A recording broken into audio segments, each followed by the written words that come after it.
Good evening, everyone. It is Pal Ponder on Weather coming to you live here. It is 6 o'clock on Wednesday evening, and we got a lot to talk about. We've got a lot of storm coverage going to be in place over the next couple of hours. We've got several severe thunderstorm watches that are currently in place, one for Oklahoma, parts of Kansas, and Texas. And they just now issued the severe thunderstorm watch for North Texas as well. So, yeah, all these areas in blue are going to be under uh, your severe thunderstorm watch. The area in your northern blue half in Oklahoma that goes until 10 o'clock. Your risk for that particular watch includes hail up to size of 2 inches in diameter, wind gust up to 70 miles an hour, and more or less these storm motions are moving about east at 29 miles an hour. That's the northern branch. The southern branch literally just got issued right before I was coming on live here. This is the part for North Texas that just got issued between now and 7 o'clock. So between now and 7 o'clock, you're going to be under the gun in North Texas. I'm sorry, now and until 1 o'clock in the morning. So for the next 7 hours, we're going to be susceptible to seeing some very large hail up to 2 inches in diameter, possibly up to tennis ball size hail with some of these stronger thunderstorms, up to 70-mile-per-hour wind gust. And then some isolated couple tornadoes is possible. So you can see this first round, we talked about 2 rounds of storm. So the first round, fortunately, came within the cap. There was a pretty good cap over the Metroplex and the Dallas-Fort Worth area. So we had some storms that moved through, but luckily those were under severe strength, which was expected. But there was a big lightning strike literally about a half a mile from my house and took out my internet for about 45 minutes there. So I was frantically hoping it was going to come back on. So it finally did, and I was able to reboot everything. And now I'm able to do live coverage. But yeah, you can see this first round. This is not severe, but it's the second round. That's the back half of this storm that we really have to be concerned about with this activity. And even right now, they've got several severe thunderstorm warnings taking place currently right now. So there's a northern branch that reaches all the way up into parts of Kansas.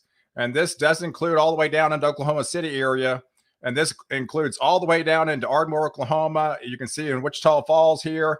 And then, of course, they had just extended it all the way into North Texas, and it goes all the way down into the Corsicana area. So this is a big area that could be under the gun for those severe thunderstorms later on this evening. So, but right now, we've got several active warnings taking place currently right now. So this particular warning is in and around the Oklahoma City area. These are moving east at 25 miles an hour. That goes until 6:30. So that is a severe thunderstorm warning currently in place right now. That looks like to be just south of the Guthrie area. So that is moving east at 29 miles an hour. Locations in its path are going to be at 617 for Arcadia, 618 for Meridian, 631 into Jones, 635 into Kearney, 637 into Tyron, as well as Wellington at 645, and then Warwick at 649. So those are some cities and towns where you could start seeing these severe limits. These winds are packing a punch of 60, 65 miles an hour. This particular cell does not have any hail with it currently right now. It just has those stronger wind gusts. There's another cell down here further to the south. Looks like it's around the Marlowe area. That one's moving it east at 16 miles an hour. That goes until 6:45. So you can see there's definitely, these are the ones down here in North Texas towards the Wichita Falls area where they're looking at some dangerous hail currently right now. It looks like, let me zoom into this area around the Wichita Falls, because this is typically where they see some nasty large hail events. And so, yeah, right now we're getting some 2-inch diameter hail falling, looks like just west of the I-45-44 corridor into Wichita Falls. This is diving southeast towards the Lakeside City. So if you're in Lakeside City, you need to get undercover because this is some dangerous, serious hail heading your way, moving southeast there. That's got 2-inch hail potential. That is literally up to golf ball size hail or a little bit greater than golf ball. That will definitely do some damage to anything outside as far as your vehicles are concerned, with dents and even cracks in your windshield. So definitely move your cars undercover if you don't have them already, and it would do some damage to some rooftops out there as well. So that just shows you, of things to come for this evening. And this other area is also of concern. Has a little bit over a 1/4 inch hail. So literally anything basically over a 1/4 inch is kind of considered, severe. So that's when it could start doing some damage to some of your belongings outside. So typically they don't warn for anything that's under that severe limits. So anything that's quarter size or greater, they typically warn you to get cars undercover to protect them out of harm's way. But yeah, we are expecting, these numerous supercell thunderstorms to start to develop. Let me just back out. This is the initial line, and all these are forming. It actually wasn't a good thing. This activity in Dallas actually was a little bit more intense than what it was perceived. That means the cap is not as strong as it was. So anything that's left in the cap is almost non-existent. So once this instability moves in closer into the Metroplex, it's really got an untapped atmosphere it's going to work with. And so we should see numerous thunderstorms fire within that sector. And that's why we've got that severe thunderstorm watch in place for much of North Texas, because of looks like it goes in just basically an uncapped atmosphere. And it's not going to take much of anything for these storms to start to rise. And as they do, there's a lot of lift in the atmosphere to keep them up in the atmosphere for an extended period of time to gain those larger hailstones. And then unfortunately, we got shearing as well. So we could have some rotation within the atmosphere as well. So we do have to be concerned of some isolated tornado threat, later on this evening. So, hey, how's it going, everybody? How are you doing? Hey, Robin. Hey, Donna. Hey, Dante. Hey, Dayton. Travis. Lindsay. Thanks for watching. Hey, good spirits.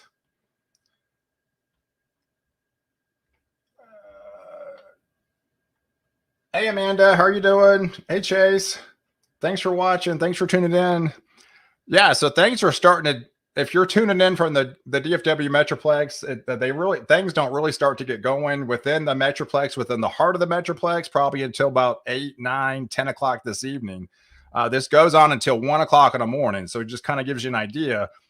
But I'm coming on live early because really for these areas up in Oklahoma City that were expected to fire a little bit earlier. And that's why they had that severe thunderstorm watch issue, several hours ahead of the one in North Texas, because the one in Oklahoma City area expires around 10 o'clock this evening. The one in North Texas expires around 1 o'clock in the morning. So there's definitely a different time. Hey, Ross, how's it going, buddy? Hey, I appreciate the donation there. Greatly appreciated.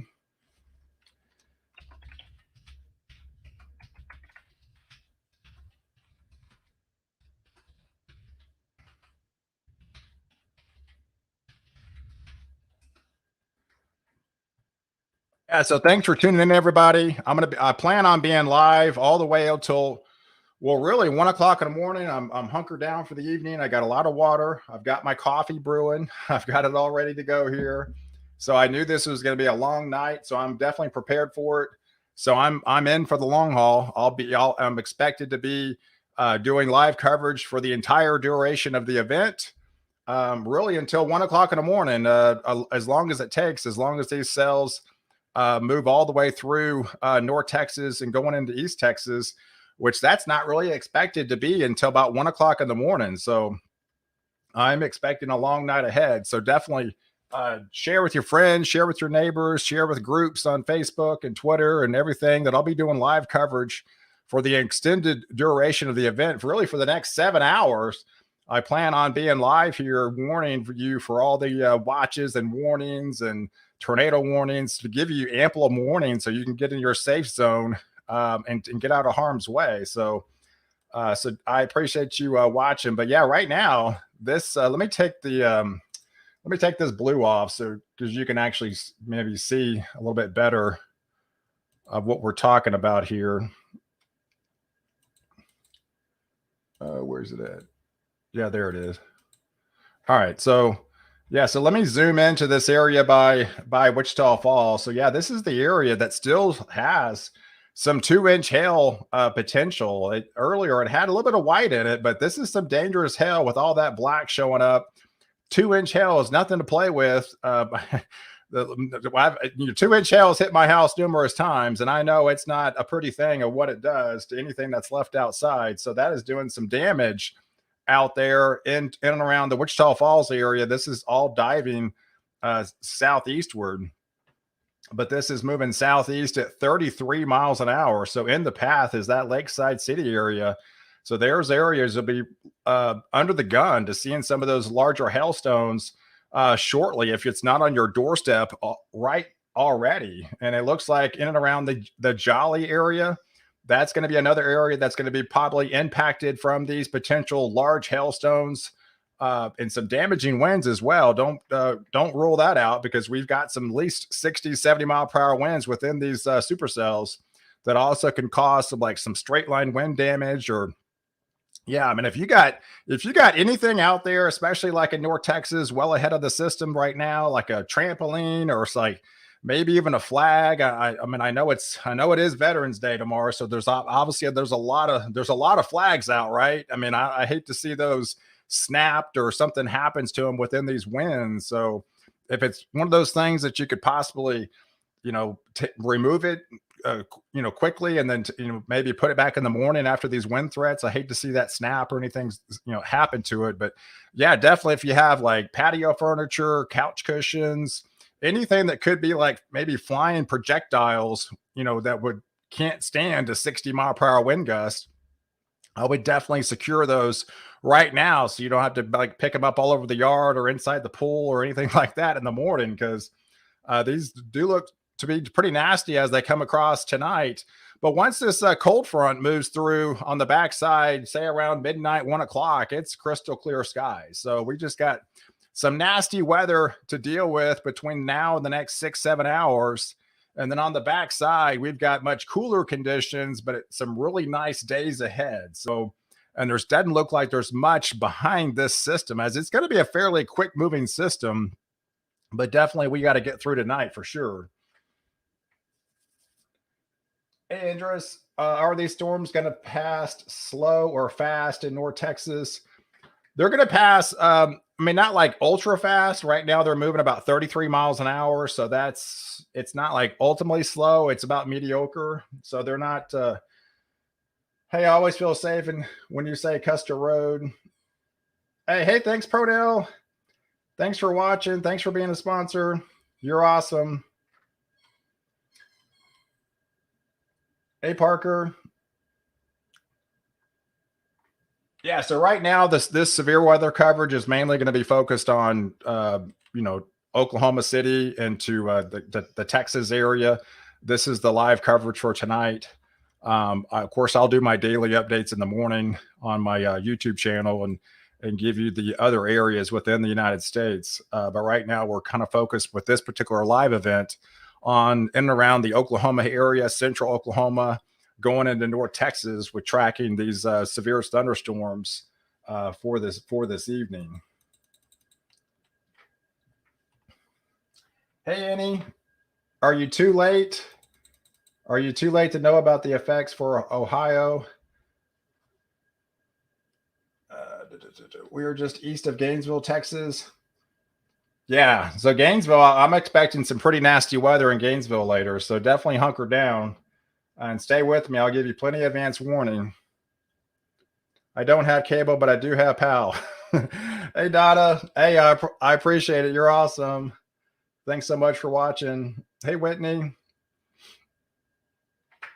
Hey, what about the Saline alpacas? Hopefully they're safe in their barn tonight because they've had plenty of advance warning with all these storms coming in. But yeah, this is definitely expected to pass through Salina later on this evening.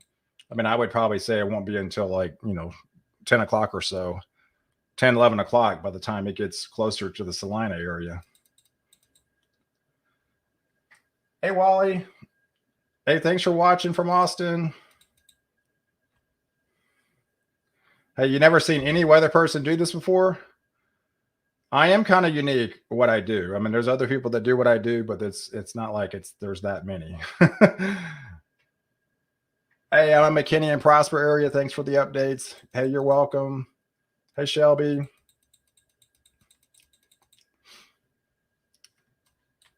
What about the southern part of the Metroplex? Yeah, so the severe thunderstorm watch goes all the way through. It does include portions of South Dallas, Benbrook, going into Canton, and parts of Corsicana. So they went ahead and extended this. And as you can see with these updates I've been doing all day long, what we've been seeing is just the expansion of the severe threat. And little by little, it's pushed further and further south with every update. And even before the severe thunderstorm watch was issued, it was only expected to be, somewhat say north of I-20. But now it's even further than that, further south than that. So they keep pushing this severe threat further and further south as they get, more more guidance of more certainty of all this coming together. All right, so here we go. So looks like we've got our first tornado warning of the day. So no, this is not exactly a tornado warning, but it looks like a severe thunderstorm warning that has some possible rotation with it in around the just looks like it's north of the Henrietta area. So this is the area of concern right now. Right now, there's not a tornado warning on this particular supercell, but it does appear that there is some sort of rotation within that supercell that we have to be watched closely. This is the area that has some golf ball size hail to it. They just issued the warning at 48 seconds ago for what's it, Petrolia, as well as Dean, Texas. This area could be under the gun to seeing some of that large hail, some golf ball size hail. That is 1.75-inch hail. These are moving southeast at 28 miles an hour. So this is an area that has a little bit of, right now, a probability of 1.25-inch hail, but could go up all the way up to possibly golf ball size hail within now the next 30 minutes as this is rapidly developing supercell thunderstorm out of this supercell by Petrolia area. So let's put the velocity on. Yeah, so right here, this is the area of concern that they're starting to see a little bit of rotation within this supercell. That's where all these reds and greens meet within this sector right here. This is the area of concern that does appear that has some rotation with it. So even though this is not a warned cell, you definitely have to be on the lookout. I would go ahead and get in your safe zone if you live in this region of parts of North Texas here, just northwest of North Texas, that this area does appear to have some rotation within this supercell. So I would go ahead and take caution from this and see if this might be a quick spin up, and be kind of proactive with this system, and go ahead and take your shelter if you live within this area for the next 20 minutes, because this could rapidly spin up a tornado at any time, because it's already showing signs of rotation at the moment. So let me, does anyone know why I'm seeing local news reports relaying that a golf ball size hail is possible? All right, got a question. When will this snowstorm hit Ohio? Hey, Thomas. Yeah, I did an update this morning, and on my update, I look like for Ohio, it looks like around Saturday evening, Sunday. There's not terribly too much snow with it. You could get possibly a dusting to 1 inch. Currently, right now, that's what it looks like. But right now, it looks like it could be around Saturday night into Sunday morning for your area.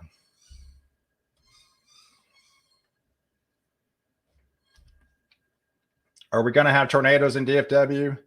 Hey, Andres. Yeah, there's a possibility. Yes, the severe thunderstorm watch does include a couple tornadoes possible within the severe thunderstorm watch. So yes, it is definitely possible, and we're seeing something right now closer to Wichita Falls area. This is and this all this areas. This is the area that's all moving towards the Metroplex. So they're already showing signs of rotation out here, and this is the area that was a little bit more favored as it continues diving southeast.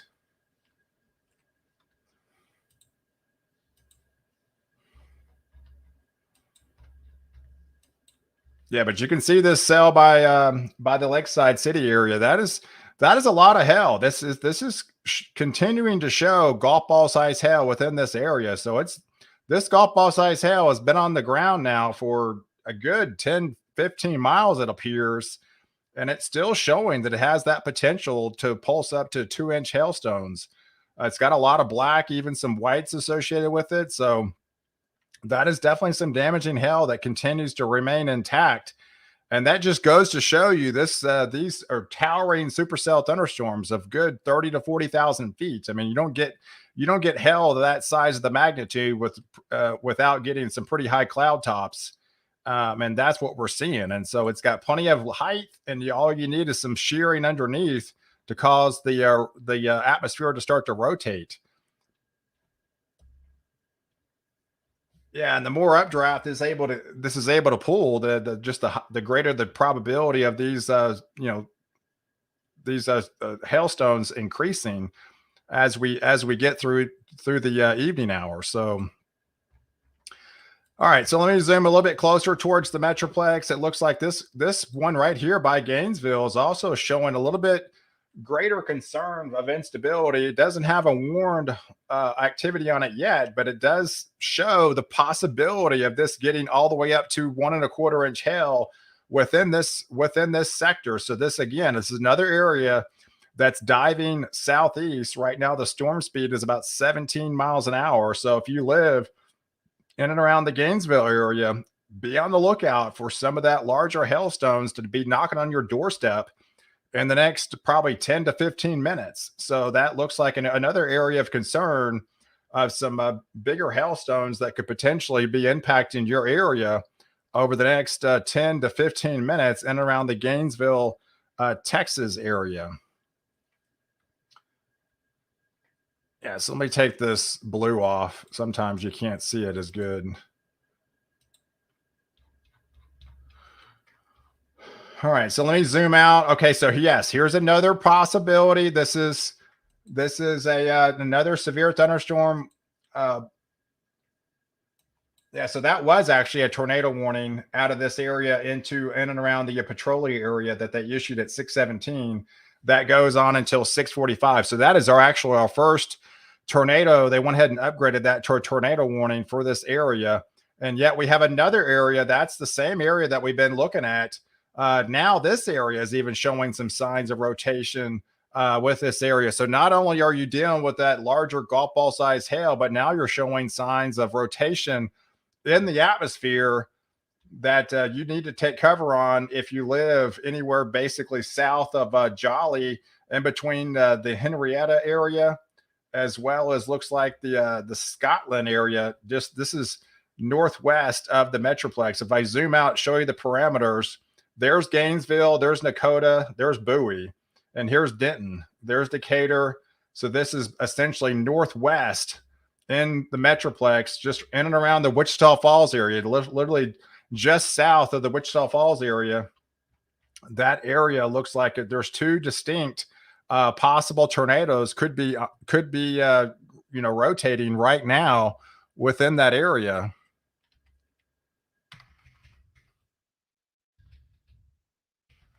Um, all right, let me zoom out.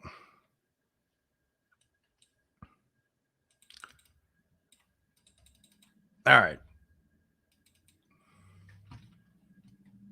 So let me put the reflectivity on, or the base velocity on, and yeah, again we see another bullseye here, literally just basically south of Jolly here. So this is another area. It looks like we could see the rotation in the atmosphere. This is the concern. This is why it's showing a possible tornado trying to develop in this area as it's moving southeast. So this is literally just south of the Jolly area, in and around just south of the Wichita Falls and south of Lakeside City. These are diving southeastward, going towards the Bellevue area of it shortly. So that's expected to be in and around the Bellevue area around 7 o'clock this evening. So between now and the next 30 minutes, this rotating supercell could be knocking on your doorstep in the Bellevue area in parts of North Texas here, with two distinct possible tornadoes currently, possibly right now, on radar.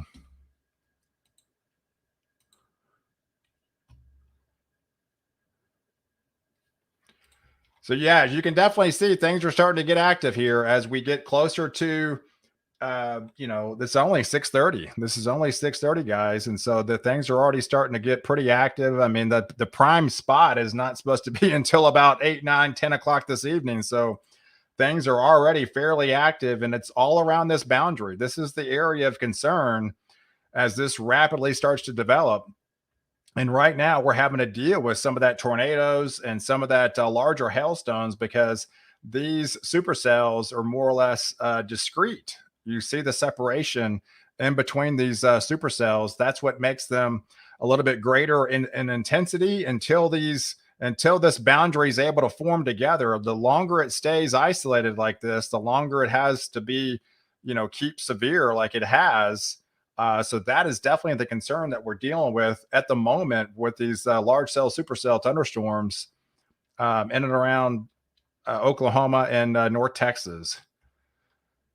All right, so let's zoom out here. This is that first batch that moved through the Dallas-Fort Worth area earlier. It looks like we do have a little bit, some maybe marginal quarter-size hail out of this storm out of Cooper, Texas. It's not warned, but it definitely appears to have a little bit larger hailstone within that area.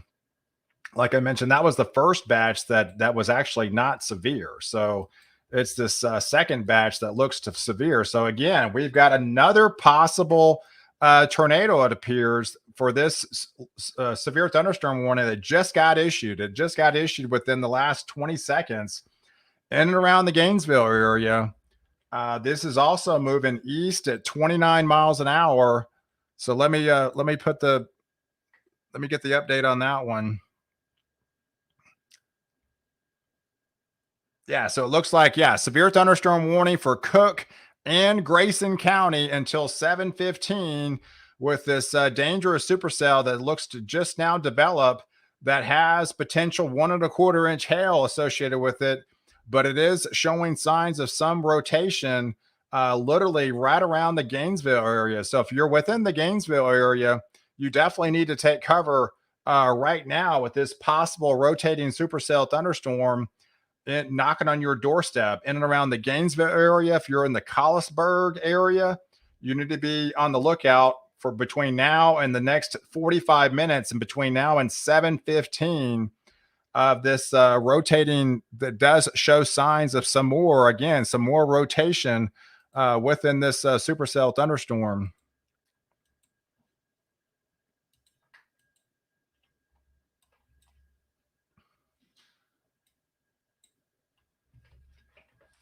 Hey, Jennifer, how are you doing? Hey, Thomas. Hey, Stormy.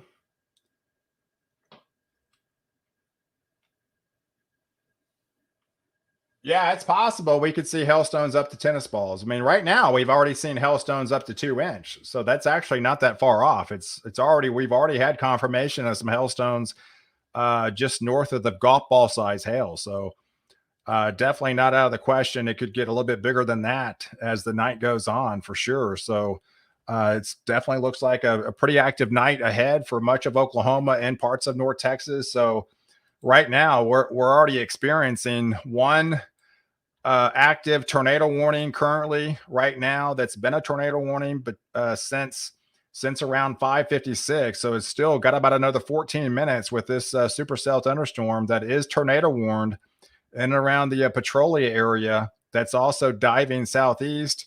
We've got several other hot spots of activity that had some rotation with it. Fortunately, that has now subsided a little bit. But now the greater concern is this area right here in and around the Gainesville area that does have it is severe warned, but it actually does have some rotation with it within the supercell as well. So definitely, if you live around in the heart of the Lindsay area and the Gainesville area, hey Kenneth, how's it going, buddy? I appreciate you watching, and definitely appreciate the donation. Yeah, and I'll definitely keep you updated on the snow. We got a lot of things happening. I think things drastically turn southward as far as cold goes the second half of November. Right now, Thanksgiving week looks fairly cold, and I think it just really just deepens as we get into December. So I'm definitely expecting a much colder December and a much another a very active December. But right now, yeah, we're dealing with that severe weather that we got to be dealing with. Hey Kay, how's it going?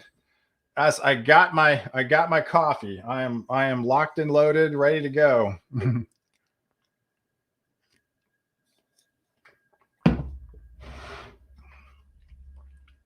But yeah, if you're just tuning in, I mean, I do a daily updates on my YouTube channel, more or less nationwide, give you a broad picture of everything happening.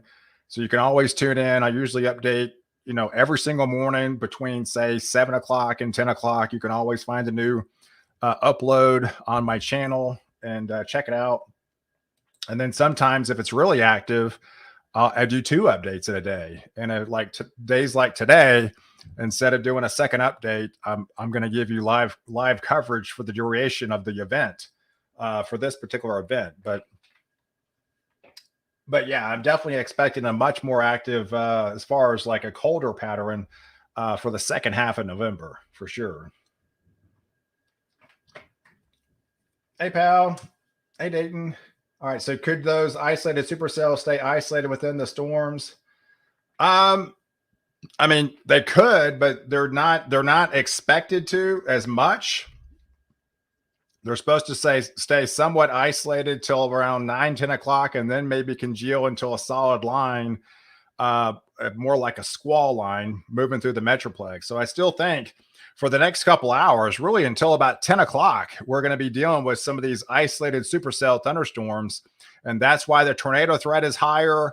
That's why the hail threat is higher. I think maybe after the 10 o'clock time frame, maybe towards the 11, as these maybe congeal together in a solid line, a solid squall line. Once that happens, yeah, you could see some isolated spin ups within the main line, but more or less the tornado threat rapidly decreases by then. The hailstones, at least the bigger hailstones, decrease, and then then it maybe goes into a straight line wind threat, more or less a squall line, a damaging straight line wind threat. So, but yeah, between now and the next, I'd say 3 or 4 hours, really until about 10 o'clock, we're going to see what we've been seeing the last 30 minutes of just sporadic supercell severe thunderstorm warnings pop up, and then possible tornadoes within these supercells. So that's what we're going to be dealing with for the next couple hours. So I'll try to stay on top of as much as I can, because I'm definitely expecting things to start to get really active here. As you can see, this tornado warning is continuing until 6:45. So this again for another 10 minutes until 6:45 for this dangerous supercell that looks like it doesn't have much hail with it associated with it as much, at least damaging hail, but it's still showing signs of some rotation. I'm looking at the rotation parameters on another radar here, and it definitely shows, yeah, a continued rotation within this, the one south of Petrolia, as well as the one towards the Gainesville area.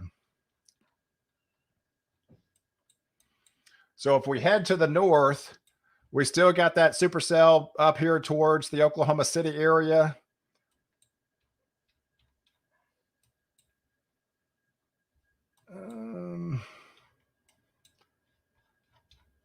Gotta switch radars. Hey Garrett, up to 2 inches for areas in the watch. Yes. Yeah, that's that. It is a possibility within the watch area.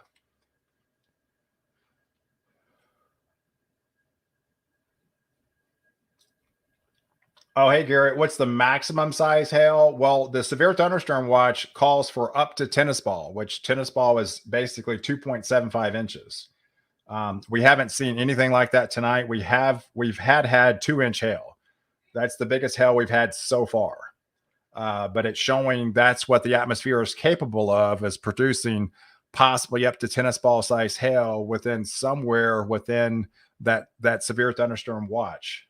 So we'll have to see if those hailstones get any bigger than what we've seen currently. But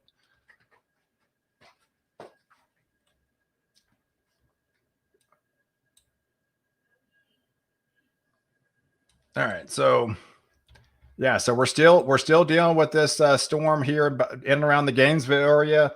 It looks to be by Oak Ridge at 7 o'clock, around Callisburg at 7:03, the Whitesboro area at 7:15, the Sadler area at 7:22, and the Southmont area for at 7:32. As these are moving east at 29 miles an hour, it does continue to show signs of rotation within this area, right around, literally just around the Gainesville area currently right now.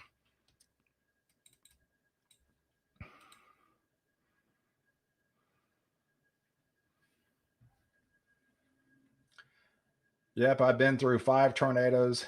Stay safe. Yeah, I was reading earlier. Remember, Oklahoma just went through October and they had 31 tornadoes. That was the most ever. It beat, well, I think it was 1997. They had 27 tornadoes in that month of October.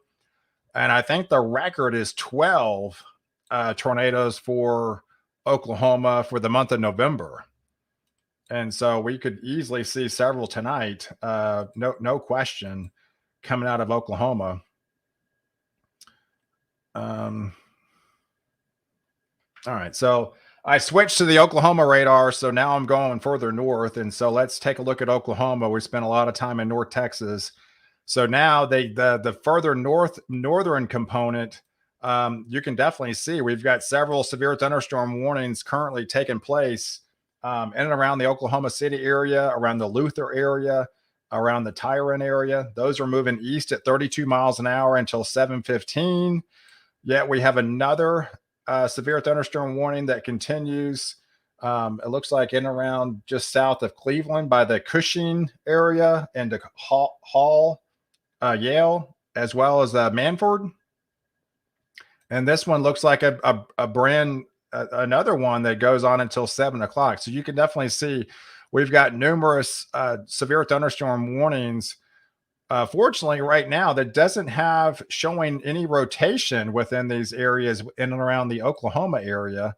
So that is a good sign. And I'm not even seeing some of that bigger hailstone. So mainly up here in Oklahoma, currently right now, what we're seeing is just some areas that have those gusty winds of that 65-mile-per-hour potential, that straight line winds. But I'm not seeing any bigger size hail. This one has the possibility of getting up to 1.25 inch. That's a little bit over quarter size, but I'm not seeing any rotation within these supercells within Oklahoma. So currently, right now, these are fairly tame compared to what we're seeing breaking out in North Texas. So that's a good thing for sure. So yeah, so okay, so since those are kind of keeping at bay, let me go back down to the Dallas Fort Worth area and tap into that radar and go back to these events that are a little bit more uh, dangerous for people that need to be more concerned about. All right, so this is again, this is another area that has that severe thunderstorm warning. This is a brand new one that actually just got issued 10 minutes ago. As the same cell will continue to move across east southeast. Yeah, this particular cell is really moving. This must be picking up in the low level jet activity because this is moving at east at 54 miles an hour now. So these are rapidly sped up in a big way compared to what we've seen of late. So yeah, this supercell is moving at 54 miles an hour currently. we'll see if this tornado warning is it going to be able to expire in the next 4 minutes here. But yeah, this whole area is this whole area by Wichita Falls is all showing some sort of rotation within the atmosphere. So this whole area is definitely spinning for sure.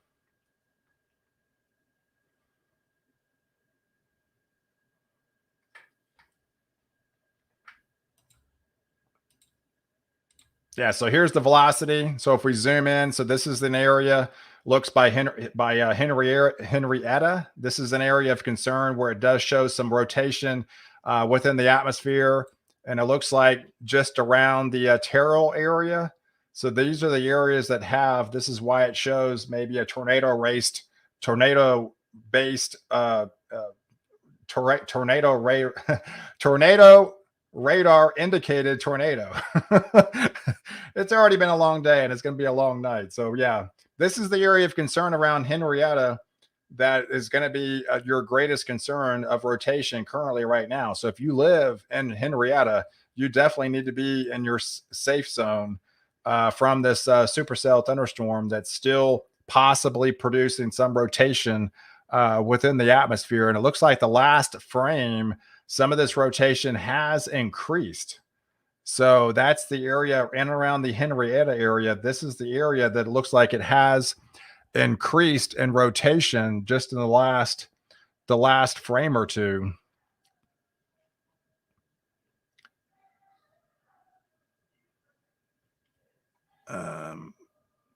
Yeah, I'm looking at storm chasers, see if I have any ground spotter reports of possible tornado or anything like that, but I'm not seeing anything from storm spotters or storm chasers out there currently. Yeah, rotating wall cloud reported on the storm west of Gainesville, solid mesocell present on radar. Yeah, so that's the area of concern in the Gainesville area that has some rotation. Again, right here, this is an area, looks, yeah, just west. Looks like we have a storm spotter showing we do have a wall cloud trying to develop within this area right here, just west of Gainesville. So this is why it shows a possible tornado within the supercell. It is dark, so we're getting at nighttime here. So it gets definitely a little bit hard to brief cone. Let's see. Storm spotter in Bray, Oklahoma, spotted a brief cone just west, 6 miles east southeast of Bray, Oklahoma. That was about 3 minutes ago. So it looks like in our northern area, there could have been a brief spin up of a tornado, possibly from a storm spotter in around the Bray, Oklahoma area. But right now, we're on the Gainesville one, and it looks like there's definitely a wall cloud trying to develop within the supercell that's showing signs of rotation. So, and this is all moving towards the Collinsville area. So if you live in the Collinsville area in Gainesville, you need to take shelter immediately from this dangerous supercell. And yes, even into Whitesboro, I would definitely not let your guard down with this supercell between now and the next 30 minutes. You definitely could be under the gun of seeing a possible tornado head your way, because we are seeing a confirmed rotating wall cloud from a storm spotter that's on it right now as of 3 minutes ago.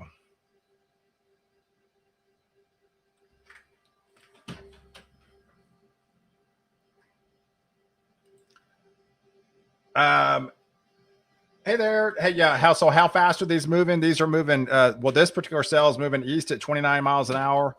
Looks like the ones by Wichita Falls are moving a little bit faster than that, around 50 miles an hour. So these are all within, say 25 to 50 miles an hour, depending on the location.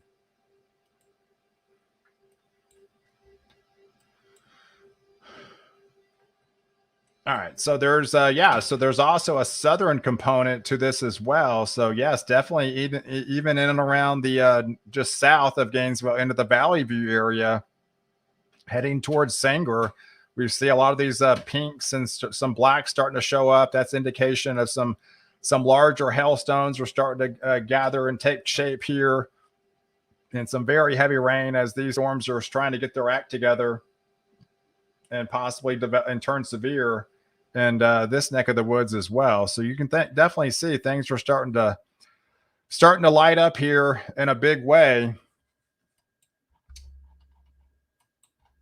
Is that another one? All right, so we have another tornado warning, and it looks like we have a tornado observed. So okay, so we have this is our first confirmation of a tornado that has been observed currently right now. So let me get the parameters on this one.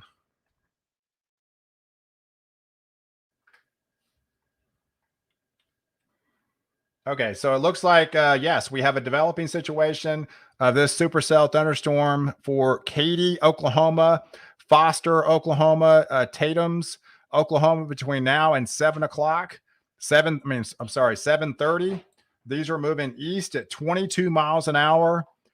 This has a confirmed tornado that has been observed from a storm spotter in and around this area right here. There is Bray. These are moving southeast at these are moving eastward at 22 miles an hour. So it looks like locations in its path are going to be just looks like north of Tatum's and south of the Elmore City. So if you live anywhere in that vicinity, you need to be in your safe zone now, as we do have a confirmed. This looks like to be our first confirmed tornado that's on the ground currently right now in and around the Oklahoma area, specifically Katy, Oklahoma, Foster, Oklahoma, Tatum's, Oklahoma.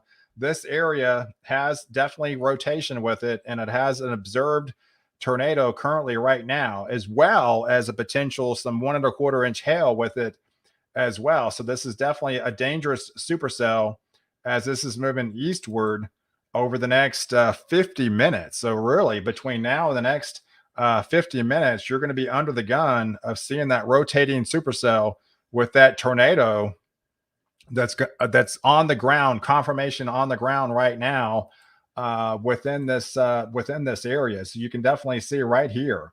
This is the area of concern that looks like the tornado that's on the ground right now, just north of the Tatum's area. It's in between Elmore City and Tatum's in Oklahoma here, as these are moving east at 22 miles an hour. And if this continues on its path, it looks to be in around the Davis area shortly, and possibly into the Daughtry area as well as the Sulphur area, as these would continue moving eastbound at 22 miles an hour. So yeah, definitely things are starting to get active for sure in a big way here, as we're getting a little bit closer to this event where things are starting to expected to really start to intensify.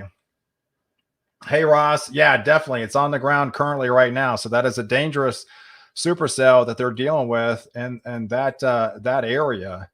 So yes, we're still dealing with that component south of Henrietta. It still has that severe thunderstorm warning right now until 7:15. So those areas will still be susceptible to seeing some of that larger hail and those damaging winds. But right now, if you're just tuning in, what we're dealing with is our first confirmed tornado that is on the ground. We've got numerous storm spotters on it that gave us confirmation between now and the next 40 to 50 minutes. We've got a tornado that's on the ground that's definitely moving east at 22 miles an hour in and around in between Elmore City and the Tatum's area into the Oklahoma vicinity. Those areas definitely need to be taking your safe zone currently right now with this dangerous supercell knocking on your door. Hey, I'm in Northeast Illinois. Tomorrow we are expecting some rain. Yeah, some of that could transfer to snow once it gets on the cold side. Because once we get that cold front and it gets that wrap around, into Saturday night going into Sunday, you could have a 1 to 2 inch snow band come through that corridor.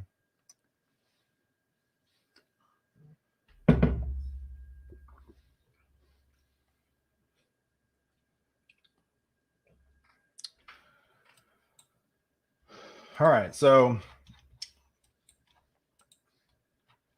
all right, let me zoom out. Yeah, I keep getting text about this one in Gainesville here.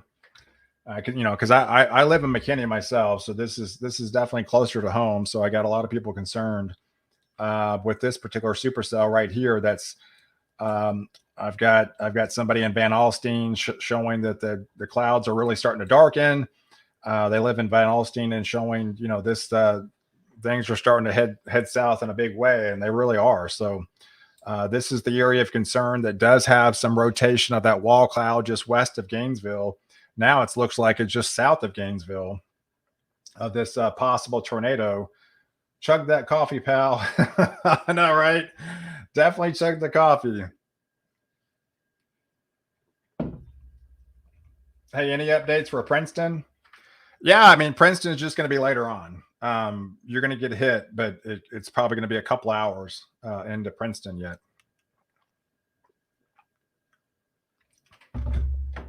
So you have that severe thunderstorm watch go on until 1 o'clock in the morning. So yeah, if you're watching me from McKinney and to Denton and to Greenville and to Mount Pleasant to Paris to Ennis to all these areas are going to get hit eventually. It just hasn't hit your area yet. It goes on until 1 o'clock in the morning, and it's literally only 7 o'clock. So we've got a long night ahead. Right now, we're focused on two areas of concern that definitely has one confirmed tornado in Oklahoma, and this other possible rotation currently right now that's got numerous dotted lines of this black showing up. That's some larger hailstones trying to develop within this atmosphere. These storms are starting to tower in this area. So right now, this is the area of concern that has a rotating wall cloud just south of Gainesville that could drop a tornado at any time, realistically.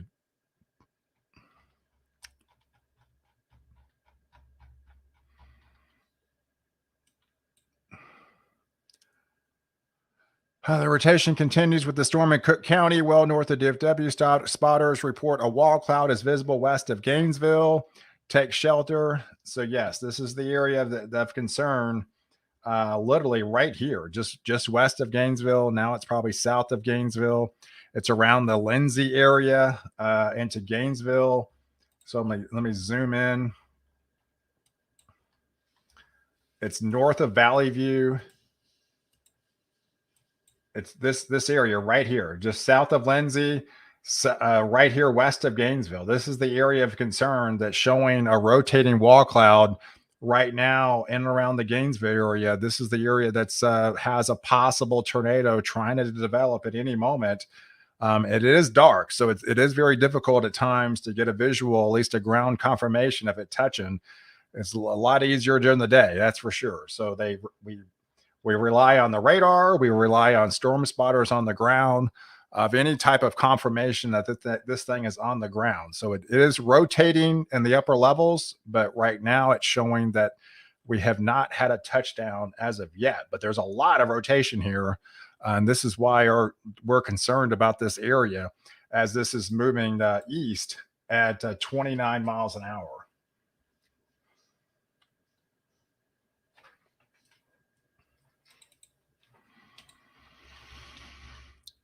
All right, so let me zoom out. Let me put back on the reflectivity. Yeah, you can see the big picture here. If I just zoom out, we've got 1, 2, 3, 4, 5, 6 severe thunderstorm warnings currently. We've got one tornado warning and one severe thunderstorm warning that does have a possible tornado with it right now. Combined, Oklahoma and parts of North Texas. Yeah, so things are definitely that are definitely active. That's for sure.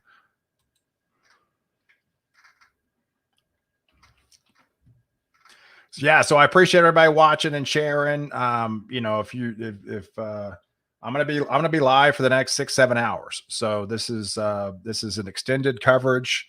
This is for the entire duration of the event. So I give you real-time warnings. This software I use, this radar updates every 8 seconds. So as soon as, like literally within seconds, as soon as a tornado warning is issued, a severe thunderstorm was issued, this I get notified. So I can give you plenty of advance warning to warn potential dangers, so you can get in your safe place. So I appreciate everybody watching. Share this video, share the live feed on your Facebook, on your Twitter, on your just any groups that you might be associated with it, to let people know of these potential dangers ahead, because it is a very active night in Oklahoma and in North Texas. And so we want to make everybody as safe as possible for the next 6 hours, because we got some nasty weather we're going to be dealing with for the next 6 hours. But after that, after the cold front comes through, it's nice. It's going to be several nice days ahead. So, but we've got to get through the next 6 hours for sure. So this is why I'm on here doing extended coverage tonight, giving you plenty of advance warning. But these potential particular supercells that are diving through Oklahoma and North Texas as we speak. 6-7 hours. Yeah, it's already almost been an hour. Or no, has it been? I guess it has been. Yeah, it's already 7 o'clock. So yeah, time flies. And of course, I'll be doing my YouTube video in the morning, so definitely no rest. But I definitely don't hope it gets that bad. I mean, I'm praying for minimal coverage, minimal damage tonight. So, but all right, so we'll take it storm by storm here. All right, so we still have this this supercell thunderstorm that's showing this rotation within the Gainesville area that's moving southeast here. So this is definitely the area of concern that we have to be concerned about for the next really 20 or 30 minutes as this continues to move across to the east. We've got numerous storm spotters on it to show, and we've got radar indication of rotation within this area. Wow, seriously? 5-inch hail, Haynesville, Texas. Where is that at? Hail around 5 inches found in Haynesville, Texas. That's tonight? I'm just on my Twitter feed, and this hailstone's massive. Haynesville.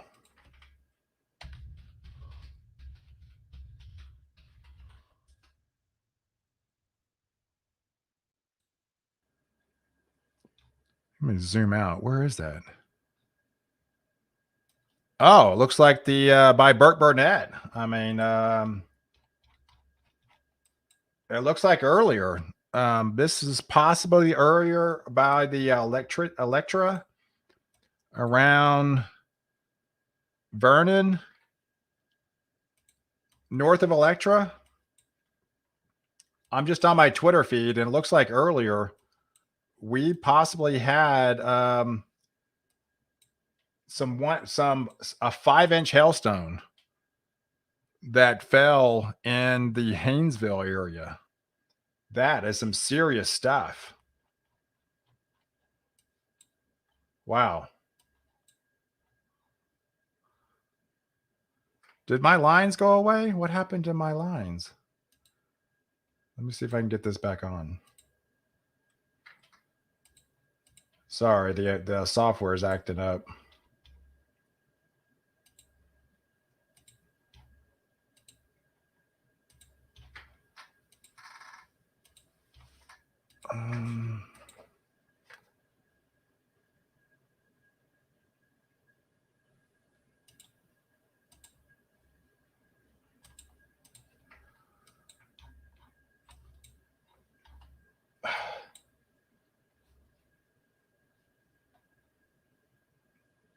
Covered parking.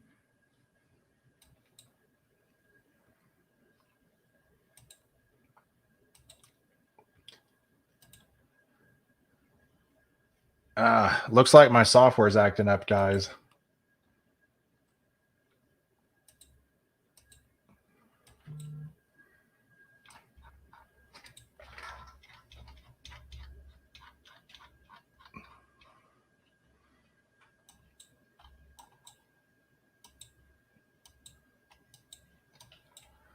Um,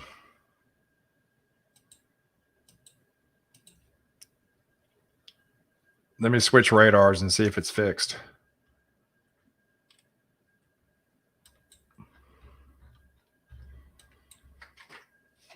It just kind of took away all my interstates. That's all. I don't know why they went away.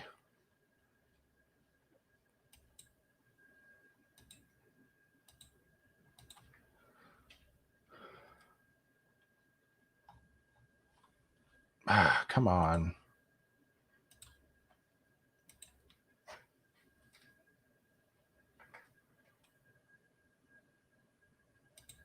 Um, I might have to close the software and come back in because it took away my lines.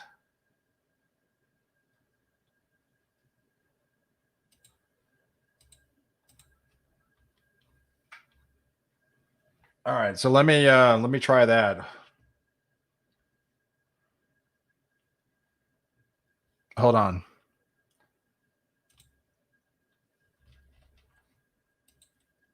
I'm rebooting my software, guys, so hang on.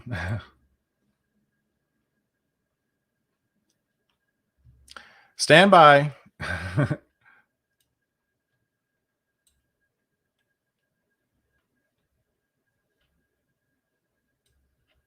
All right, so hopefully I can get it back up.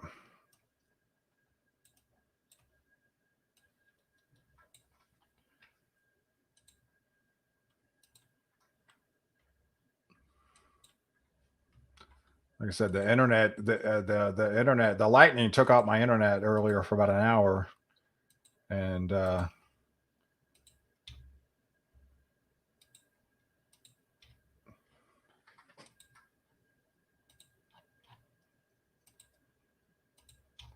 stand by. See if I can try to get it back up here. It's rebooting.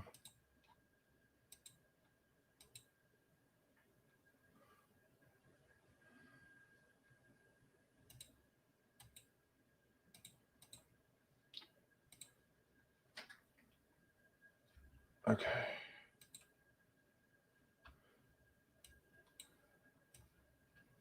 All right, share.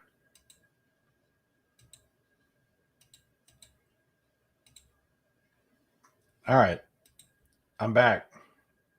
It should be working now. All right, sorry about that.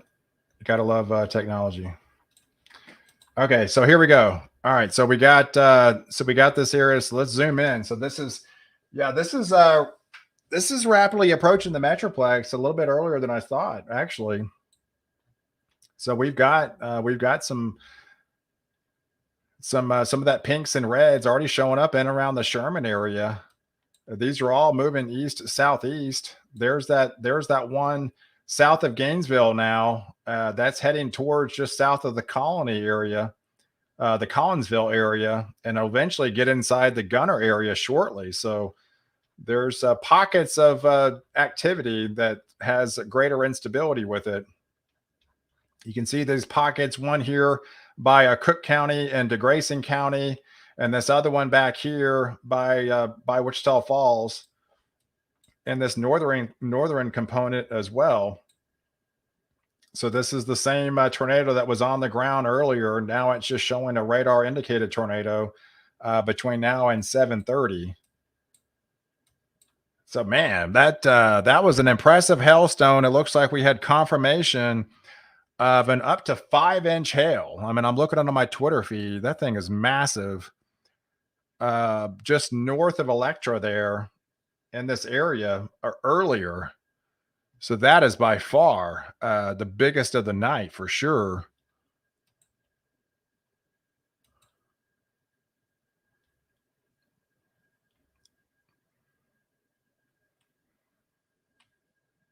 Yeah, Burke Burnett. That's near the Burke Burnett area. That area earlier this year had a 5.25-inch hail, maybe 5.3. So that area is definitely gets hit hard with some of those bigger hailstones. And of course, they've got to do all their investigation and everything, but it definitely appears that that was upwards to 4 to 5 inches. That is some serious That was grapefruit size hail towards that area. Yeah, 5 inches. I wish I could share that pic.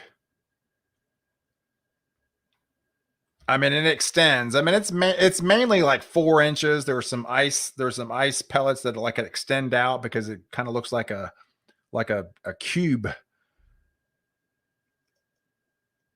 But yeah, this is easily 4.5 inches, no question. And it could be up to 5. Either way, that's some dangerous hell. That is some serious hell that fell out there.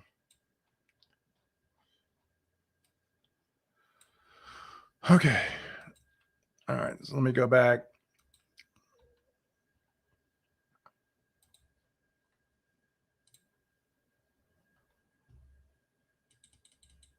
All right. So we are still, I mean, again, we're still showing rotation within this area into Cook County into Gainesville, Grayson County here. This area is still showing rotation within the supercell that's moving southeast. So this is all heading towards eventually the Gunner area. Could see this rotating supercell in your area over the next 30 minutes approaching your area.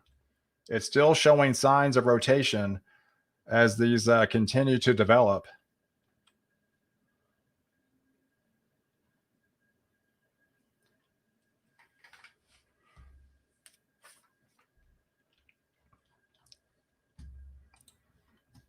Um,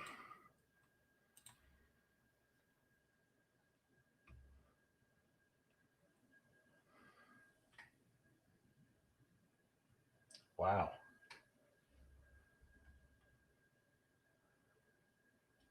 Wow. I'm on my feed here. It looks like, yeah, the Pacific Northwest, man, they just upped the totals for portions of the Pacific Northwest 4 to 6 inches now instead of 2 to 4. They just keep getting crushed with that atmospheric river in those neck of the woods. Between now and Friday night. So yeah, a good solid 4 to 6 inches up there by Portland into Washington, all along the coast there and on the northern coast. Wow.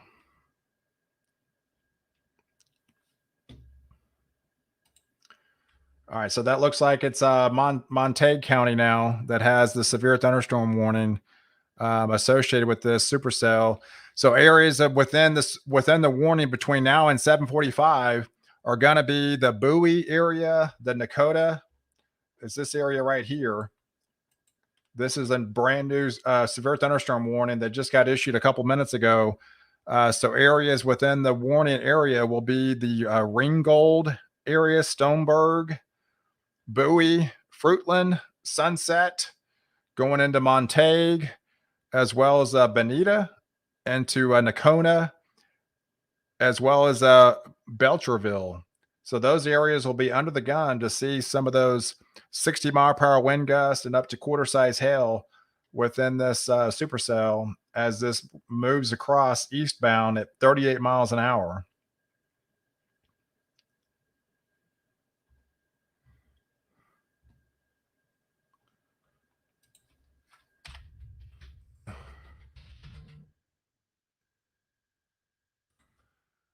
So I'm already getting lightning detected at my house. 28 mile. My weather station just went off. It's got lightning detected 23 miles away.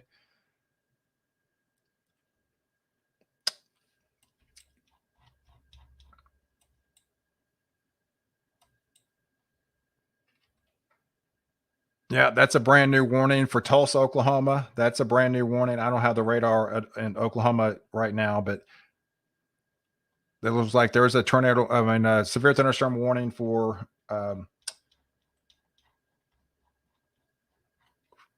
Tulsa, Oklahoma, for the now between now and 7:45.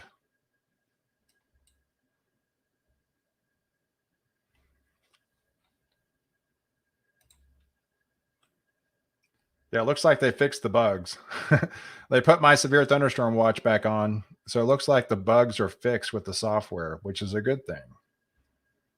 Yeah, so if you're just tuning in, all these areas in blue here, which is a big area, right now I've got the radar on it in the Dallas Fort Worth area, and sometimes I switch it back to Oklahoma City.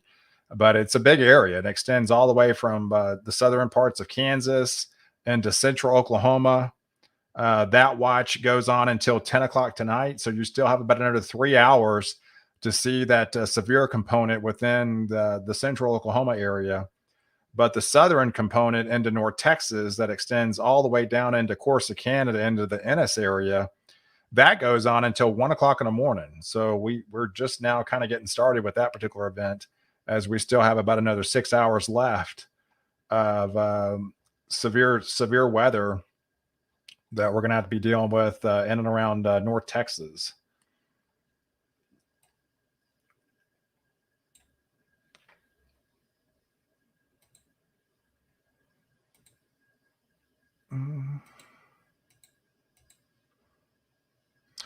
All right, so I took that off so you can actually see it a little bit better. Okay, so all right, so right now we've got some more large hail. It looks like developing within this supercell.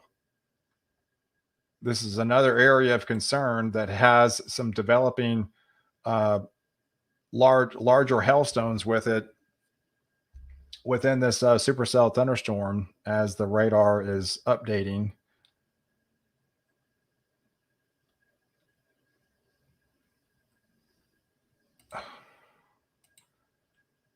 But yeah, so you can see it's 100% probability of increasing up to 2 inches in diameter. So this is another area of concern, to seeing some of those larger hailstones in and around the Valley View area. That is golf ball size hail. So that is definitely some damaging hail falling within that black area right here. Just this is I-35. That is the Valley View area. Looks like it's south of Gainesville off Highway 82. This area right here in the black has some 2-inch hail associated with it. So any of those, if your cars are outside, that is going to do some damage to your vehicles, because 2-inch hail is nothing to play with. As that puts a lot of dings in your car, and definitely some dings on portions of your roof if you get a lot of them within a kind of a 10 square foot radius. So that is some more damaging hail, some 2-inch variety right now falling from the sky in and around just west of the Valley View area. These are all moving at 24 miles an hour. So definitely, if you live in Valley View, you need to have everything under cover that you don't want to get damaged, because that's going to definitely do some damage to some vehicles in that neck of the woods. And all this continues moving across into portions of, say, Pilot Point, eventually possibly getting into the Tioga area, then eventually getting into possibly the Gunner area. So this is getting closer and closer to, say, into Denton County, into Collin County. And looks like they just issued a brand new severe thunderstorm warning. So let me get all the cities for you on that. Like I said, this gives you real time. This is you can't get any faster than this. A severe thunderstorm warning just got issued at 7:14 for the Sanger area, for Salina, for Pilot Point until 8 o'clock tonight. I mean, so now in the next 45 minutes, this supercell thunderstorm is just got issued for the severe thunderstorm warning for Valley View and to Sanger, going in Tioga, into Pilot Point, into the Salina area, as well as a Gunner. You are under a severe thunderstorm warning between now and 8 o'clock, to seeing right now having some $half size hail. But it definitely has the potential, this supercell thunderstorm has the potential to seeing hailstones at times 2 inches in diameter. And that's what we're seeing. Look at the whites. Look at this, guys. This is some dangerous hail we're dealing with right now in and around. This is basically west of I-35 by the Valley View area. That is some serious hail falling from the sky right now of 2 inches in diameter. these are all moving off into the east. So areas include Valley View at 719, Tioga at 738, Gunner at 752, the Weston area at 801, Howell at 803. These are areas that you could see some of that 2-inch hail type potential. The Van Alstyne area at 806, Anna at 810. So that's 54 minutes from now. The Tom Bean area at 813. If all this kind of holds together, but yeah, all these whites here, that is an indication of some serious hail falling from the sky right now that's approaching the I-35 corridor. So this is never a good sign when it's crossing a freeway like this. This could be dangerous to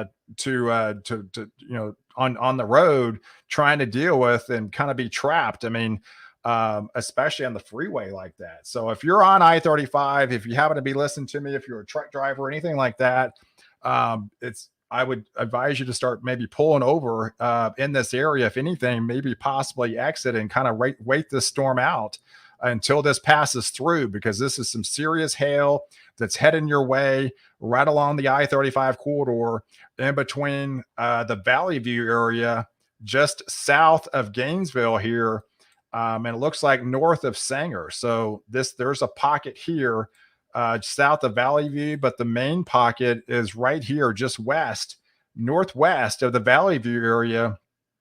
They're seeing some larger hailstones hit the ground currently right now within this area.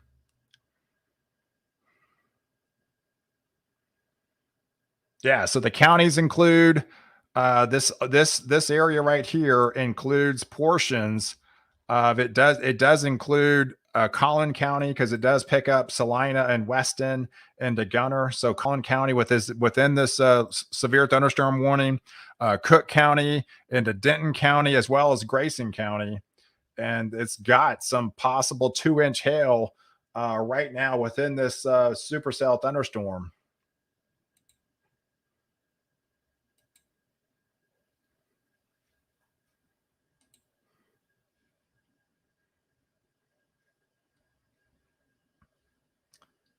All right. So right now, I see it did have a 2, it now has a 1. So it pulsed down a little bit, but we're still seeing up to 1 inch. It did have a 2 component. That's when it was a little bit higher. And hail is like that. I mean, it'll pulse up and it'll pulse down. So it's not going to hopefully stay big for that long, but it doesn't really take that much, guys. I mean, all it takes, you have some of that golf ball size hail hit your area, it could be 30 seconds. It doesn't take that long for something like that to do a lot of damage with those hailstones coming out of the sky like that. So luckily, this has pulsed down to about 1 inch. So it's not as crazy as it was, but we're definitely going to be looking out for these supercells as these continue moving across. So yeah, it doesn't have the whites. I mean, earlier it had a lot of the whites associated with it. Now you're just seeing some darker blacks.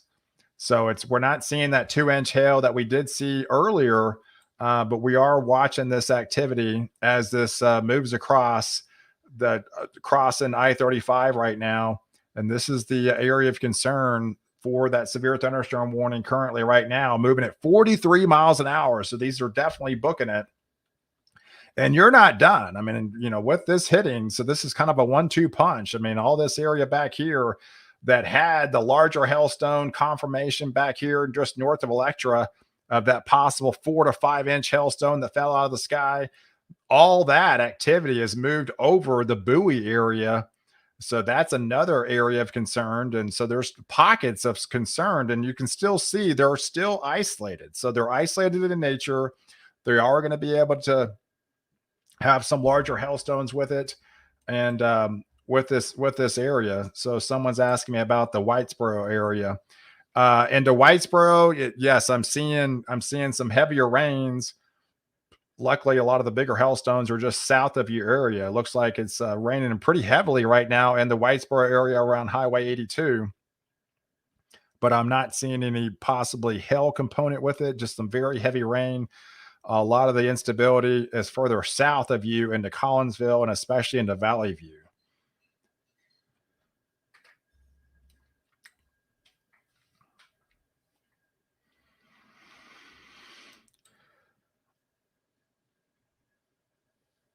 Yeah, so people are asking me about McKinney and Frisco right now. This developing this particular cell is it looks like it's going to be north.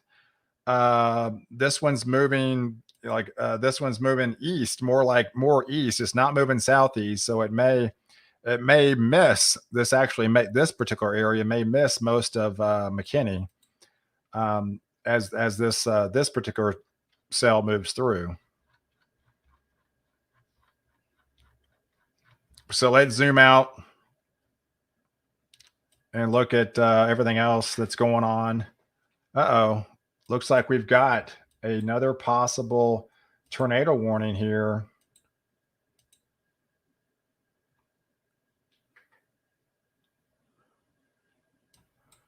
All right, so I zoom back in to the Tulsa, Oklahoma area because we do have a tornado warning currently in place in that area.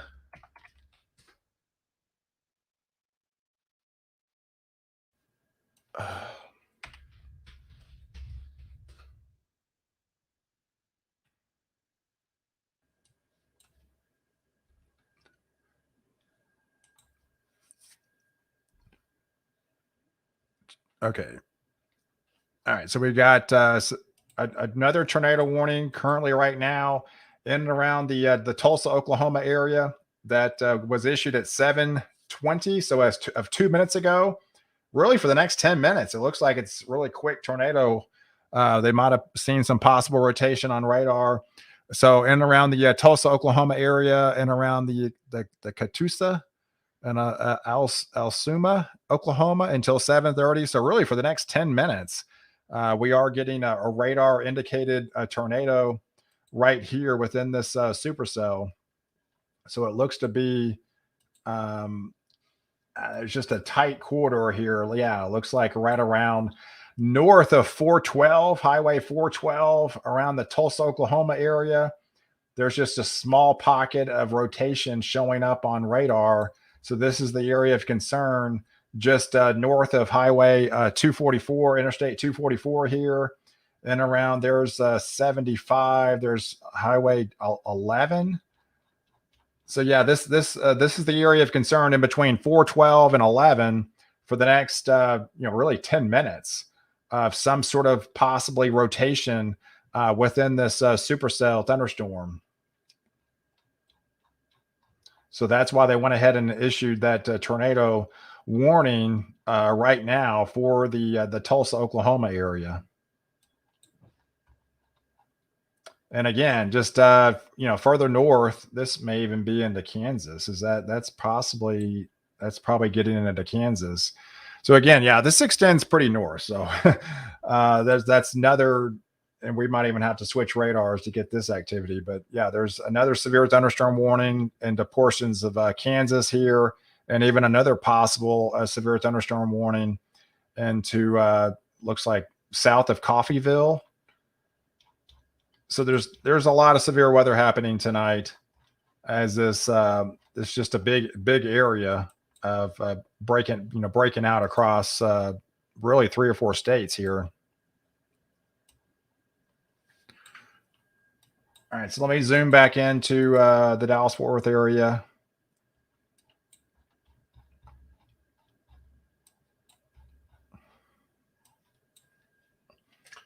All right, so this is an area by Sherman.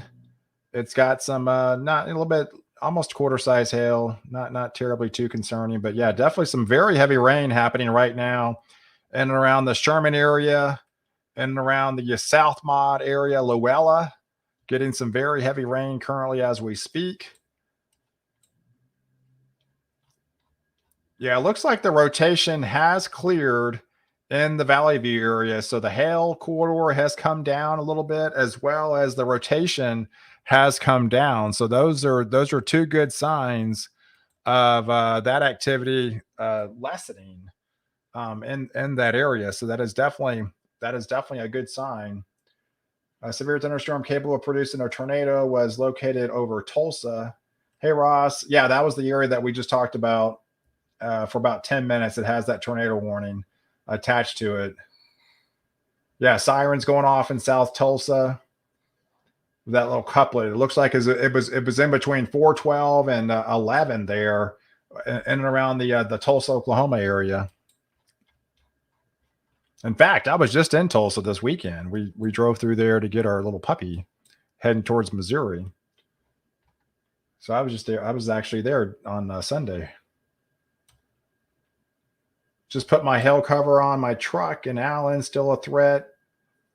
Yeah, absolutely. That's a good call, Scott. Yeah, definitely take all the precautions possible. Tonight, because it'll be crystal clear blue skies tomorrow. A puppy, yeah. Yeah, so I showed pictures on one of my videos a couple days ago. I just got it on Sunday.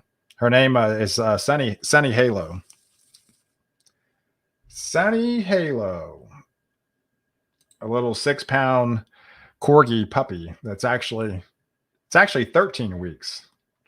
It's 13 weeks old.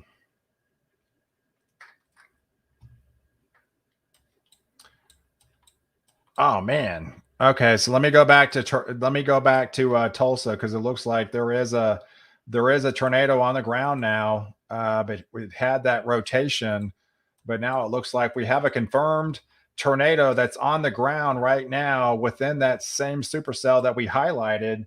And it looks like they went ahead and extended this tornado warning, moving at 48 miles an hour for this area. So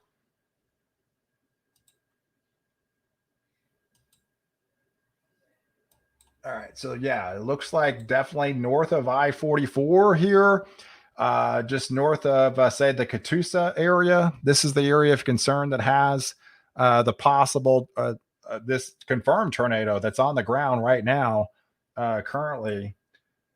All right. So it looks like this is Highway 44. This is 66.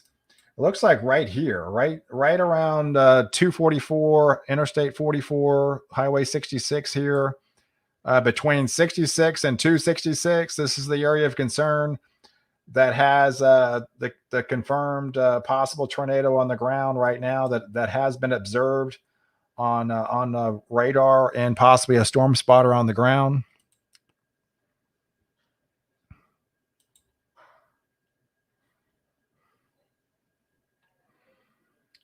Yeah, tornado warning for the Catoosa area into Enola, Oklahoma, until 8 o'clock.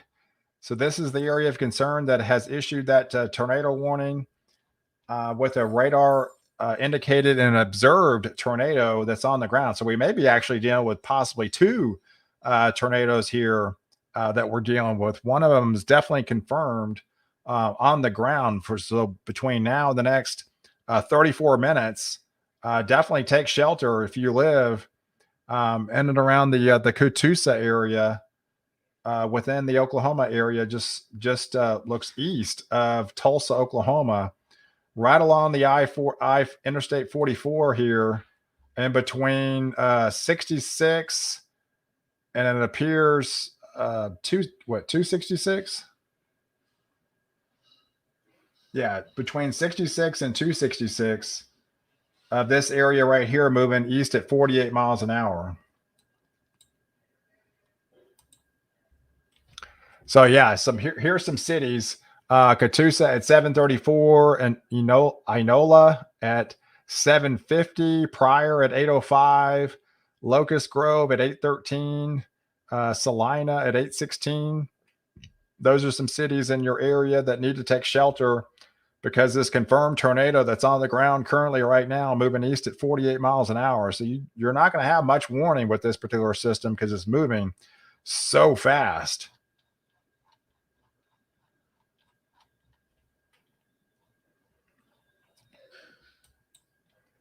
Yeah, so if I expand the view, you can definitely see things are starting to light up. Even our northern component of two possible tornadoes within the Kansas sector as well.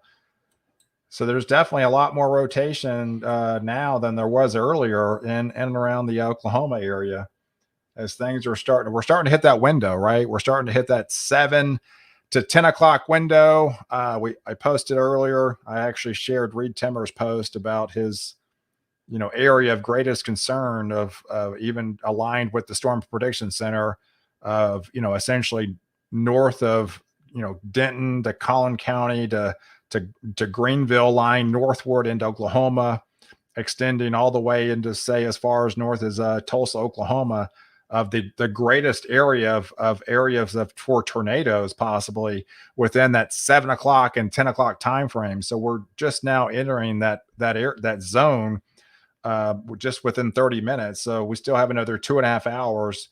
We possibly a little bit more highly likely of seeing more tornadoes than we are going to be extending past that 10 o'clock time frame. Not to see that you can't, but it seems like you have a greater possibility for between the next 3 hours of seeing some tornadoes.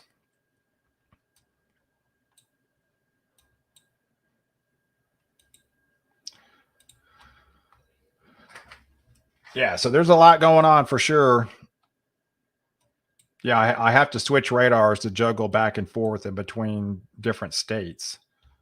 So here's the southern component that has still the severe thunderstorm warning that's still in effect for portions of Collin County here between now and 8 o'clock of that severe thunderstorm warning that's capable of producing some up to possibly 1.5 inch hail associated with it. So you can see the southern sector here as this is diving southeast.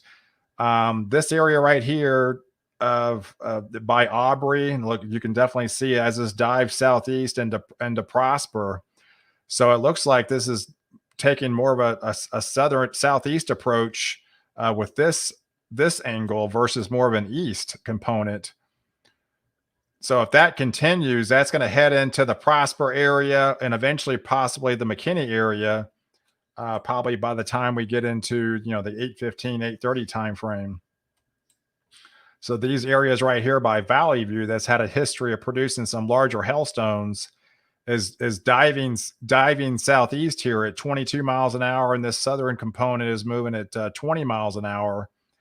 But it's showing, yeah, this area has a possibility of up to 1.5 inch hail. That is like $half size hail. That would do some damage to your car. So it looks like that's heading southeast now.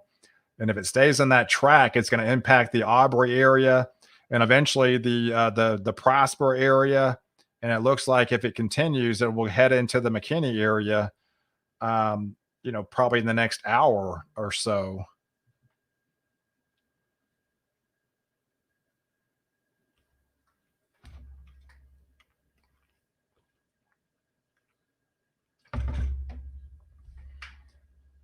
Definitely worth it if it's $500. Save my SUV twice. And it also seems every time I put it up, the storm skip McKinney. Hey, you never know. I mean, it's just confirmed tornado in Tulsa. Hey, Donald, how you doing? Yeah, we went over the Tulsa, Oklahoma a couple minutes ago. New severe thunderstorm warning at 8:15, southern Rogers County, southern Mays County, Wagner County, and the Tulsa County.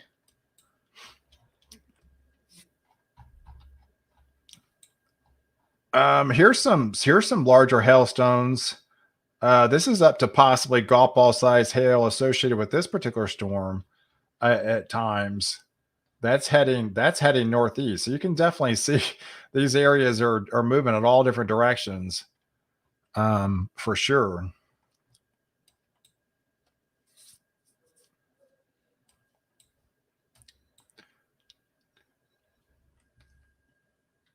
Yeah, looks like the Tulsa, Oklahoma area, the confirmed tornado at least has subsided. Now it's just more or less radar indicated tornado up there.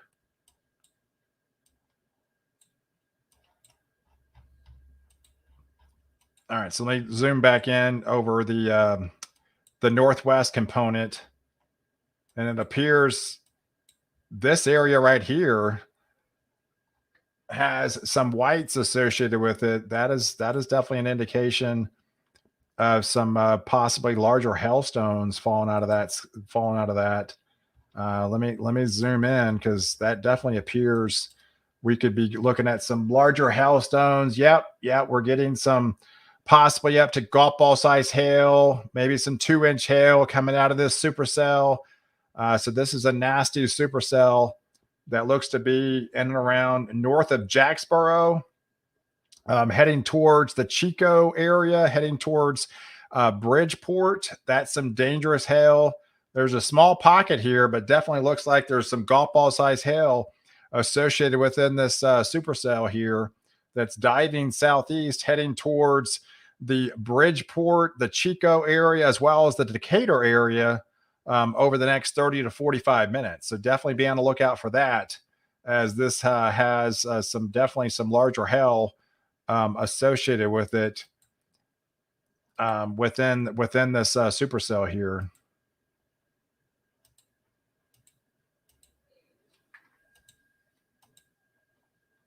Yeah, you can look at see all the whites showing up. That's definitely an indication of some larger hail within that supercell, and it's probably confirmation that that's hitting the ground as well.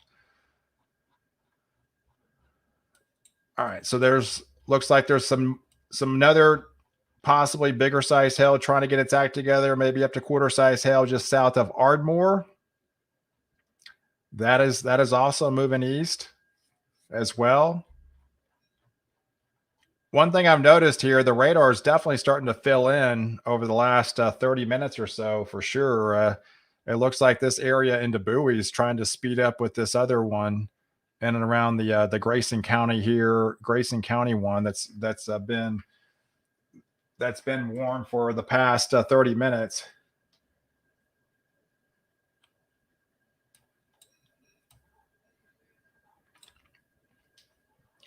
All right, so let me go back into Oklahoma City here. Let me switch radars.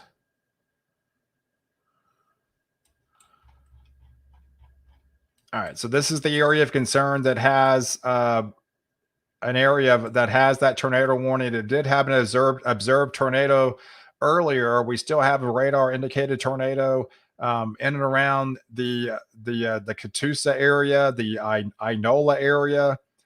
We talked about between 412 and these areas that will include the Pryor area at 809, the Locust Grove area at 816, the Salina area at 818, the sorry, I can't pronounce all these individual cities. Spabana in 828.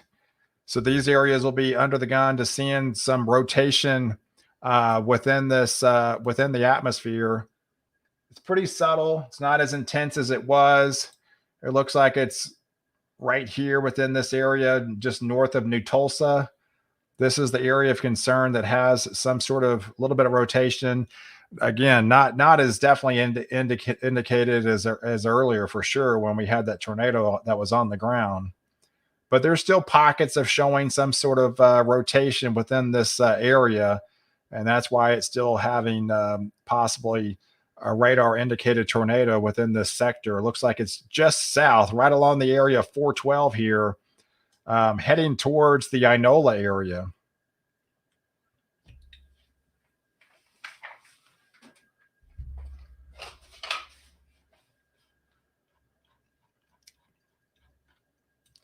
Yeah, and this looks like it just continues.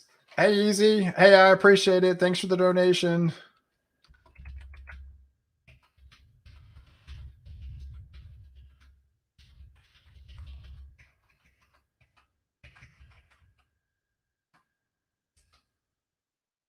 Lightning detected 22 miles away from my house.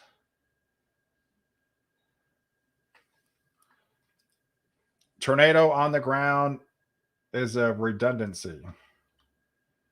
Yeah, it's going to be an active night for sure. Definitely an active night. It seems like we've had possibly 3 or 4. It's probably kind of hard to keep count. But I always let the storm predictions, I let the National Weather Service do all their due diligence. And it usually takes several days after events like this. Sometimes it could take a week. I know Oklahoma, when they had those, 16 or 19, and I think they possibly had 19 during that one event. It took about a week and a half for them to uh, to do all their investigation to find exactly where all the tornadoes, what was straight line winds, what was actual tornado. There's a lot of due diligence involved when it comes to storms and the proper classification. So I always leave it up to the experts and report uh, the actual facts after the fact. But right now it seems like we've had at least several tornadoes confirmed from storm spotters right now, the in and around parts of Texas and Oklahoma so far.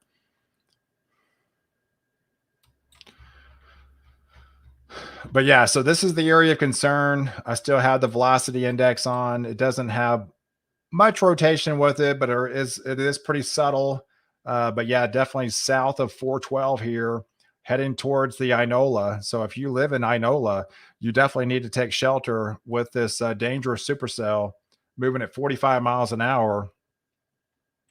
And this is all heading towards Highway 69 here. As you can see, it updated the frame updated here, and it's still showing a little bit of rotation here within this area south of 412 and Interstate 44. Yeah, some of these could very well be straight line winds, and a lot of times, EF0 tornadoes, straight line winds, it can cause almost the same damage, right? I mean, EF0 tornadoes are typically between 65 and 85 miles an hour. Straight line winds can easily be that high, if not higher at times. But a lot of times it can still do pretty much the same type of damage.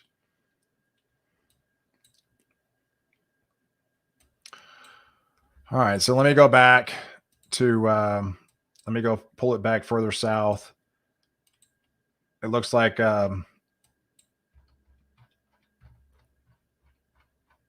maybe it was earlier. Hey, Catherine. Hey, thanks so much for the donations, Catherine.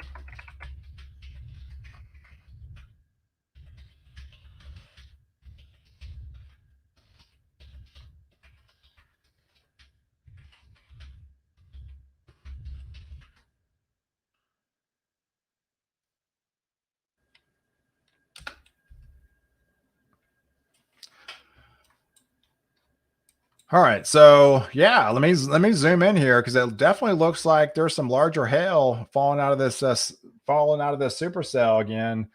Some whites, yeah, just basically east of I-35. That's a lot of hail falling from the sky here.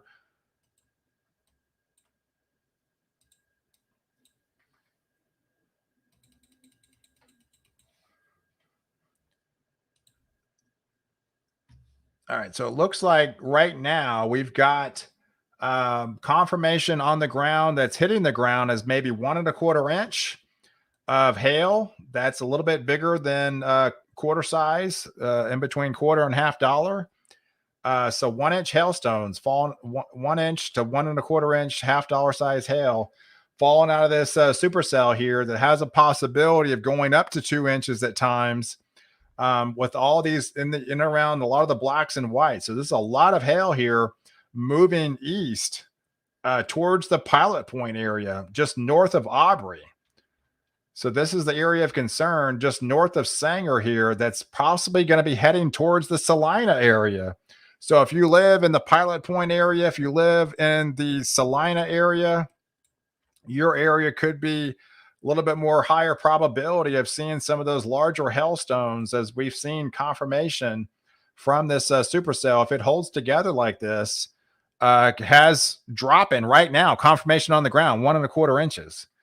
So that is some definitely doing some damage to some vehicles if they're left outside right now, as these are moving at 24 miles an hour.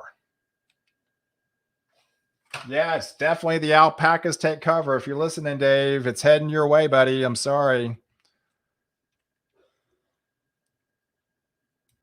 Yeah, so that's why they have the severe thunderstorm warning issued for the Salina area until 8. And I would imagine this just gets extended.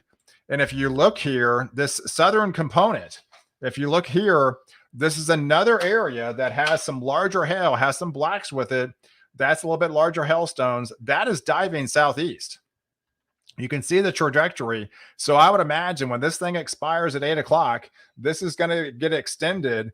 And then we're going to get another severe thunderstorm warning issued for possibly Prosper, going into Allen, going into McKinney, uh, because of this supercell right here that's diving southeast. So if you live in the Allen area, into the Frisco area, and the McKinney area, possibly in the Prosper area, now is the time. If you haven't already, get all your, secure your loose objects. Maybe put the cars under cover if you can, because it definitely appears that we could be a little bit greater probability of seeing some of those larger hailstones head your way over the next 45 minutes to an hour time frame.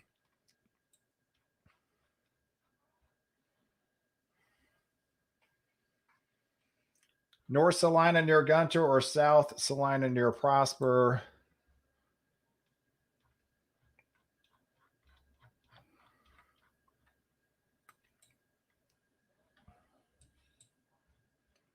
I mean, even these little cells right here, it doesn't look that impressive, but these are the ones you have to be concerned about too, because these are isolated. These are all isolated.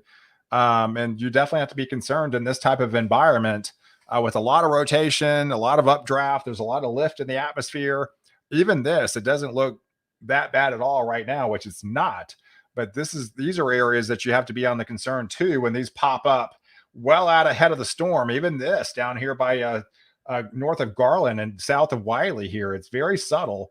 There's not much to it, but there's definitely showing signs of the cap is broken, right? And these storms are starting to rapidly start to form. So you definitely have to be concerned of anything that might pop up out ahead of the main line here, that could turn severe in this type of environment very quick, in like about probably 15 to 20-minute time frame. You could be looking at this, which is hardly anything, to possibly 1.5 inch hail falling from the sky in this type of environment. So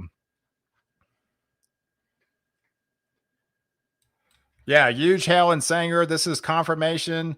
Yeah, this, I mean, right here. I mean, this is definitely some larger hail possibly falling out of the sky right now, in and around the Sanger area. If we put the hail corridor, yeah, this is, yeah. Look at that. I mean, that's some of the biggest hail we've seen within this area. Some 2 inch hail. That's some damaging hail. Some 2.25 inch hail. So this is definitely some very large hail that's falling out of the sky right now, in and around the Sanger area. This is some damaging hail of at least 1.5 inch up to 2 inches. Very isolated areas of maybe 2.25 at times.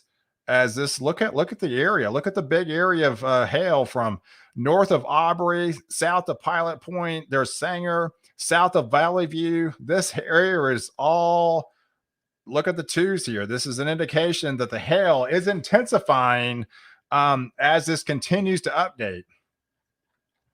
Yeah, if we zoom out, so the north component is moving a little bit further east. The southern component is moving southeast, but this is the area of concern of larger hailstones. It's falling out of the sky. Confirmation just north of the Sanger area, right now.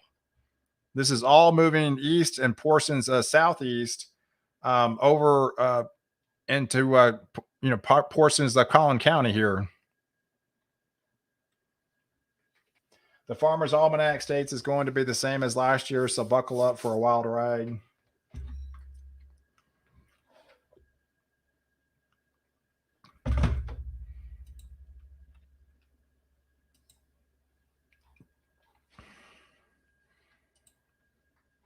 All right.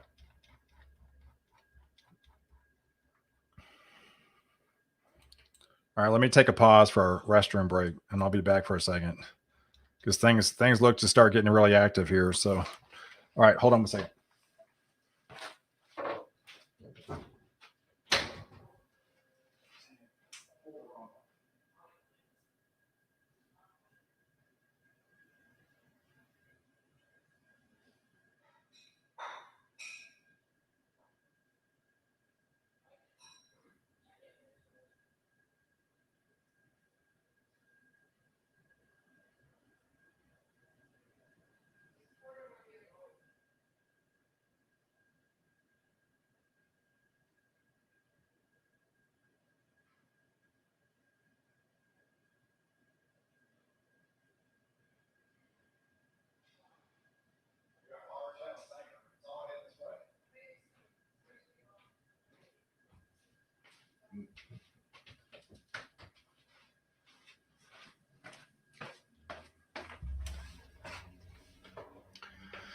All right. So yeah, it looks like things are starting to get really cranking on the hell front here, heading towards closer into North Texas.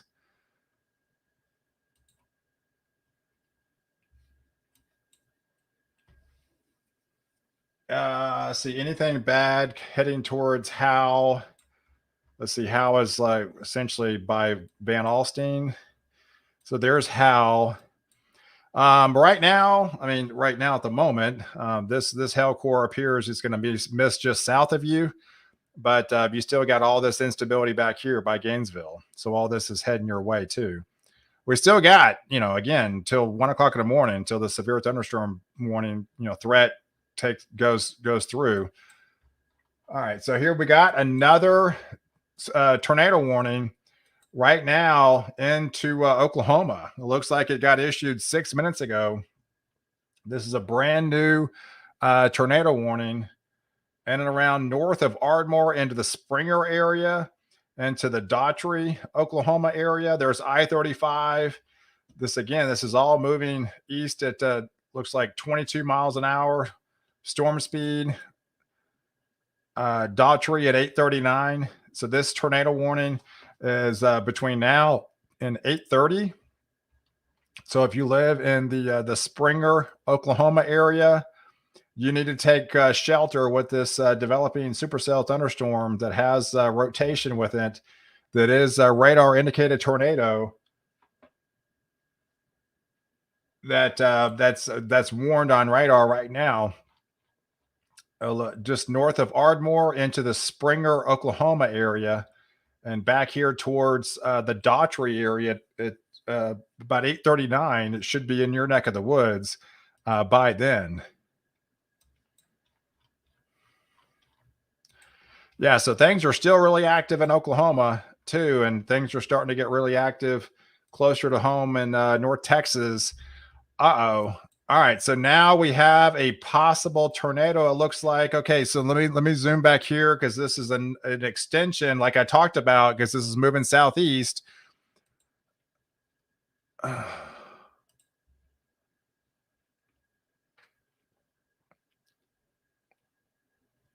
right, so this is National Weather Service.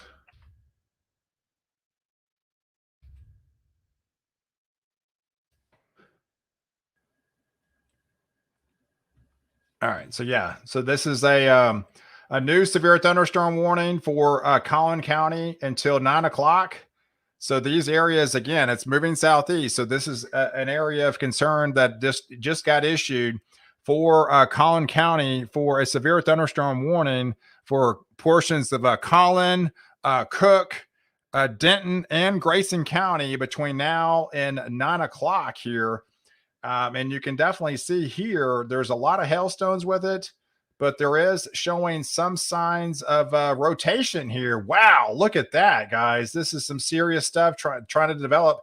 We have a possibly tornado developing right now in and around the Sanger area. Look at all that greens mixing in with the reds. Man, that's a lot of rotation, guys, within this area right here into it looks like it's just east of Valley View, east of Sanger, right heading towards south of Pilot Point, heading towards the Aubrey area. This whole area looks like it's rotating right now as we speak. And this is all diving southeast, heading towards the Aubrey area, the New Hope, into possibly Little Elm, into Frisco, into McKinney, into Prosper.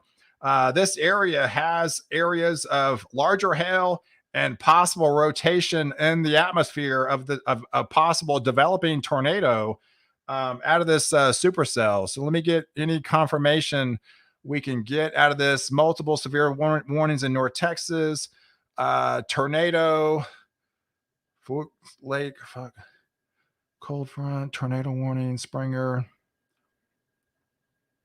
Okay, so yeah, this is the area of concern right here. If we kind of zoom into this area, this looks to be, there's Highway 377. This is Highway 380. So this is north of 380 currently right now. This is around the Sanger area. There's Highway 377. This is all heading towards the Aubrey area, this rotating supercell thunderstorm that shows a possible tornado trying to develop out of this area within Denton and Collin County as we speak.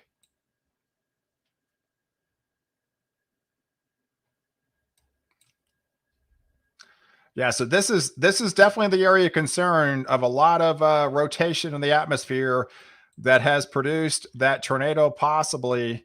And you can see the zone if we zoom out, you can see the area of concern as this is diving southeast with some larger hail up to possibly 2 inch in diameter at times, and then rotation within this supercell thunderstorm as we could have a developing tornado trying to spin up as we speak. I mean, look, all this is trying to come together. We've got 1, 2, 3, 4, 5 different severe thunderstorm warnings take place currently right now of this everything's coming together as we speak.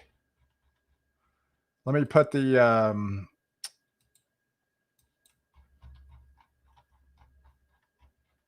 let me zoom back into the hail here. Yeah, so we still got pockets of possibly up to 2 inch hail at times within this purple shaded area. All these red shaded areas is again $half type size hail. So this is some larger hailstones falling out of the sky just north of New Hope. It looks like it's north of Aubrey. It's in between Aubrey and Pilot Point and Sanger.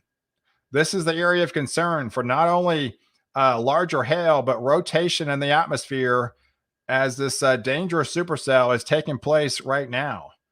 So if you live in these areas, you might be hearing some sirens starting to go off possibly. So you definitely need to be on the lookout to take shelter immediately from this supercell thunderstorm.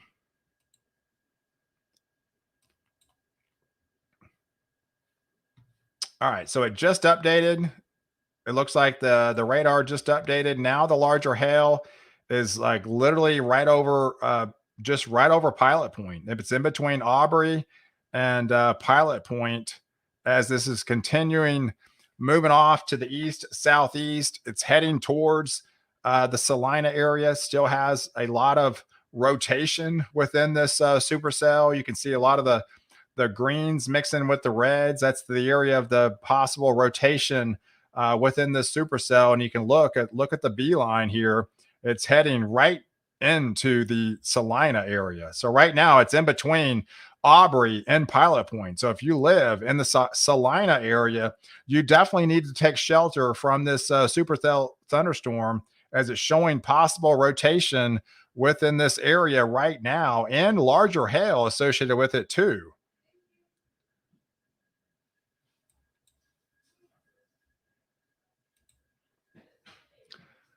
I'm in McKinney myself. This is basically where I live myself. So I'm definitely I'm on it too. I told my family I would warn them with any potential dangers. So it's definitely getting close. And if it definitely gets bad enough and it definitely shows signs of rotation, I will be making my exit towards the bathroom. It's about probably, I don't know, 15 feet away from me. That's the innermost area of my house. And fortunately, I do live in a 1 story, so I don't have to deal with stairs. But we are looking at a developing situation. It looks like it's diving southeast, so I'm definitely in the path of this particular possibly rotation in the atmosphere.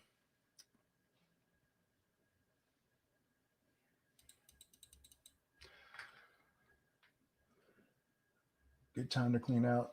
Yeah. So if you're on right now, if you got friends or family, they live in Frisco, they live in Little Elm, they live in New York, New Hope, they live in Prosper. You need to let them know they have a potential dangerous supercell heading their way of possibly a rotating, possibly spin up of a tornado. Not only the hail, but possibly a spin up of a tornado as well. So they need to know so they can be alerted. they might not have a clue. They may be watching their TV, not even knowing what's happening. Because right now, currently, it's actually not raining in those locations, but things would turn south quickly in a big way.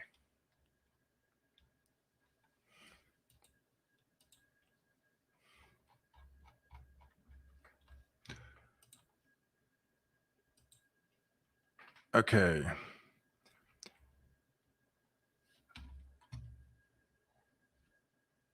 Denton until 8:30.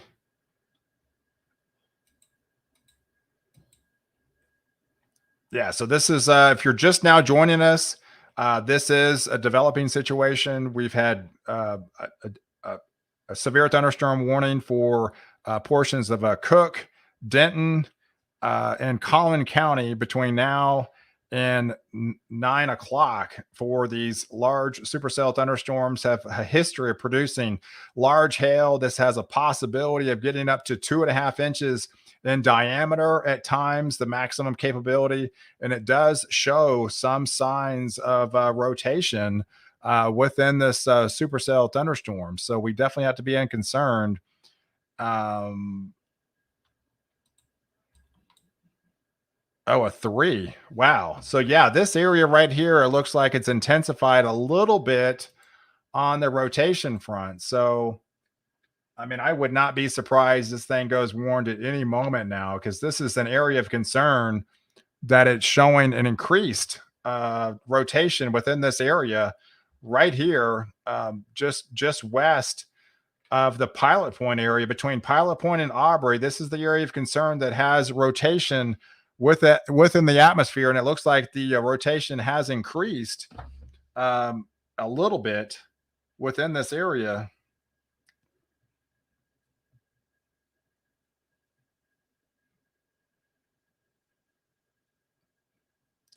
Yeah, sometimes I can see it better on my app.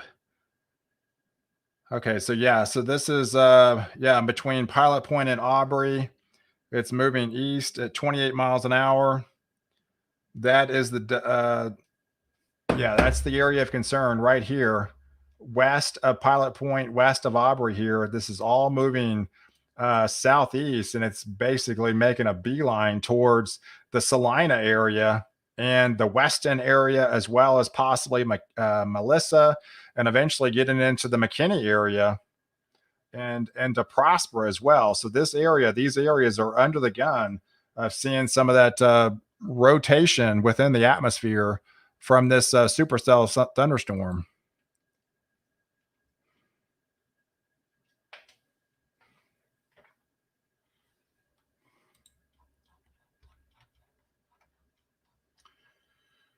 Hey Lexi, how are you doing?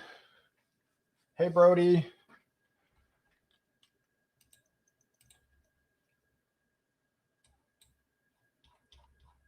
All right, so if we zoom out, look at the big picture, we've got this one tornado warned tornado warning up here by Springer that we talked about earlier. That goes until 8:30, so for another 25 minutes.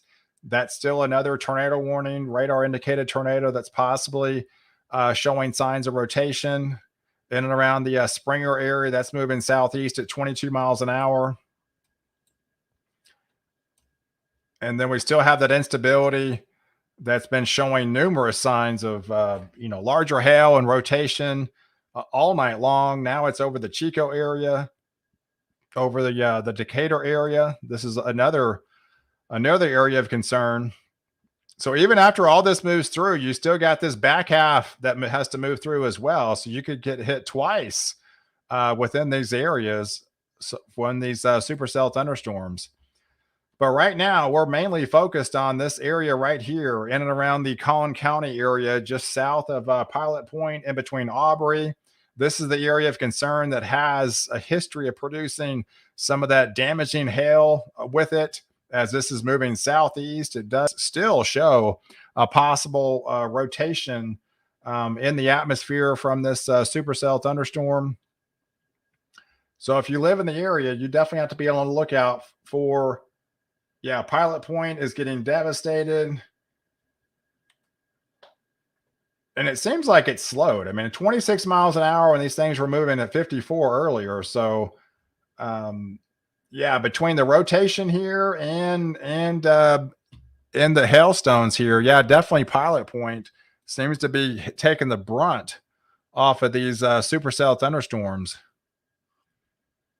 Yeah, and every update now, I'm literally surprised they don't have a tornado warning on this. I'm seeing a lot of rotation within this area. I mean, this they're just getting.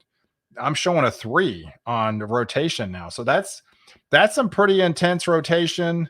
Yeah, and it's even showing intense rotation. So I'm like really surprised there's no tornado warning on this area. So this is definitely showing signs of rotation right now. Right now, it's still as we speak, west of Pilot Point, west of Aubrey here. It's showing intense rotation. In fact, so yes, I'm really surprised they don't have a tornado warning on this particular supercell. But right now we have a severe thunderstorm warning. These are moving southeast at 21 miles an hour, goes until 9 o'clock tonight. So this is the area of concern. If you live in and around the Salina area, you need to take shelter right now from this dangerous supercell heading your way that's showing intense rotation on radar as we speak. In and around the Prosper area, you need to take shelter heading towards, yes, definitely the Aubrey area as well as Pilot Point, as this area has been inundated for the past 10 to 15 minutes. Yeah, thunder picking up in Crossroads. Lightning has been crazy.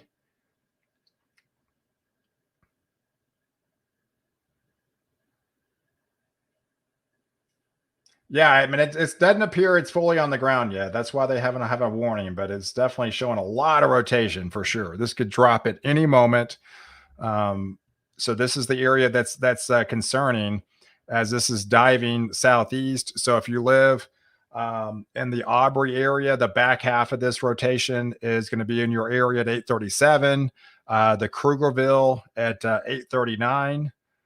So those are some cities and times in your areas of the where the instability could be at in your area.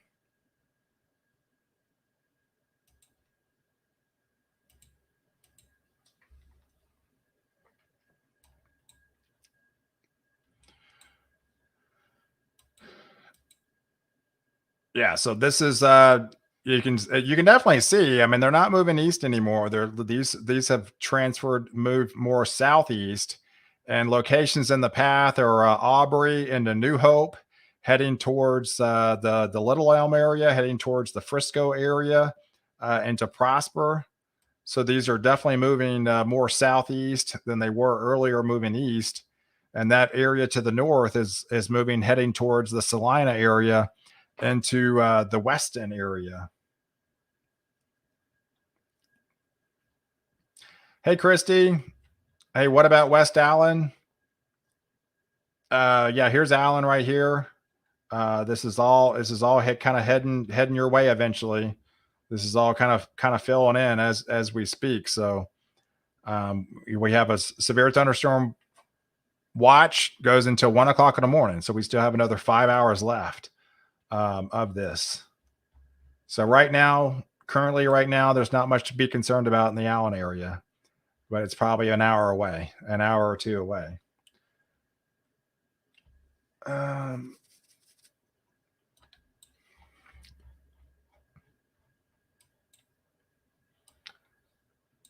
how's Gunner looking? Well, currently right now, it appears a lot of the bigger hail, a lot of the rotation within this is going to be more or less south of you, of Gunner. So you might miss out, at least on this particular cell, on a lot of the bigger hailstones and the rotation here.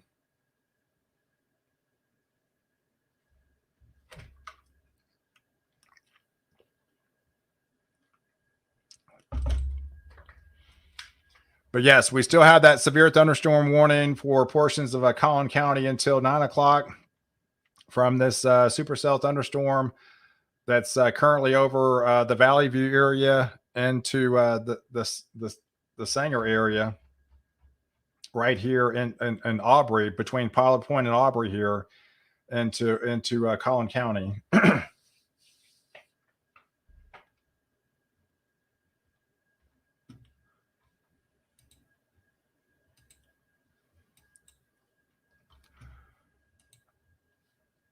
um,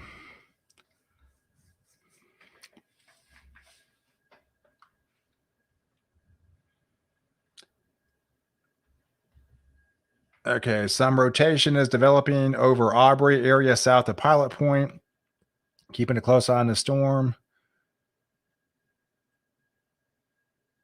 The National Weather Service in Fort Worth, two small clusters of strong to severe thunderstorms will impact areas north of Highway 380 to the Red River. The trailing cluster of thunderstorms is moving east at 50 miles an hour and will overtake the slower storms from Pilot Point to Sherman by 9 p.m. Large hail and high winds of 65 miles per hour are possible. Yeah, so it definitely appears that's what's happening is the back half is moving at 50 miles an hour. The front half is moving about half the speed. So essentially, what's happening is we had a lot of separation earlier, but now, since it's moving double the speed on the back half, this is all kind of catching up to the front half, and we're starting to see the beginning stages of it congealing into a solid line. So it appears that we probably have maybe another hour left of that, maybe possibly really intense type stuff. But eventually, this will all kind of mingle together and form this nasty squall line coming through. So that's what appears to be on the developing stages with this back half storm kind of catching up to the front half storm because it's moving at twice the speed. So you can almost see it's already kind of caught up with this system, and sometimes that can help because so it can actually get entrenched in some of this rotation. So this could actually help it kind of lessen, maybe probably possibly lessen the severe threat. So we'll just have to see how all this pans out. But you can definitely see as the frames are getting further here, it's now we're starting to get rain showers entering the McKinney area, heading towards the Anna area, into the Howe area, getting close to Frisco now. So the beginning stages of some rain starting to move into your area. It's hit Prosper now, so you can definitely see it's on the move. Now it's heading towards the Salina, like we talked about.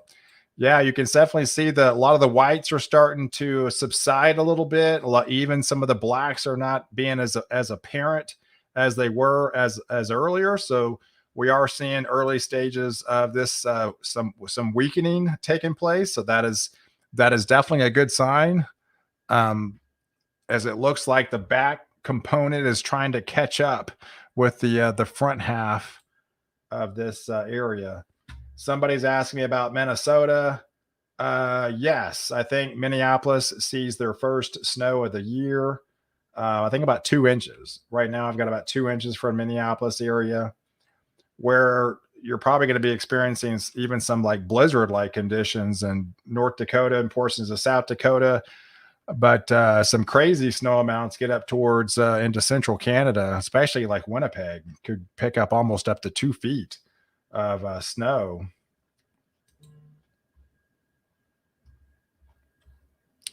Yeah, so I'm getting the radar now. Yeah, three miles away now. So I'm getting lightning detected 3 miles away from my house. So this is definitely getting closer. Right now, we don't have a severe tornado warning in Collin County. This is a severe thunderstorm warning. We've had numerous signs of rotation within this area, but we have no confirmation of anything touching the ground or from storm spotters. That's why it just says tornado possible within this area. So we're still watching this area of concern that has a history of rotation within the atmosphere. But at least right now, it doesn't appear anything has tried to touch the ground.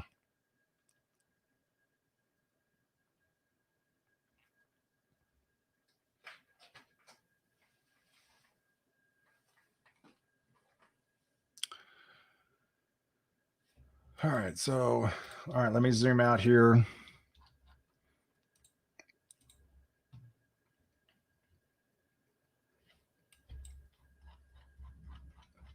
All right, so yeah, I can hear all the thunder now. I can hear all the thunder happening outside my window. So it's definitely getting closer. I just hope I don't lose power. Pray I don't lose power because it's rapidly approaching my area.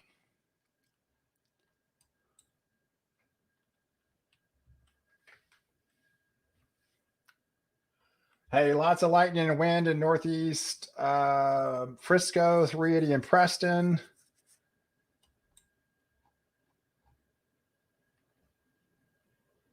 Yeah, so this is the area of concern still in between Pilot Point and Aubrey. Still shows some larger hail. Still shows yeah, we're still getting plenty of rotation still in this area as this continues to dive southeast.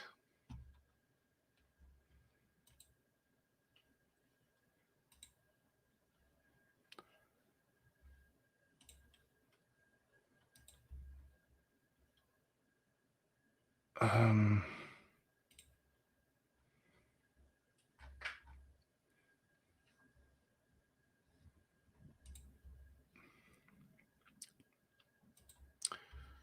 all right. Hey, Sarah, how you doing? The local news stations are saying nothing, which is surprising to me. Yeah, I mean they typically don't break in until there's some sort of tornado on the ground or something like that.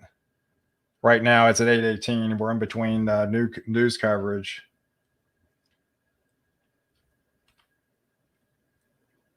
But I'm on it. I'm gonna give you a plenty advance warning here. All right. So yeah. So again, this is still the area of concern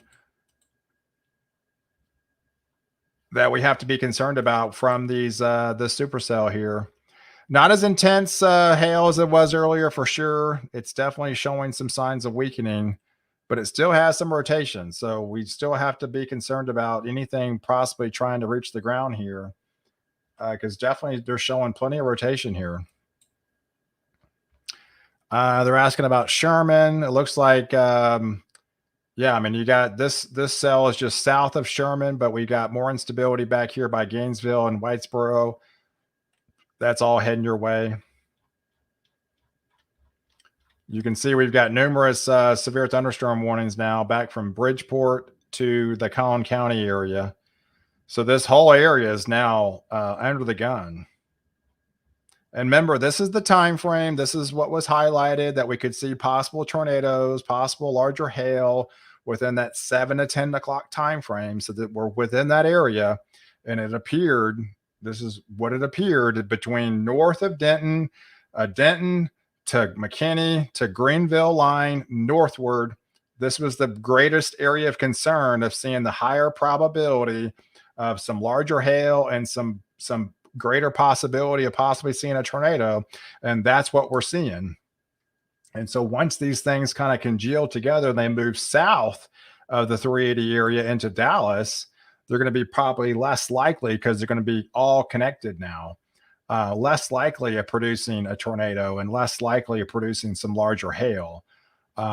Maybe in the quarter size variety, but then we'll have the winds to deal with, the 65-mile-per-hour winds possibly. So so this is all playing out as forecasted for sure as this continues to move across.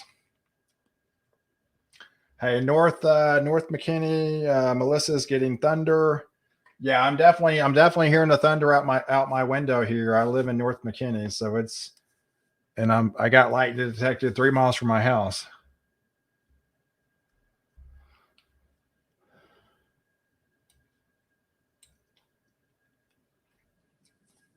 Mm. Yeah, wind just started picking up in Salina.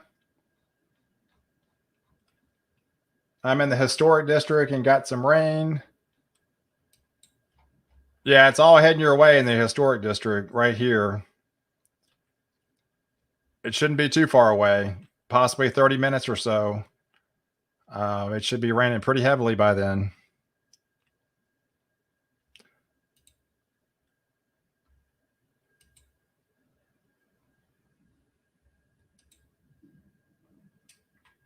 Still seeing some larger hail, not as intense as it was earlier, but still pockets of quarter-inch, half-dollar size at times.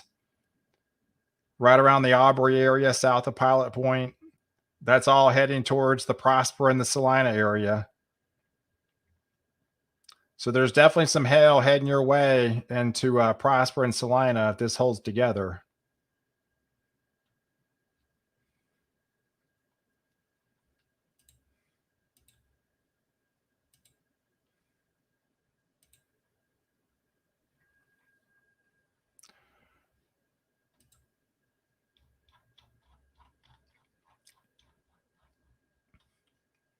Yeah, so if we zoom out, so this is the area of concern that has the tornado possible, still showing signs of rotation within this supercell here.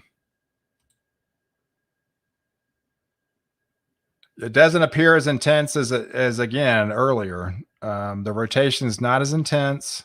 The hailstone's not as intense. So we are seeing some signs of this weakening at the moment.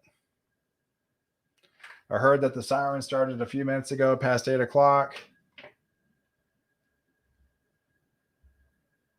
Moved here recently. I live at El Dorado, 121 380. I think Craig Ranch. I'm like 2 minutes away from the Allen Outlet Mall. What part of McKinney is that considered? You live 2 miles from Allen. That's basically Allen. South of 121 is Allen. Sounds like you live in Allen. I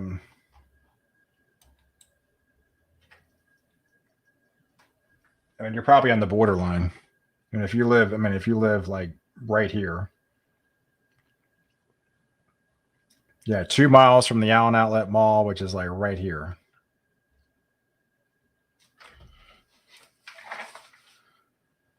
Hey, Scott. I live in Boulder, Colorado. Hey, welcome. Thanks for watching from Boulder. Yeah, lots of wind today.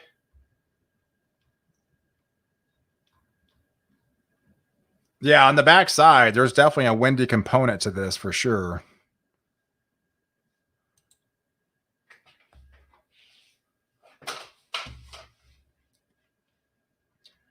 That's South McKinney, super close to Allen. Yeah, it's right on the cusp. Oh, this is a new one. It looks like it got extended.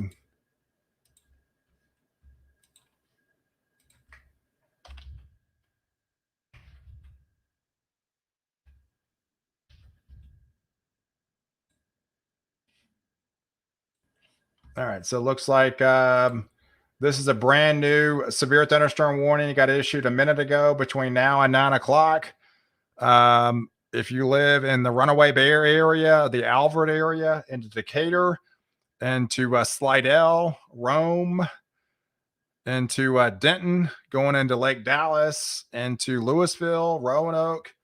These areas for under Denton County are under a severe thunderstorm warning. So it'd be Denton County, Louisville, and Flower Mound, Texas, between now and 9 o'clock, of seeing some of that quarter size hail and some of that 60-mile-per-hour wind gust all heading your way into more or less the Runaway Bay area, into Boyd, Decatur, Denton, Louisville, as these areas would be dropping, southeast here. Yes, so between now and 9 o'clock, you're going to have to be dealing with those that severe weather component. This is the severe thunderstorm warning that still takes place in the Collin County until 9. You can see we talked about Salina earlier, that larger hailstones almost knocking on your door now. It's not that far away. That's heading towards the Preston area. That's 289. That's Preston Road.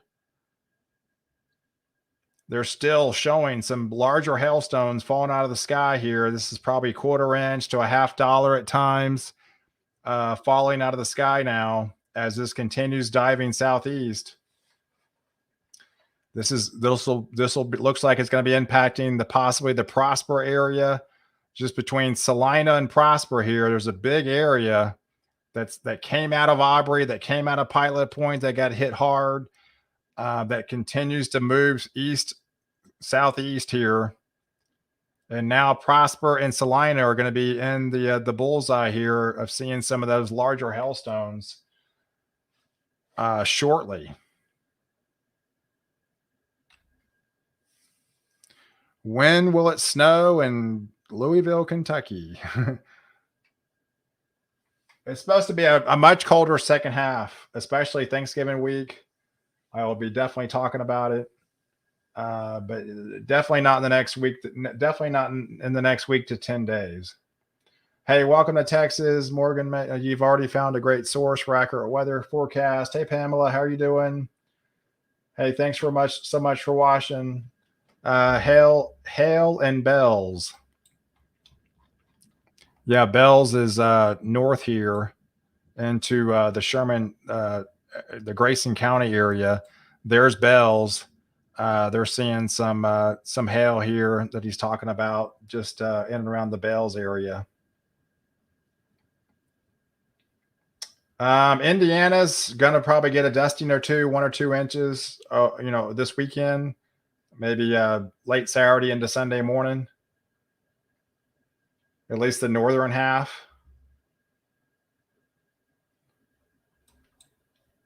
All right, so confirmation from Joel that the hail has made it to Salina. So we talked about Salina earlier getting the hail. Now as we have confirmation now that hail is falling in Salina as the new update is just now come in. We can see a lot of the blacks here moving, heading towards the Salina area. We've got a big pocket of black here. This is, let me get you the parameters. This is Highway 380. There's Prosper. There's Salina. There is the New Hope area. So this area right here is a big pocket of some larger hail falling still from this area. So if we put the hail quarter on, that is definitely some golf ball size hail at times. There's a bigger pocket of quarter to $half size, but there's a very small pocket of still some golf ball size hail, maybe up to 2 inches at times. So that is definitely a big area of seeing some of those larger hailstones fall out of the sky right now as this continues to dive southeastward.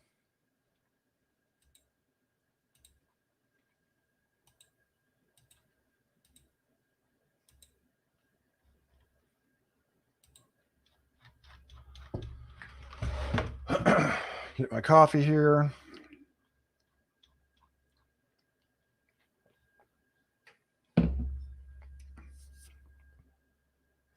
All right, so it's starting to rain here.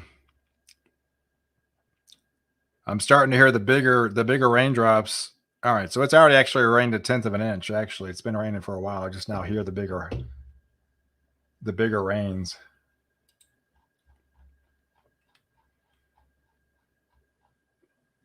Okay, so this area is still showing rotation, guys. I mean, this is still showing some sort of rotation within this area. We haven't had any confirmation of it reaching the ground, but we are getting, oh yeah, Sanger. There's some definitely hail. I'm looking at pictures of hail and Sanger here.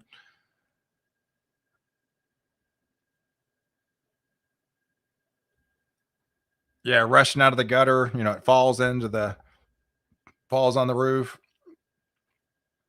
Yeah, severe thunderstorm warning for Denton and Collin County. That was earlier. Still going on until 9 o'clock.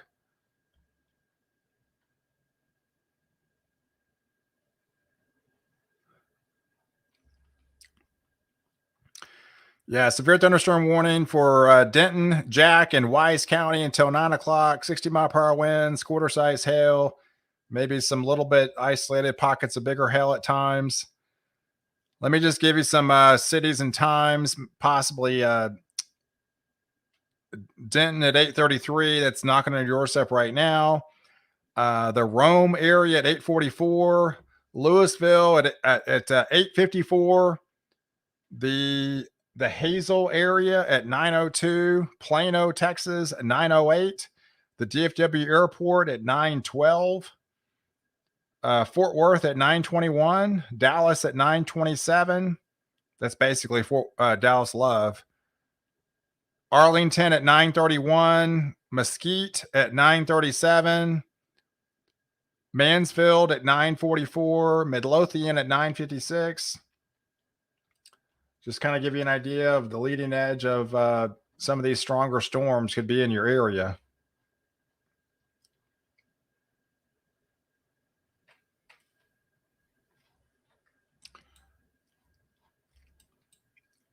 But it definitely appears that was a good thing. It looks like the back half of that storm was able to catch up with the first half, and that has been our saving grace, as it looks like it has helped kind of destabilize the kind of help lessen the severe threat, and that's what we're finding, guys. We still got a severe threat, still has some rotation, still has that possible larger hail, but this is we're down to the almost the end of it. I mean, we don't have any tornado warnings now. We don't have any. This is all kind of coming together now. This is all kind of congealing into a solid line as we speak. This is still mainly basically north of 380. You see, this is what was forecasted. This is what was forecasted. The main instability is north of 380 with the highest threat from a Denton to McKinney to Greenville line northward into Oklahoma to seeing larger hail, possibly some a tornado or two, which we have seen. And then once it gets past south of 380, this is all congealing into a solid line. Yes, you could still see an isolated spin up, no question. You could still see some smaller hail, maybe up to a quarter size, but maybe not the nasty stuff of that maybe golf ball to 2-inch type material. The biggest hailstone of the night was north of Electra by Wichita Falls, and according to the Twitter post, it's about 4 inches. That was a serious hailstone that fell out in that neck of the woods. Hey Dave, crazy rain. So man, it's right up, man. It's right on your doorstep right now. Are you experiencing any hail, Dave? It looks like there's that pocket of that black here. Not as numerous it was earlier. It's definitely not as intense. So it's definitely weakening with every update for sure. So, but definitely heavy rain for sure. Hail in Salina. So we are getting confirmation now. It is hailing in Salina. This is all moving into Salina, just north of Prosper here. This will eventually impact the McKinney area if all this kind of holds together. So we're still seeing. I mean, look at the bullseye here. Look where it's heading. It looks like it's heading towards the McKinney area, West McKinney, East McKinney, historic McKinney, everything. So it should be moving right over my house here in a little bit.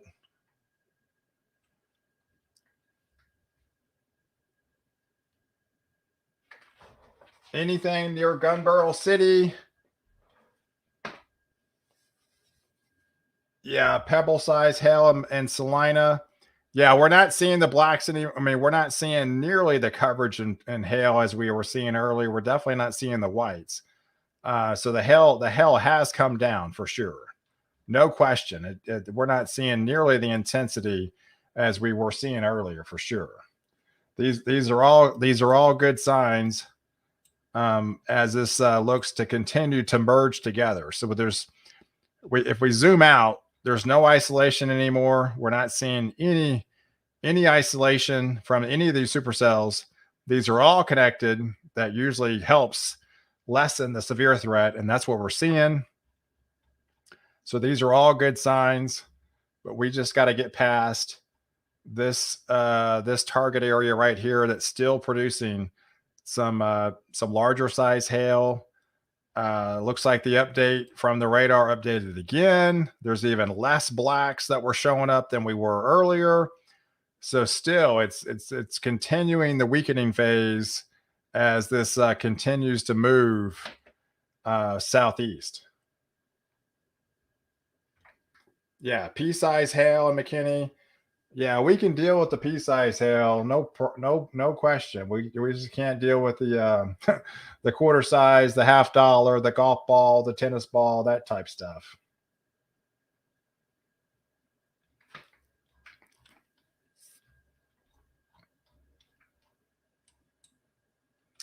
And we're still, I mean, we got to watch for maybe anything that might separate it. We got to watch for any possible development maybe further south that could get isolated from this main line here, because those could turn severe quickly.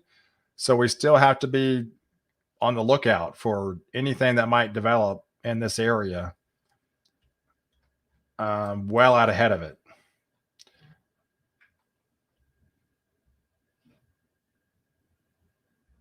Oh wow! So I'm getting pictures right now, video from the hail and Salina here. It's a lot of lightning.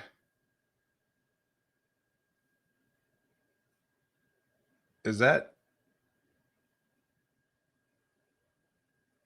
yeah raining now at Palponder? Hey, thanks, Dave. Hey, I appreciate you sending me the video.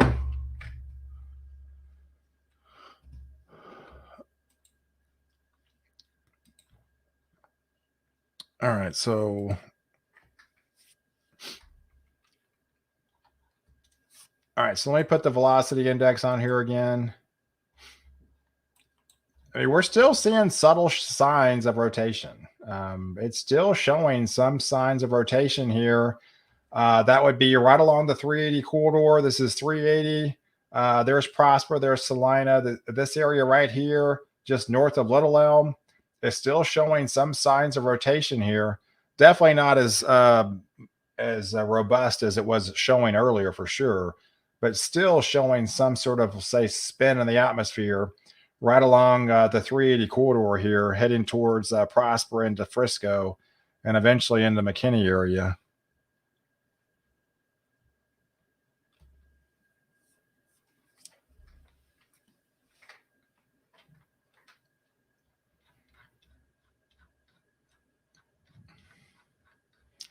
All right, so I'm hearing the thunder.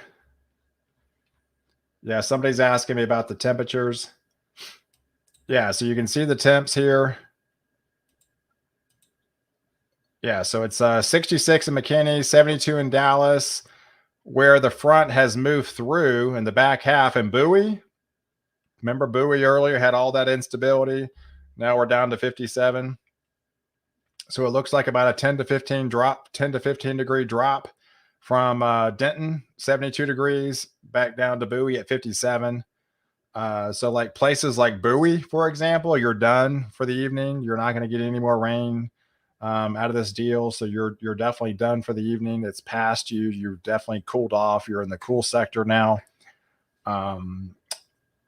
So you can go to bed. It's only 8:40, but you don't have to worry about storms for the rest of the evening if you live in the Bowie area. Yeah, loud thunder and lightning moving into Anna.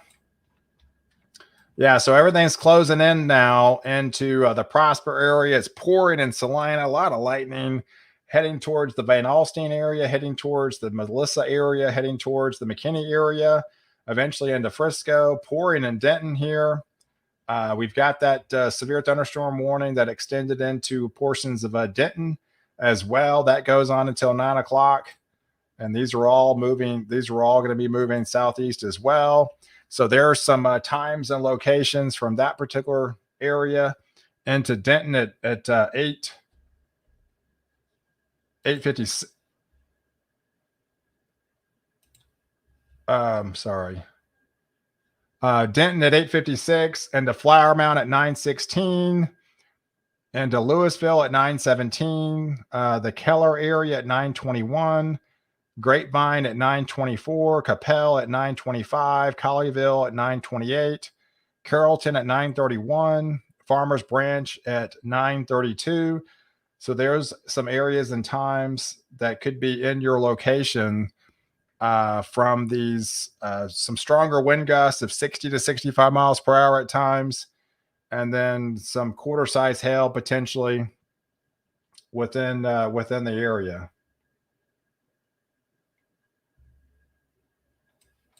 I'm starting to hear the heavier rain starting to really pick up now outside my house.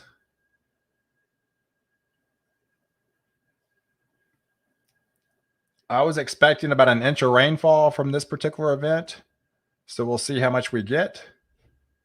I'm about a tenth of an inch so far. Yeah, the wind's starting to really howl here. Yeah, 54 and raining here in central Iowa. Yeah, Iowa could get some snow in the back half of that system on Thursday night and Friday. And heading into Saturday. No, we still have coming down here. I'm in the Frontier and Dallas Parkway.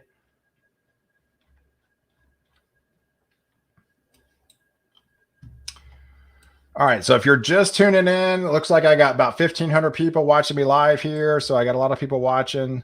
There's 2 severe thunderstorm warnings currently right now, one over Denton County until 9 o'clock. And then one we still been dealing with over Collin County until 9 o'clock as well. So that has had a history of showing rotation. It's had a history of dropping some larger hail. But from what we've seen in the last 30 to 45 minutes, the hail corridor has come down substantially. We're not even seeing any blacks anymore. So this is definitely on the side of downsizing and intensity for sure. As this continues to merge together, all this is the back edge of the system has caught up with the front. It's moved twice as fast. And all this is congealing in that nasty squall line that we talked about. The good thing is it's happening a little bit earlier than expected because the back half of the system was traveling twice the forward speed as the front half. So it was able to catch up to it. And when it's doing that, it's as it caught up, it's able to kind of weaken the first half of the system. And that's what we're seeing. So we're getting the heavier rains, we're getting some smaller hail, but we're not getting the bigger hail that we've seen earlier. So all these are good signs. Thank you, pal. You're literally my sanity right now.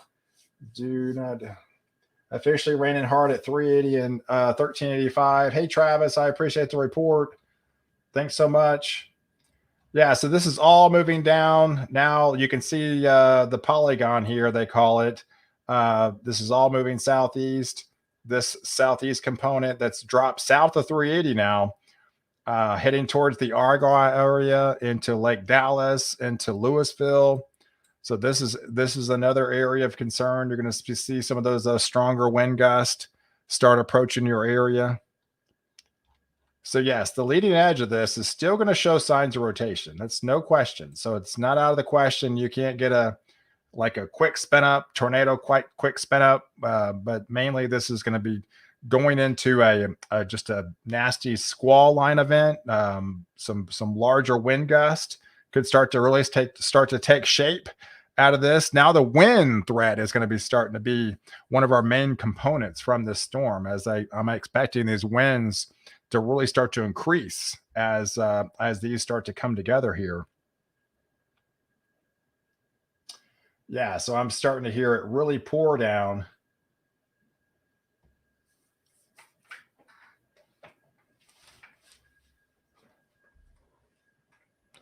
Well, I mean, we have a severe thunderstorm watch, Michelle, and within the severe thunderstorm watch, there was a couple tornadoes possible. So yes, even though it is officially a severe thunderstorm watch and not a tornado watch, there were still several tornadoes possible within the severe thunderstorm watch. Hey, Dave. Yeah, much better now in Salina. So we've got confirmation. It's moving past Salina now as we speak. So it's not as intense as it was.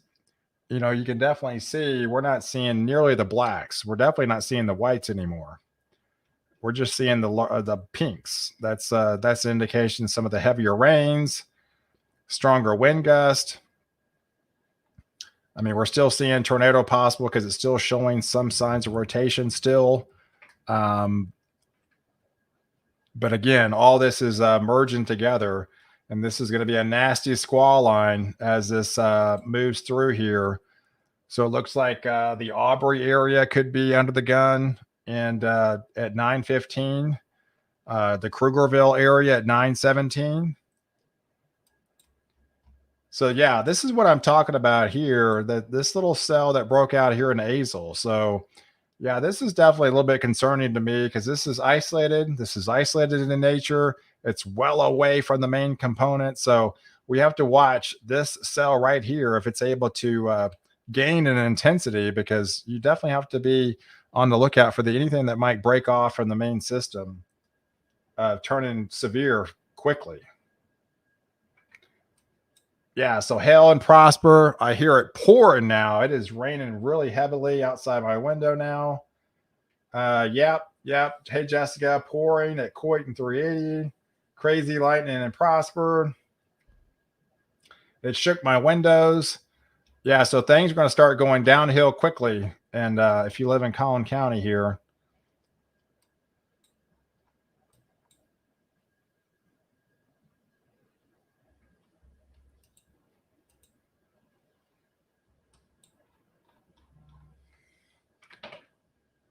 yeah, lightning 0 miles away. So it's on my doorstep. It is over my head right now. All right, so yeah, we're not seeing the reds and greens mix here. There's subtle signs back here, but we're not seeing nearly the rotation that we were seeing earlier with this particular supercell. So these are all good signs, as this shows continuing signs of weakening, as this is really merged into a solid line here now. Yeah, hail hitting my roof.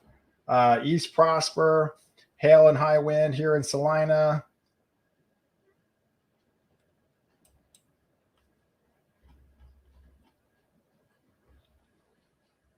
Yeah, so here's Sherman. I mean, they're asking me about Grayson County.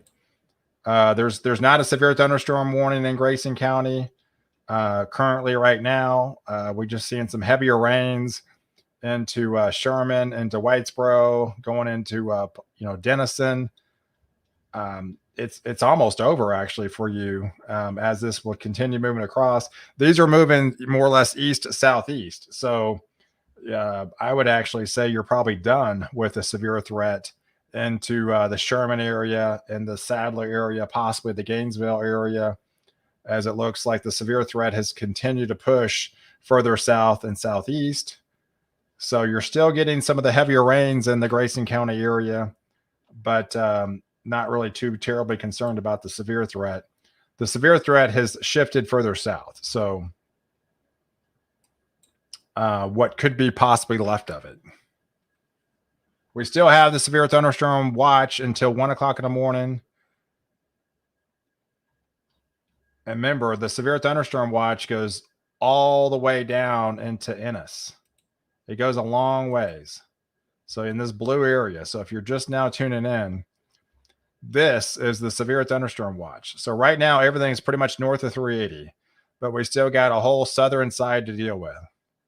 And we still got 4 hours left of this severe thunderstorm watch until 1 o'clock in the morning. So this encompasses all of Dallas, all of East Texas, all of South Dallas, all of Corsicana into Ennis. All these areas are under that severe thunderstorm watch until 1 o'clock in the morning. So yes, our focus has shifted further south. To the north in Oklahoma, we still have that severe thunderstorm watch go until 10 o'clock. So that goes until 10 o'clock. So you have another hour left up there. And the southern side in North Texas goes until 1 o'clock in the morning.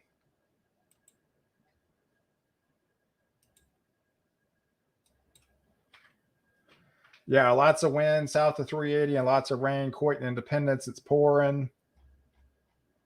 Yeah, what's up with Salina?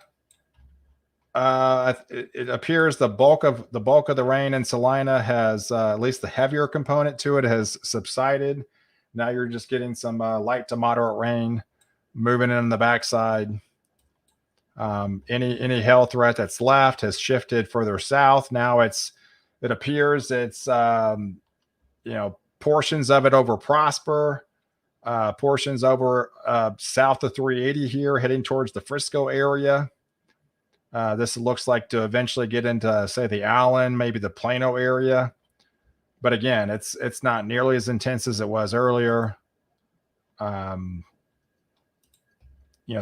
bigger hail threat has definitely subsided for sure.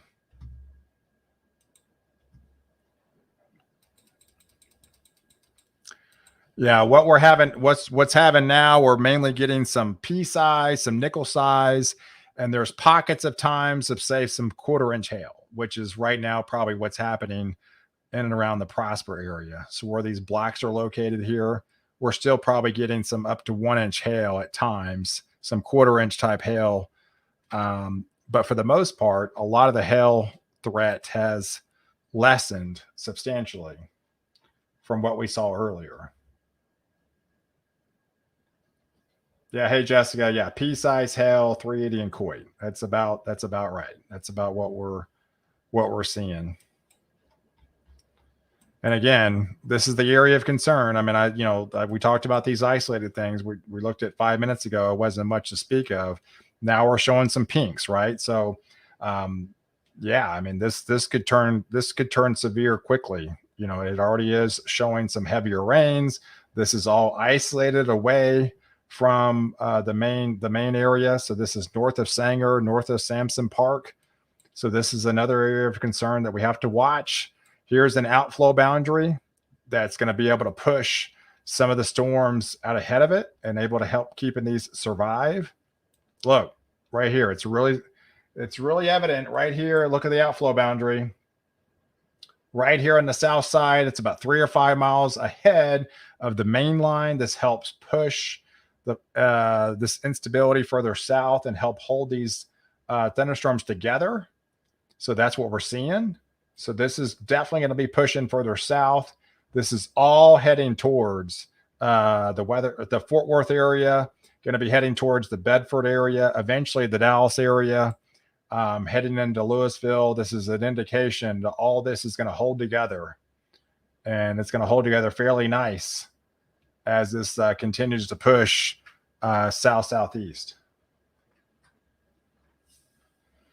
Hey, tried to become a member. It won't let me. Huh. Like on my YouTube channel, join and become a member, or Facebook, like become a Facebook sponsor. I'm not sure why I wouldn't let you.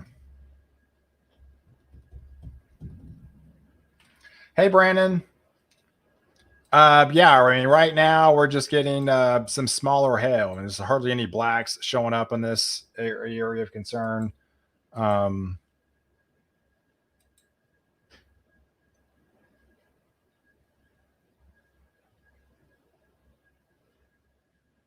just thought I heard some larger hail hit my house. I mean, there might be a few hailstones mixed in still, some larger hail. It seemed like I heard 1 or 2 really something big hit. Okay, so yeah, I mean, we're not seeing, we're mainly getting nickel size hail up to quarter size at times. The hail has substantially come down. Yeah, I'm starting to get the heavier rain now. I'm definitely hearing bits of pea size hail hit my window for sure at times. Yeah, I hear the little tings. I hear the tings every now and then, but earlier I definitely hear several thuds. So there was definitely some mixed in larger hailstones mixed in with that pea size hail. I mean, I hear it. It's starting to pick up, starting to intensify. Yeah, I'm getting very heavy rain now. Yeah, so my wife says we're getting hail. There you go. We got confirmation here.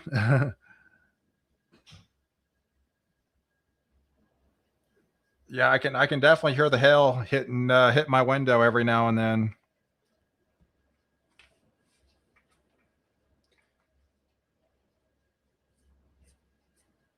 Yeah, 2 to 2.5 inches of rain for Tulsa, Oklahoma, a little more than an inch for the Pegs, Oklahoma area.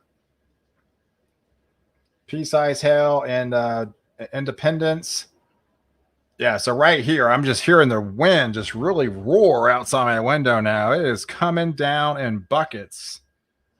We are getting the brunt of this sixth. Wow, I had a tenth of an inch. I'm up to a quarter. It is pouring, guys. It literally rained almost a half inch in like I don't even know 5 or 10 minutes. It is coming down in buckets right now. All right. My wife says pea size. That's what I'm kind of hearing confirmation. But there were a couple stones there. It seemed like some definitely larger ones that hit the window. All right. So yeah. So there you go. There you got confirmation from that outflow boundary that they went ahead and extended this severe thunderstorm warning into Denton here. So this is a new. I mean, I'm sorry, Dallas. So this is a new severe thunderstorm warning for Dallas into Collin County until 10 o'clock. So portions include Collin County, Dallas County, Denton County, as well as Tarrant County.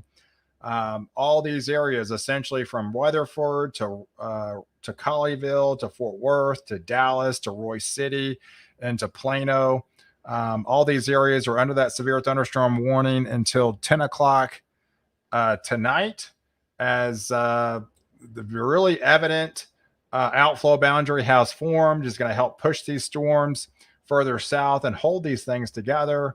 And that's what we're seeing. So we're getting confirmation of the National Weather Service had went ahead and extended the severe thunderstorm warning until 10 o'clock for this area for the next hour as this continues to push further south.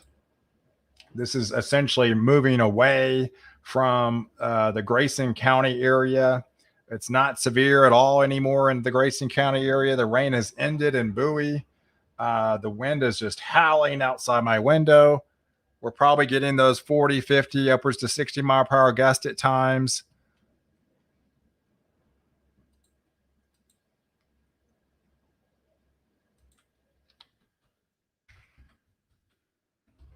Whoa. All right. Dang.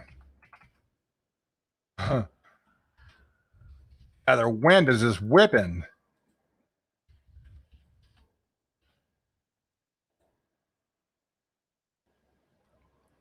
Um, More local.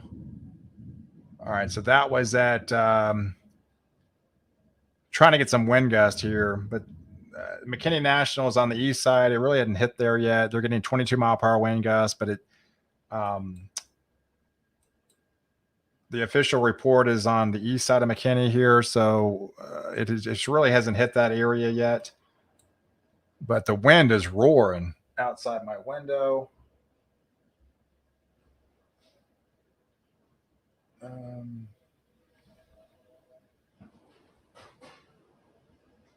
Severe thunderstorm warning.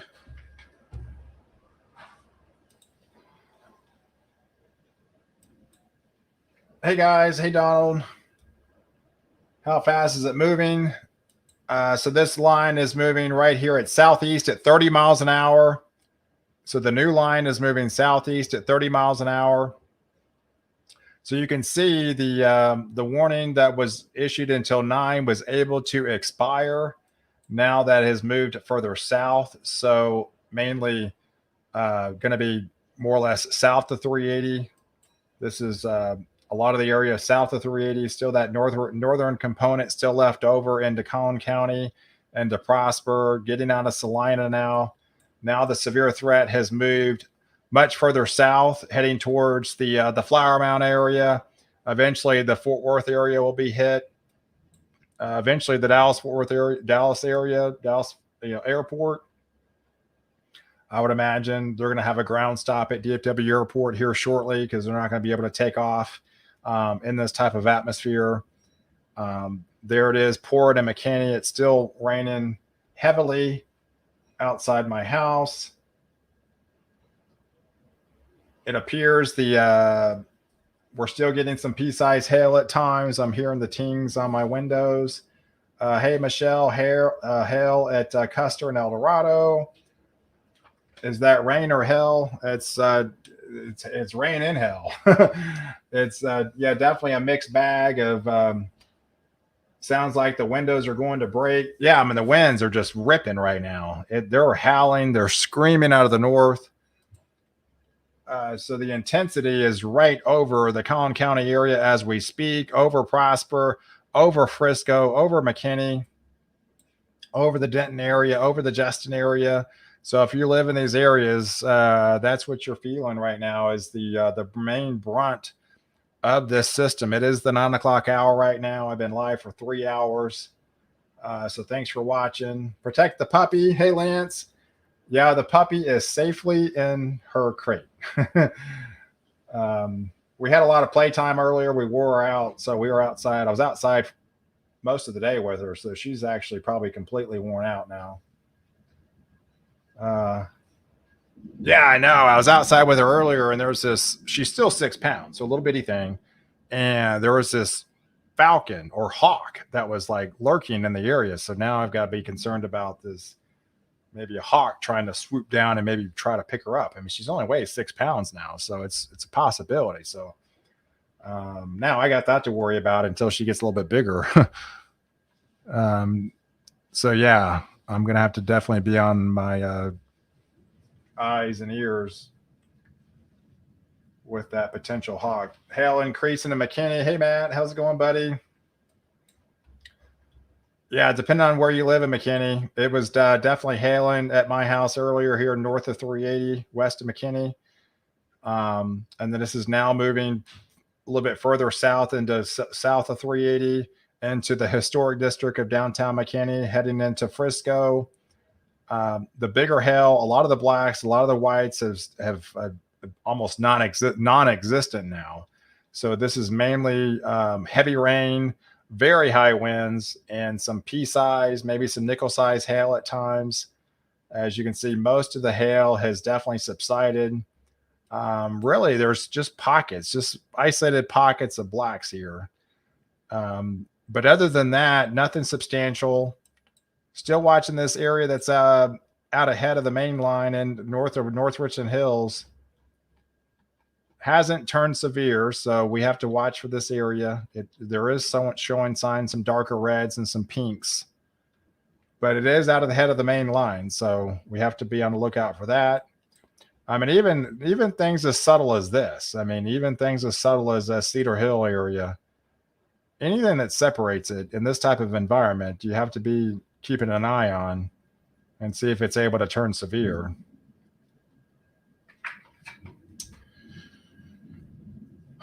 So I'm scared in Grand Prairie. Yeah, things are. I mean, the good thing is it seems like the tornado threat has subsided. Oh, we're getting some bigger hail now. That's the biggest hail of the night. I'm here in my windows.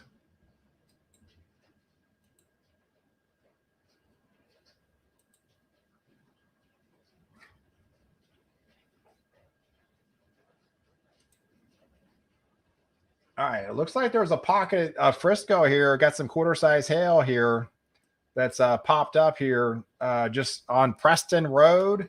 Looks like it's north of 121 and between 380 and 121 in Frisco, in the heart of downtown Frisco. It appears we have some quarter size hail that's reaching the ground.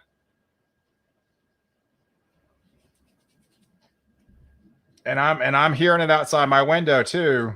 Some larger hails that's popped up right around this area.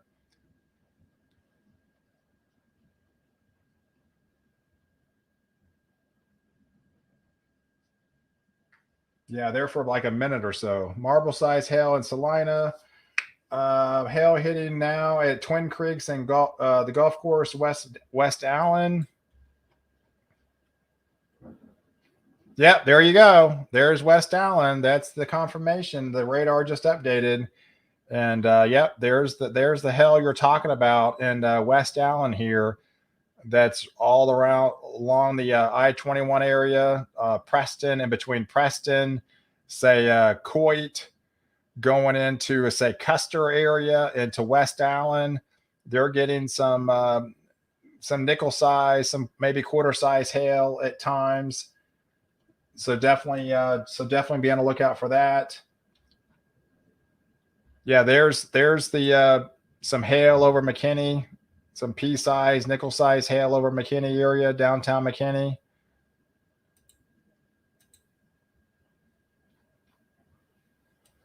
Yeah, there's that pocket of black here that just popped up. So that is new. It looks like that has pulsed up a little bit. Some little bit bigger hail than what we have seen of late. But all this is diving southeast, heading towards the Plano area, heading towards the Garland area. It's not raining nearly as intense as it was, but I'm at wow, I'm an inch. There you go. Got my inch of rain. 0.98. Just like that.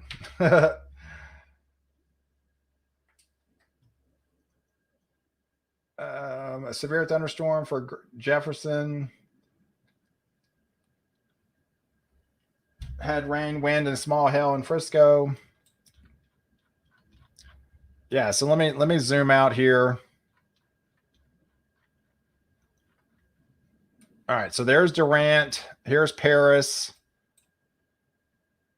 None of this is severe to the north and to Collin County, northeast of Collin County, and to Hunt County and to Paris. None of this is severe, and to Sherman.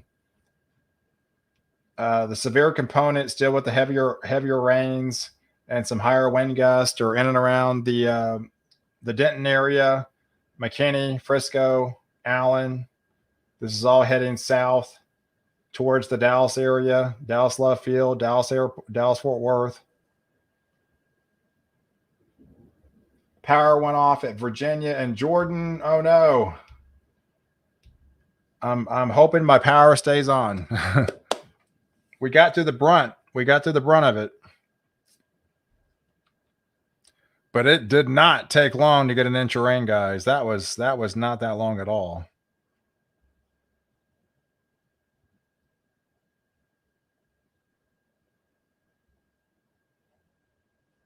It's still moderate rain. I'm up to 1 inch exactly now. Still moderate rain. It's not heavy rain, not an intense rain. Hey pal, how long you going live? Well, I planned on until it's over.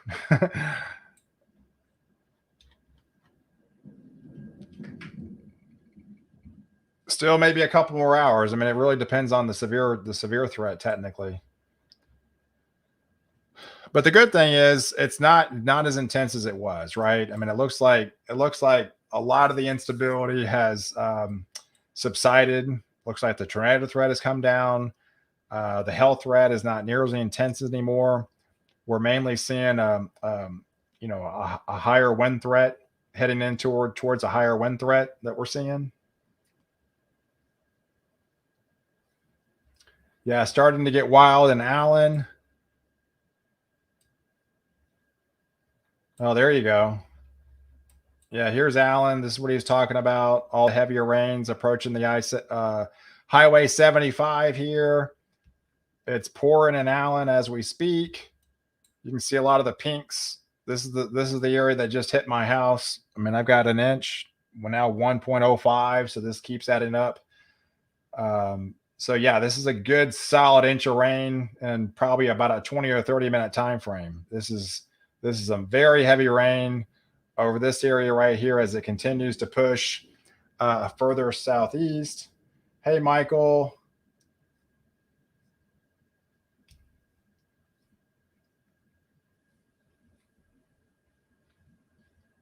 Lost you again. Hell at Bethany and Allen and Alma. Yeah, so you're probably experiencing some of that pea size, nickel size, maybe up to quarter size at times, possibly.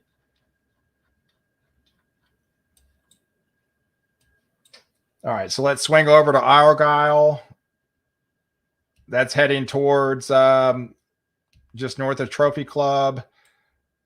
That's heading towards southeast, heading towards the Carrollton area. You're going to start getting hit.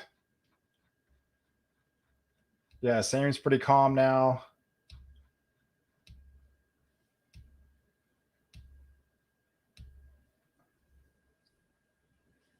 Oh, hey, David. Yeah, thanks for the reminder. Yeah, so I should be streaming both on Facebook and YouTube. So if you're following me on Facebook, and if you haven't subscribed to my YouTube channel, you can always just hit the subscribe button. It's free to subscribe. So you get all my and then you have an option to hit the notification bell as well to get all my daily updates.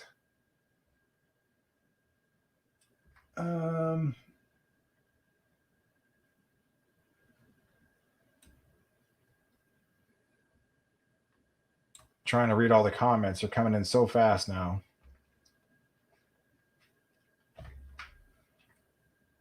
Michael. Oh, here we go. Yeah, so all the severe threat has continued to push further south. Now it's heading towards the Plano area. So if you live in Plano, you're probably experiencing some of those higher wind gusts now. Some of the hail probably hitting your window. Maybe some marble size hail, maybe some pea size hail, some nickel size hail at times. Where the blacks are, there's not much left, but could be a little bit higher than that, but everything less than a quarter inch. But definitely some very heavy rain. This pocket has produced at least an inch of rain in a short amount of time. So this continues to push further south. You've had that outflow boundary that showed that was pretty evident earlier. It's not as evident because it's now, again, that area has maybe moved faster than the outflow boundary. It was able to catch up with the outflow boundary.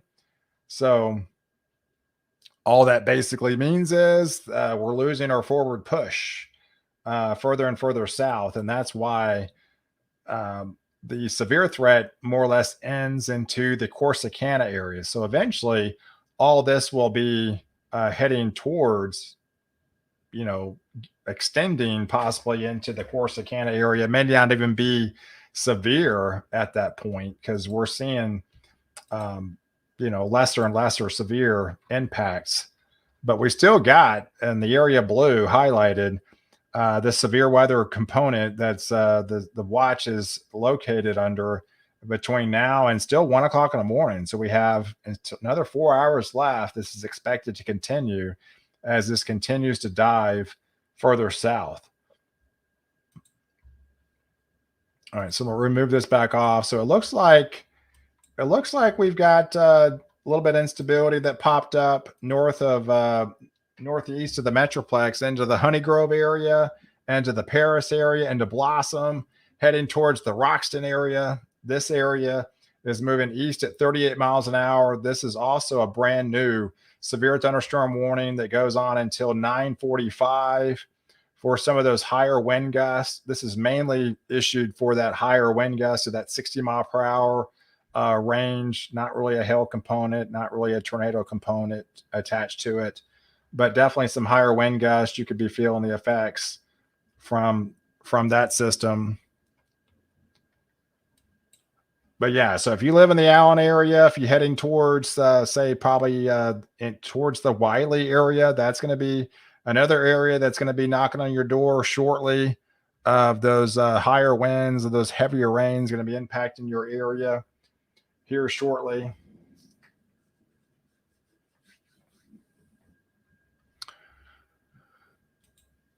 Let me go back and look at any rotation, which again, there's always going to be subtle rotation along the leading edge of this boundary. So you always have to be on the lookout for maybe like a quick isolated spin up. But mainly this is going to be transferring into a straight line wind event, higher wind gust threat as this whole line continues to merge together. This is a solid line now. There's no separation whatsoever as this continues to dive south-southeast. So the intensity of the rotation has lessened for sure from what we've seen earlier.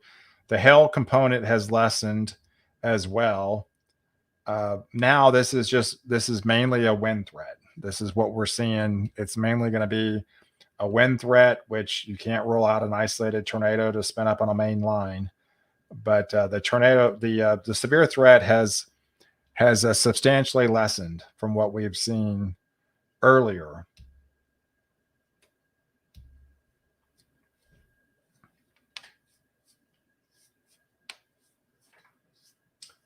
So what about British Columbia, Canada?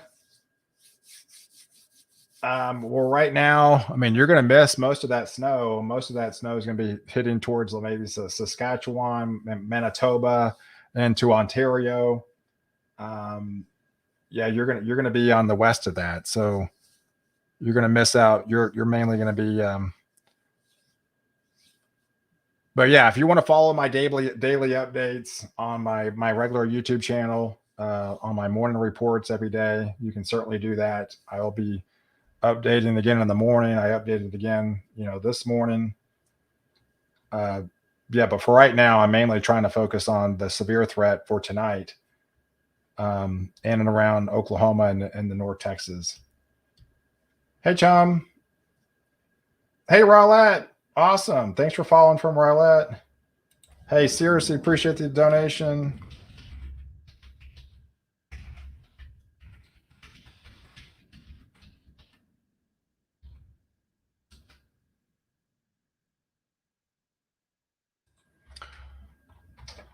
All right, so let's zoom back in. All right, so now area is going to be south of 380, or they're going to be the main areas are going to be impacted from these storms coming up. This is all going to be heading towards the Garland area, towards the Wiley area, towards the Rockwall area, into Josephine, heading towards the Farmersville area. As Chum mentioned, he's following from Rowlett, eventually heading towards the Rowlett area, probably over the next 45 minutes or so. This severe thunderstorm warning goes until 10. And I would imagine after this expires at 10 in the next 45 minutes, this will just get extended further south. So right now they went ahead and we've got 2 severe thunderstorm warnings that we're dealing with. There's one big area that really encompasses from Weatherford to Greenville. It's a huge area. And then up here in Hunt County into Paris. Those are the areas of concern, the main concerns with this severe component that we're still dealing with.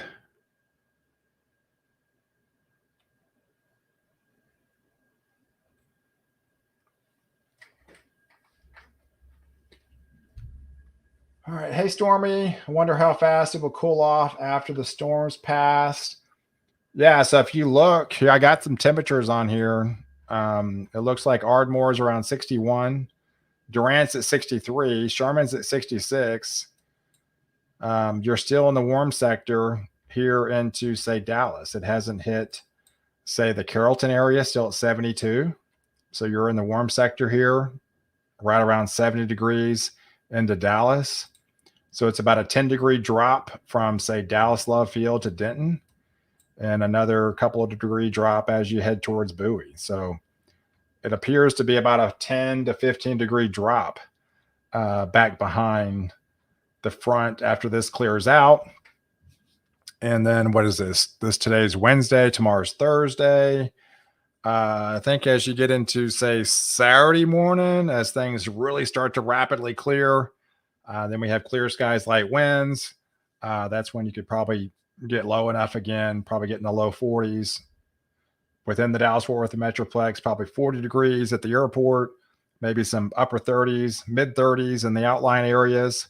So it's one of those things. Maybe by Saturday morning, you're probably gonna have to protect the plants again, and you could get a light frost in the area as things really rapidly clear out on the backside. Yeah, Flower Mound, it just got started. It's going to hit hard here in Flower Mound. So there's Flower Mound. It's in the Trophy Club right now. There's Louisville and the Grapevine. So it's probably raining at DFW Airport. Let's see. Here's the latest at DFW. Looks like we got 71 degrees. It's thundering. Hasn't started yet officially at the airport, which if you zoom in, the airport is like right here. So it's, and the last update was 9/11. It updates every 10 minutes. So it should update here shortly. But yeah, it's going to be at the airport here shortly. You can see the leading edge now is in the North Richland Hills. It's in the Euless area. And there's some pockets of, there you go. You mentioned Flower Mound. Yeah, you're getting some, maybe some larger hail now and into the Flower Mound area, maybe some nickel size up to some quarter size at times. And here we go. Yeah, you can see it's, mainly a half inch, maybe 1 inch at times, possibly. So that's some little bit larger hailstones falling in and around the Keller area and around the Trophy Club area. But mainly this is nickel size up to quarter size. And you can see the polygon here. It's all diving southeast.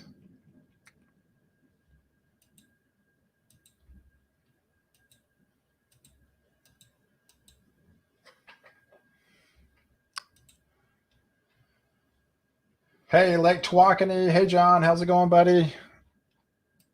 Lake Tawakoni. Yeah, you're probably, I don't know, 45 minutes, an hour away before it heads your way. Probably closer to an hour. Still a good ways. The leading edge is in Wiley. So, and this goes on until 10. So that's another 35 minutes. So maybe 45 minutes to an hour. John, maybe 10 to 10:15 to 10:30. 10:15. Yeah. So like maybe 10:15 time frame guesstimate for Lake Tawakoni, John. Yeah, quarter-inch hail in color. Hey, Julie, thanks for the update. Hey, just reached Leonard.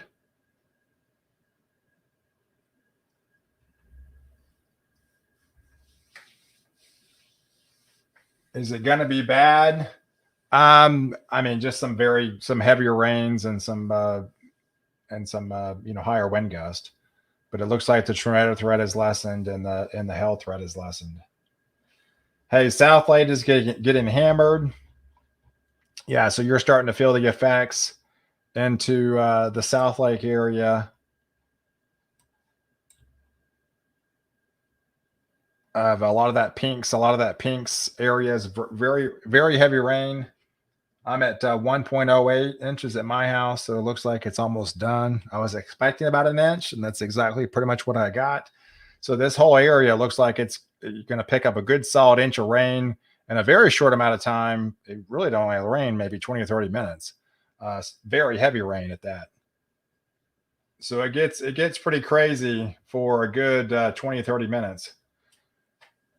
Hey, at 10:22, a winter storm warning was issued for Canada and some parts of it in Washington and the Arctic Ocean. Yeah, so we talked about that this morning in my YouTube update about that very heavy snowstorm. Yeah, there you go. Yeah, we got winter storm warnings for northern portions of North Dakota, Winter storm watches for, say, International Falls.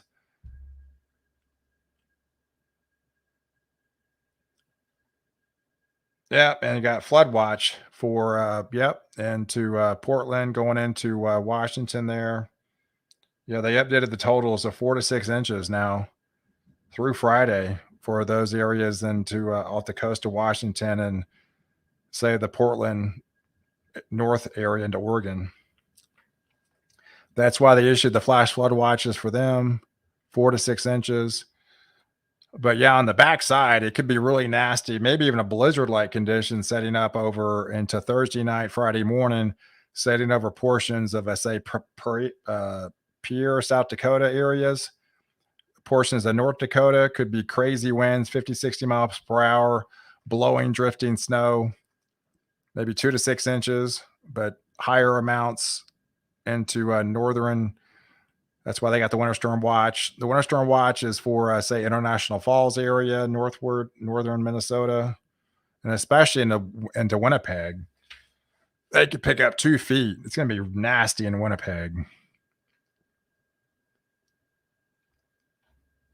But then the wraparound moisture feeds into portions of Iowa, getting into Wisconsin, and then maybe a dusting to 2 inches, dusting to 1 to 2 inches into northern Illinois, northern Indiana, northern Ohio, those areas. All right. So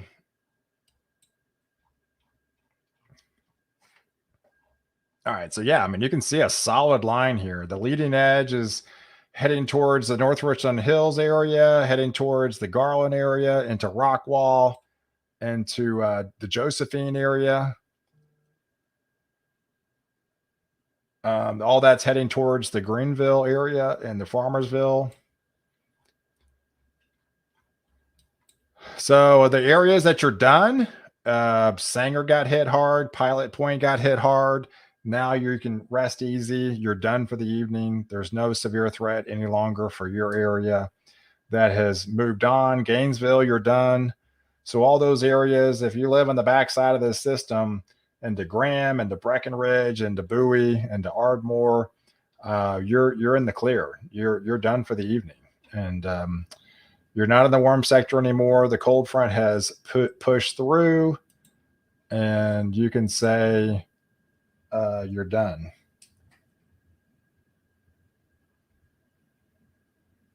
Yeah. So a lot of this, there's the actual cold front right here, but this will eventually sort of push through and really clear out. You can see where it really has pushed through into Altus here in Elk City. It's down to 48.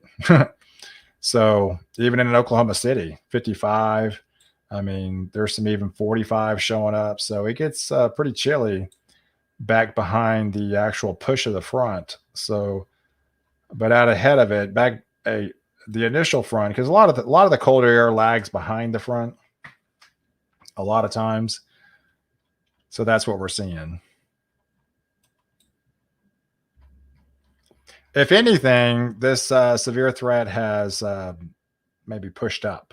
It's because of that mainline merging. That was the good thing. That was our saving grace for the evening. The backside line merged with the front line, and that's definitely lessened the severe threat. I want to know about possible flooding rain we can count on to fill the lakes anytime soon. I mean, we are in a La Nina, so the odds of us getting a flooding rain are not very good. La Ninas really mean like overall drier than normal conditions. So, I'm not expecting. I mean, right now we're almost average. I mean, we're almost up to average on our rainfall for the year. So,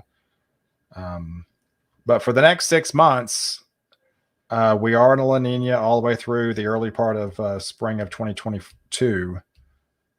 So, if anything,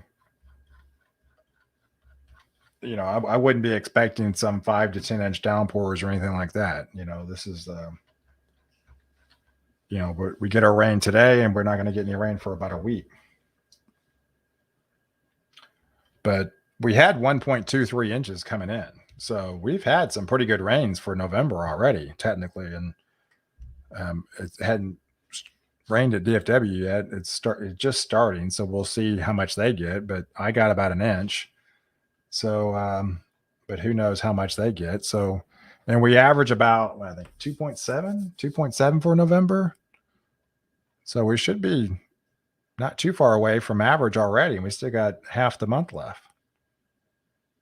We're actually not doing that bad in the rain department. But yes, going forward, it's going to be an overall, drier than average, average to drier than average. So no. Yeah. The moral story, no, John. Hey, Michael. Hey, Garrett. Hey, Tina. Hey, yeah, super cute pup. Yeah, I mean, we hit the jackpot with that dog. It blew my mind. It's like, this is my dog. It's been the coolest dog. She's been really nice. I mean, not really any whining. I mean, it's almost been a dream come true. It's been really easy to deal with so far. Knock on wood. I know we go through stages, but it really hadn't been that bad. And she was the last one in the litter. So she'd already dealt with like a lot of the separation anxiety and all that stuff. So, we didn't experience any of that. I barely heard a peep from her the whole ride home, technically the 5-hour drive home. And even the first couple of nights we've had her, nothing. I mean, I let her out and stuff, but she goes right away. And I mean, it's been pretty easy so far.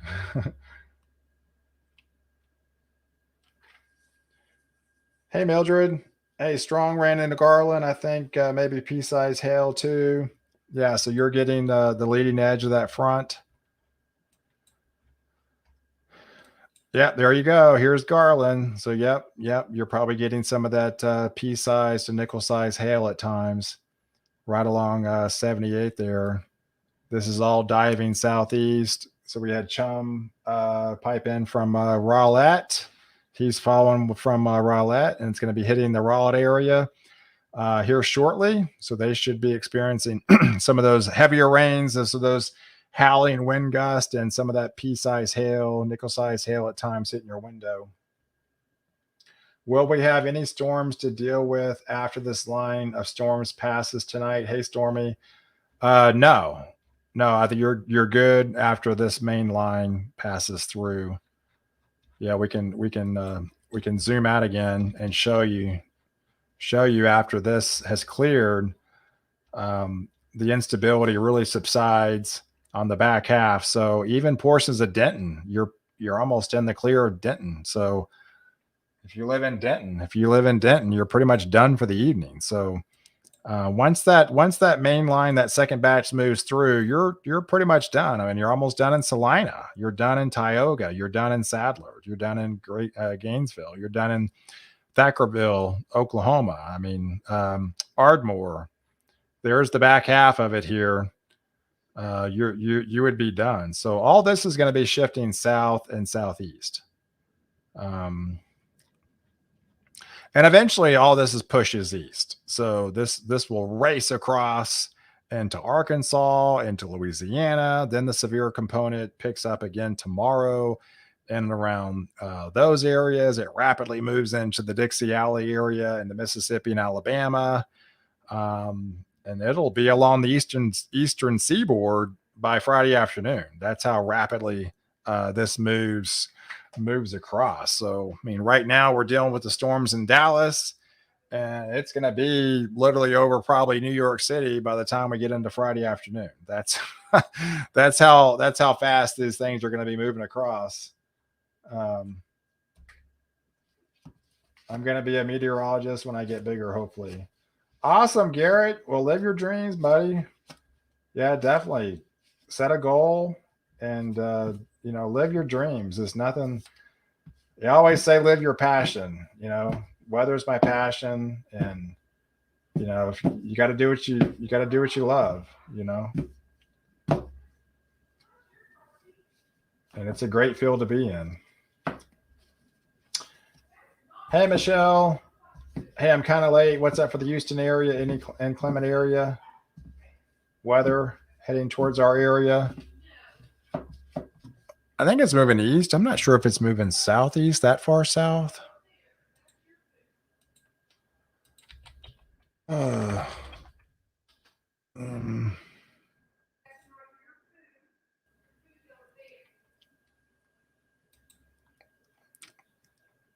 yeah, I mean it's mainly moving east. I mean it heads towards Waco, but yeah, mainly this is all moving kind of east. You'll probably get on the tail end of it in Houston.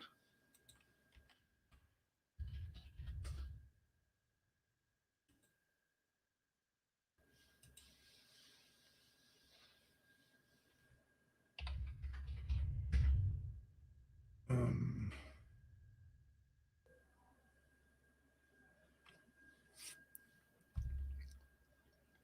yeah, a tenth of an inch.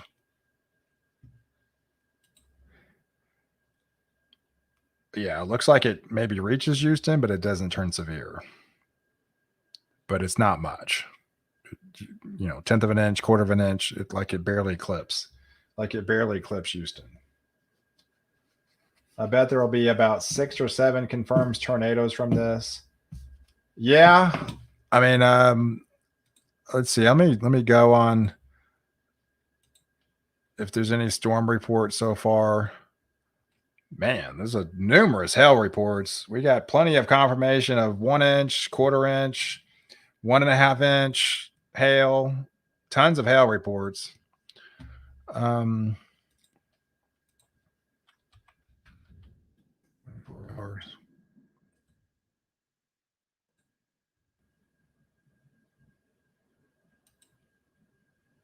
okay, so it looks like so far we've had 2 confirmed tornadoes in Oklahoma, it appears. I mean, these are very, very preliminary.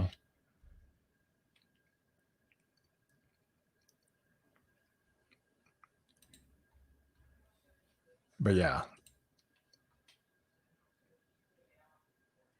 I mean, 6 or 7 is probably a good bet, Russ.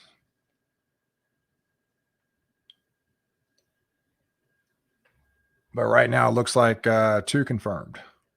But yeah, again, this is very, very, very preliminary. Hey, Megan, I'm in McKinney. Any more hail tonight? Yeah, so let's zoom back into McKinney. I mean, you're probably not like 100% in the clear yet, but you're almost there. This is all moving away pretty quick. I would say in the next 20 minutes, 30 minutes, things are going to start clearing out. Yeah, I mean, it doesn't to me it doesn't appear this severe thunderstorm watch is going to go on till 1 o'clock in the morning. It doesn't appear that's going to be necessary to keep that alive for another 3 hours. I think this continues pushing further south, but we're seeing a weakening trend continuing as we speak for sure.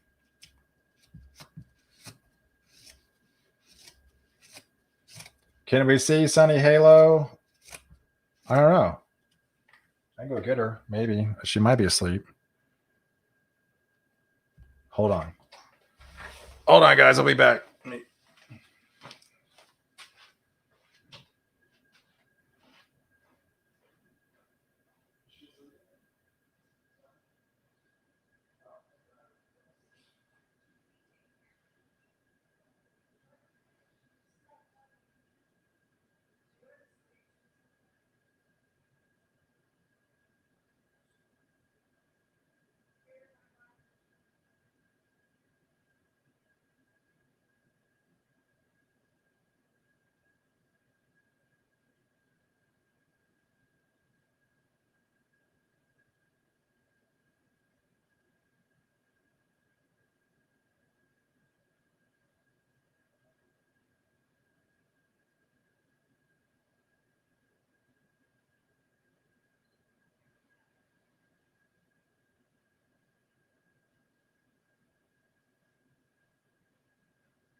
I'll grab her after she's done eating. Apparently she woke up and she's still eating. Okay, hold on. She says she's done.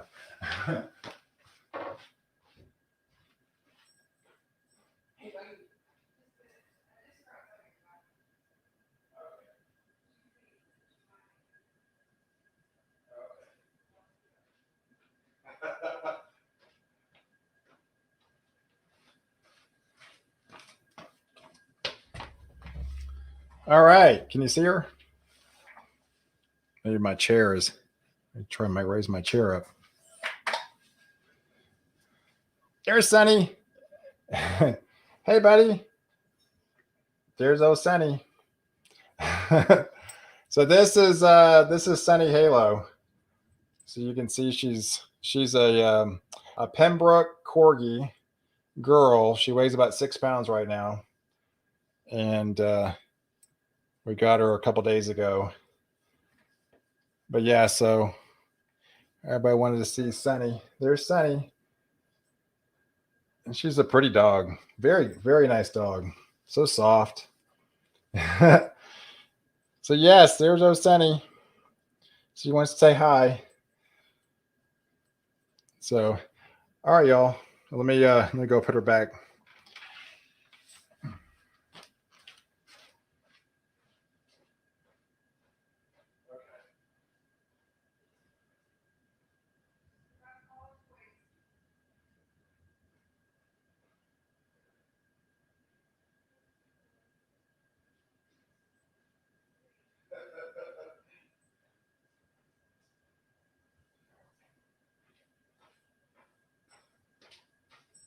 Hold on.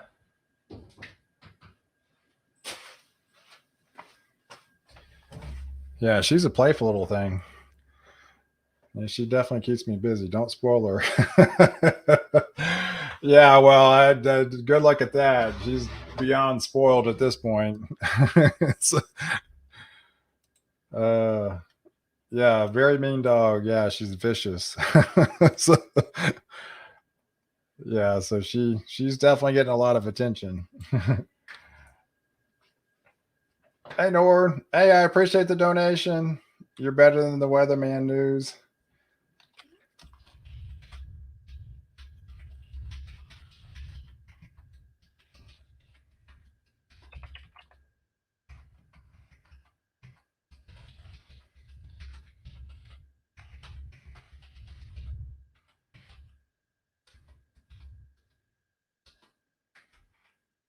The Pittsburgh National Weather Service has issued a severe thunderstorm warning for Paris.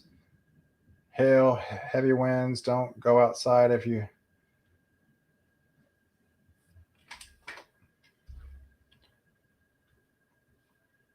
Oh, is that in Pennsylvania? Paris?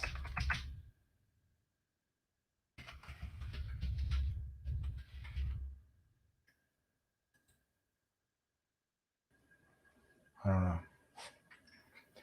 All right, so yeah, I mean, it looks like that heavier rains has reached the Irving area. It's approaching the Dallas Love Field area. It's probably pouring at the airport now.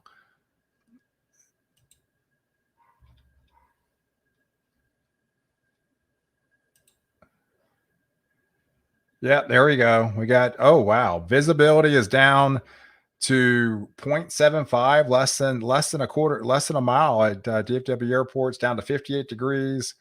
We got winds gusting at 45 miles an hour, so they're getting the brunt of the storm right now in and around the Dallas airport. So there's definitely a ground stop happening right now at the airport. They've got a quarter inch so far as they're getting inundated with the heavy rain. And it looks like all that has fallen just in the last 11 minutes. So they've gotten a quarter inch in 11 minutes. That's how fast the rain has fallen.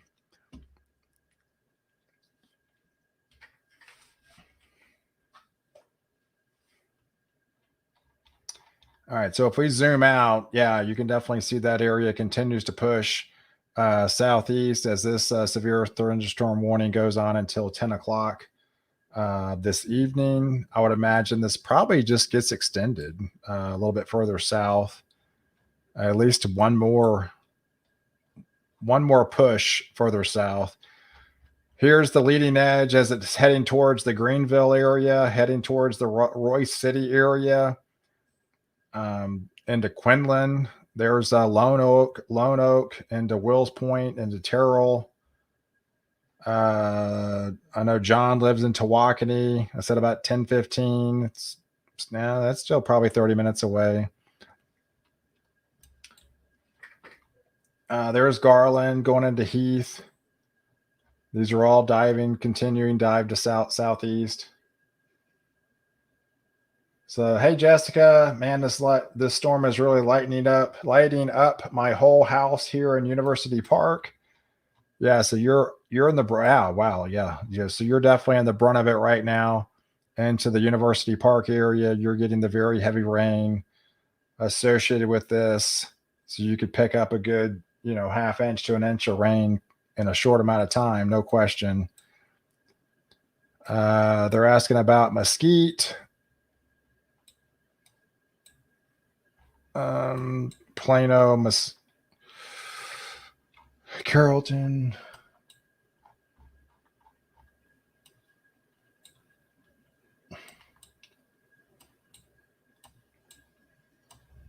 Rockwall. Come on, Mesquite. Where are you at? Rowlett. I know Mesquite's right here.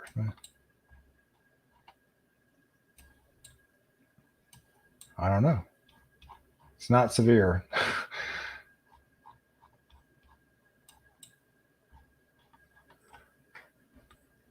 I wonder why Mesquite's not there. It's not listed as a city. Huh. But yeah, I mean, it should be clearing out shortly in Mesquite. How much longer for Louisville?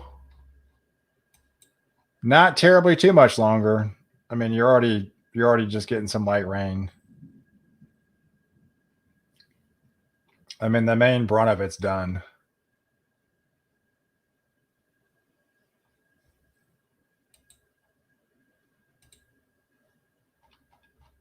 Yeah, so you're almost there, maybe 10, 15 minutes.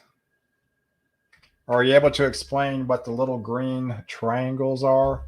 Oh yeah, they just shows intensity that's not severe. It's just highlighting a probability of a little bit larger hail, or maybe some nickel size. So basically it's an indication it's an area that of concern that's not yet qualifying for severe. So that's what the green triangles mean. It's just areas of instability. You can see the possibility of going up to maybe 0.75 edge hail, 40% probability. These are just areas that are not severe, that shows maybe some larger size hail or more instability associated with it. And here's one that's, got up to possibly 1.25 inch. Not confirmed, but if it's continues on its path, the severe possibility up to 70%. So yeah, it just shows areas of instability that are not quite severe strength, but just under the cusp of just areas of concern. Pretty strong winds and rain in Rockwall County. So yeah, you're getting the main line now pushing into the downtown Dallas. It's probably pouring now into downtown Dallas area.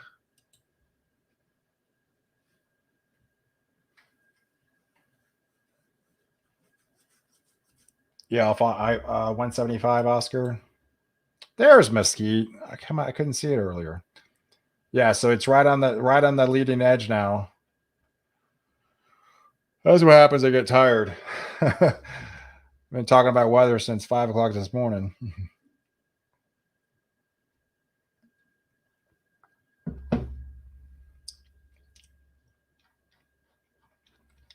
All right, so yes, there's Mesquite. It's right on the leading edge of the main line. It's going to be approaching the area. So you're going to be hit with probably some some gusty winds, 40 to 50, upwards to 60 mile per hour at times. A lot of the blacks are non-existent anymore. We're barely even seeing any blacks show up. A lot of the hail threat continues to die down along this leading edge here.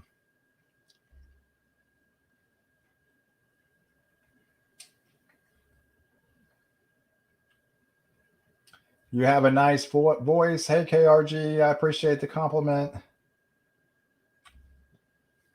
At 10:52, a severe thunderstorm warning has been issued for Irving, Heath, Garland. Please don't go outside.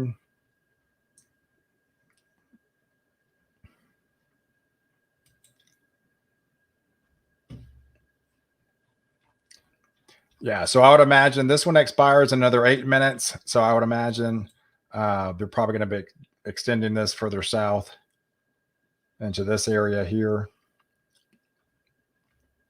as this one expires.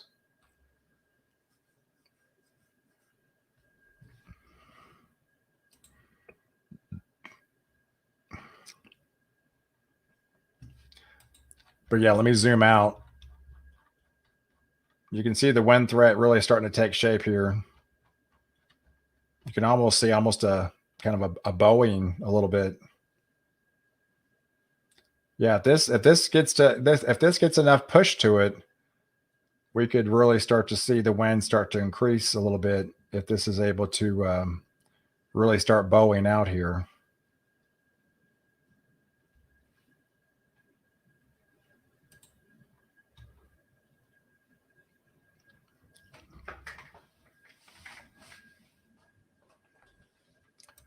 But yeah, for the most part, you're done in Denton, you're done in Bridgeport, you're done in Sherman. I can still hear the thunder here in McKinney. You're done in Salina, you're done in Van Alstyne, Howell, Sherman, Aubrey, Argyle.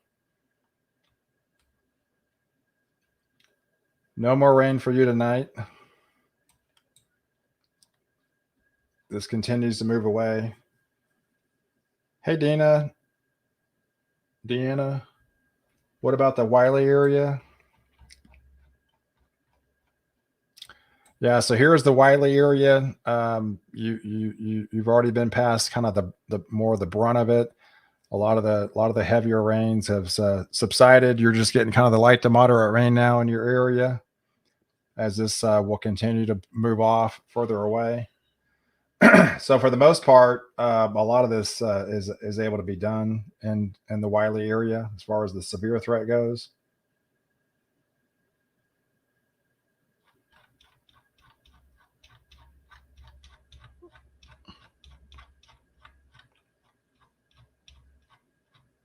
Yeah, so let me pull back here. Here, let me just. There you go. Yeah, so here's the cold front in Oklahoma City into past Midland here. There's the instability ahead of the cold front, and all this is pushing, south, southeast. Yeah, all this will just be extended.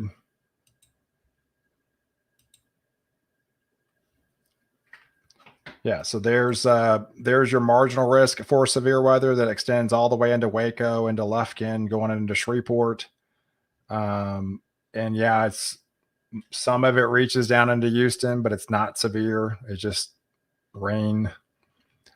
And this will continue pushing across eastward over time into Hot Springs, into Memphis, Tennessee. This will be over the Mississippi, Alabama, getting into even parts of Georgia, even by tomorrow. I mean, that's how quickly this moves. And eventually this will be all shifting into the Northeast by Friday.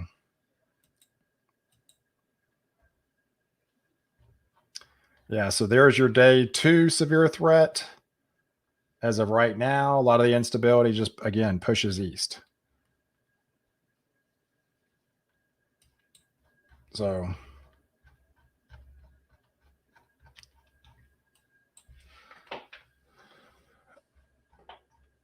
yeah, so right now we only really have 2 severe thunderstorm warnings. let me put the Oklahoma radar on and see if there's any storms in Oklahoma. And really, no, they're not. There's nothing severe technically left in Oklahoma because that severe thunderstorm watch expires actually at 10 o'clock. So that's right on cue there. There's nothing left in Oklahoma. Yeah, so we're really only dealing with 2 severe thunderstorm warnings, which appears this one now that's moved east to the Metroplex, still in the warm sector. We could be highlighting a possible tornado within this sector in and around the Clayton area. So that area could be possibly looking at possibly a spin up. This is northeast of, say, Atoka, heading towards into the Arkansas area as this continues to move east.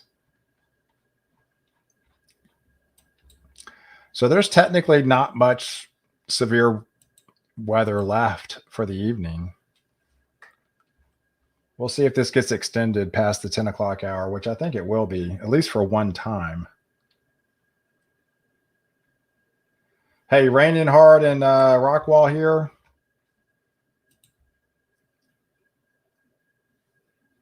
Yeah, so let me take that off so you can actually see that.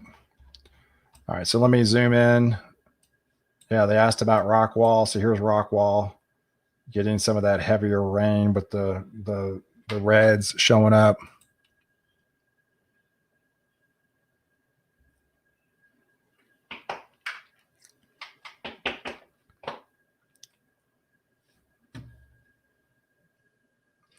Hey, Ethan, we need some snow in North Texas. It's only November. It's only November. Yeah, it's only snowed, I don't know what. I think it's 7 times in Dallas Fort Worth in November. That's it. The probabilities are very low in 123 years. Not that it can't happen, but the probability of it happening are very low.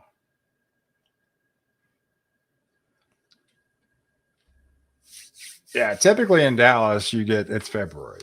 I mean, sometimes it can snow in December, sometimes in January, but historically, the main month that's going to snow if it reaches all the way down to DFW would be February.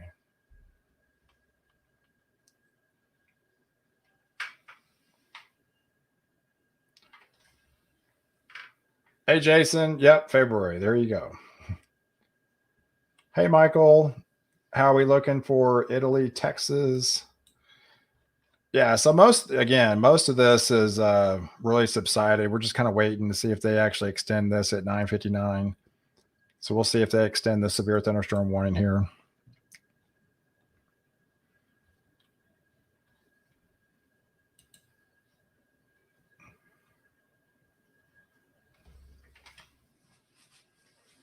Yes, I'm definitely looking for a major cold snap in December, David. Yeah, I'll be talking about it a lot, and I think things turn around quickly here in the second half of November, especially heading into December. I'm definitely expecting a pretty cold December for a good chunk of the central and eastern 2/3 of the country.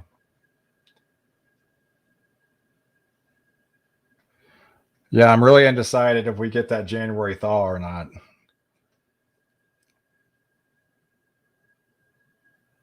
But right now, we'll take it 1 month at a time. We still got to get through the second half of November.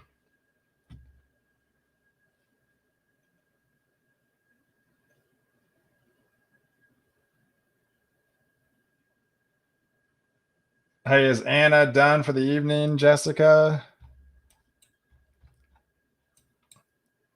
There's Anna. Almost. I mean, pretty much you're done. I mean, it's not that far away. This is just very, very light rain. Hey, you really like the live chat? Yeah, I mean, I saw this. I mean, this all kind of, I mean, we talked about for a couple of days. I thought, with that bomb cyclone that came off the Pacific Northwest. I mean, you have all that energy coming into the United States. And so, um, but yeah, I mean, just like 24 hours ago, this was like a marginal risk. I mean, It quickly bumped up into a slight risk, and then they put that hatched risk for that larger hail this afternoon. So it rapidly intensified fairly quick over the last 24 hours. Dallas, is it done for tornado chances? I mean, I wouldn't say 100% done right now because it's still over the heart of Dallas. But yes, for the most part, a lot of the severe threat has ended. And it appears we're past 10 o'clock. They did not extend the severe threat further south. So we are continuing to watch this rapid decline for severe, so which is good. So this is all ending a lot sooner than what was expected, and a lot of it had to deal with that back end of the system caught up with the first. That was our saving grace for the evening. It was able to move twice as fast as the leading edge, and eventually it just kind of caught up with it. And when it did, it rapidly decreased the severe threat because things were looking nasty. Things were definitely looking pretty nasty with a lot of rotation, some bigger hail starting to filter in. So that was our saving grace for the night, was our that back half component really speeding up. And that's what really did it in. So yeah, for the most part, even though the severe thunderstorm watch goes until 1 o'clock in the morning, I would imagine they're going to be canceling that well ahead of time. Let me just go through my feed here. Weather will rapidly decrease. Yeah, so we could still have some straight line wind damage. I mean, severe threat is not technically over. That's by no stretch of the imagination. It's just a lot of the heavier stuff. It's still in Dallas. It's still in Fort Worth. Definitely not as intense as it was, for sure.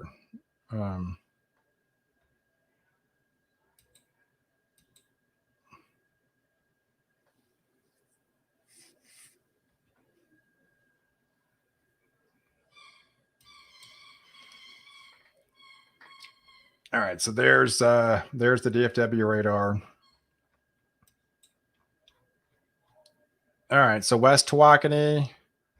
Yeah, it's on your doorstep. There you go. All right, 10. It's 10:03. Okay, I missed it by 10 minutes. Oh, I was actually looking at East Tawakoni. So we'll be right there. Yeah, but you can see this leading edge here into Lone Oak, into West Tawakoni, into Terrell, getting into Sunnyvale, and the downtown Dallas. So if you live in Seagoville, if you live in Terrell, if you live in Willis Point, it should be knocking on your doorstep here shortly. Into DeSoto. And then eventually Fort Worth. It actually might miss some of Fort Worth, really, as this moves more south and southeast. But yeah, downtown Dallas is getting hit hard now.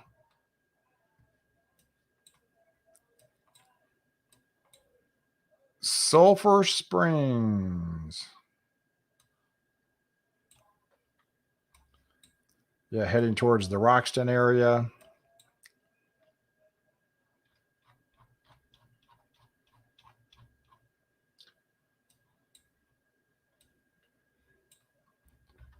Yeah, so timeline for Sulphur Springs. Yeah, I mean, not too far away now.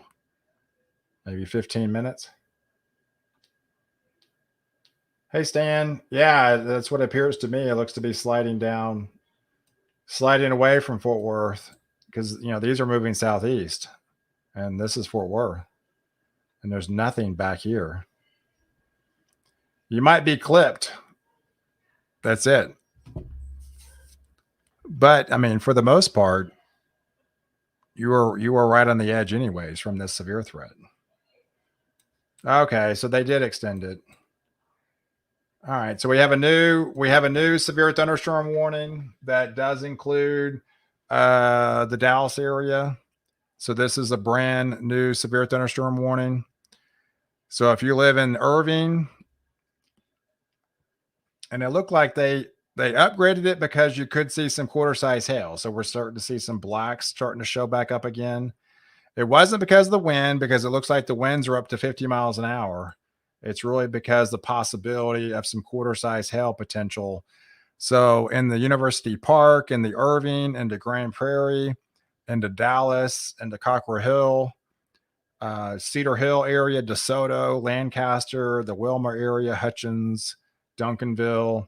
These areas will be under the gun to see some 50-mile-per-hour wind gust, and at times up to quarter size hail. And that's the reason why they went ahead and upgraded this to a severe thunderstorm warning for Dallas, Irving, and Grand Prairie area with this probability right here. So this, you can see the triangle of the probability that, it's capable of producing a maximum up to a 1.5 inch.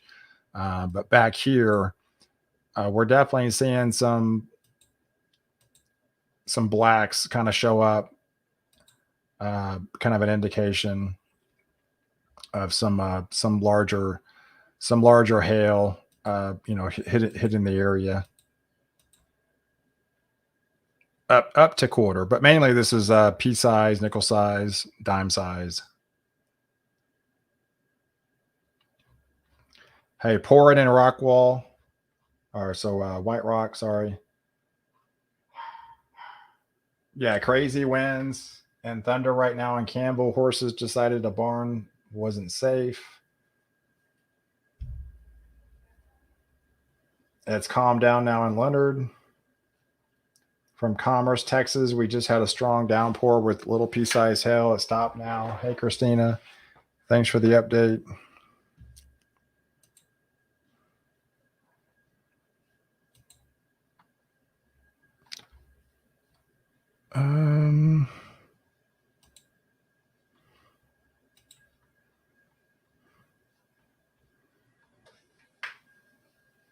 Let's see.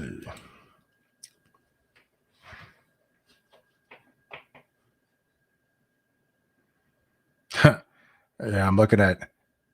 Yeah, it definitely appears there was a pretty good.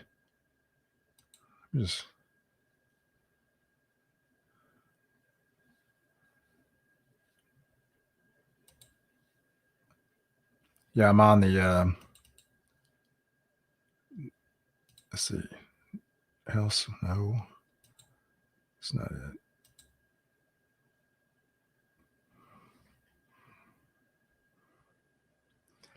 Yeah, so there was a pocket of hail that dropped a good coating of an inch and a half to an inch and a quarter, inch and a half. I mean, there was a good pocket of hail from Sanger to Pilot Point there. That was probably the biggest hail of the night in between Valley View, Sanger, Pilot Point, and Aubrey. Right in that bullseye there, they picked up a good solid inch and a half of hail. So there was a pretty large area, pretty good large area of real estate picked up a 1/4 inch to 1.5 inch hail.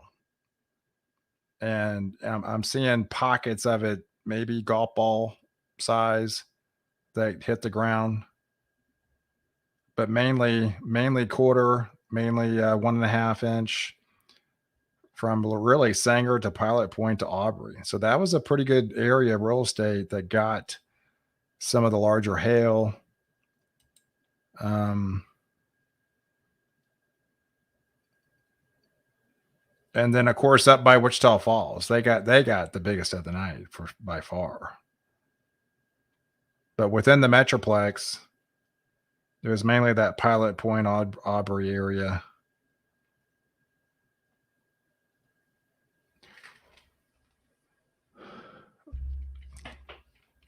But I'll post the hail swath after it's all said and done on my Facebook page. Maybe tomorrow morning. I'm probably going to sign off here shortly. Most of this is done. Yeah, so if we zoom out, that's the only besides this northern component, and that goes on until 10:30. But right now we got two 2 severe thunderstorm warnings. One's in Oklahoma and one's in over Dallas there. You must be tired, pal. I'm getting there. Should probably stop drinking coffee so I can go to bed. Drink some water.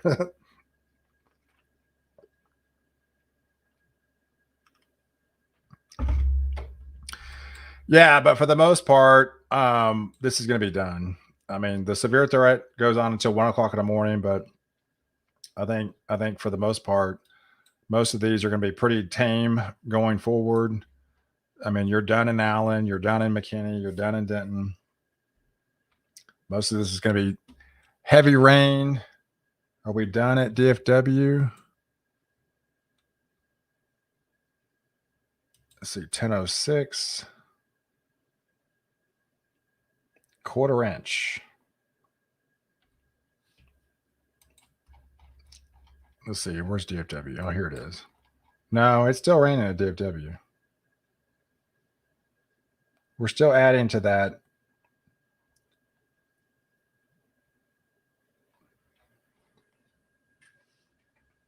Hey, DeAndre. Hey, thanks for watching. You can go to bed now. We're done in McKinney. So, we got clear skies in McKinney. Check that out.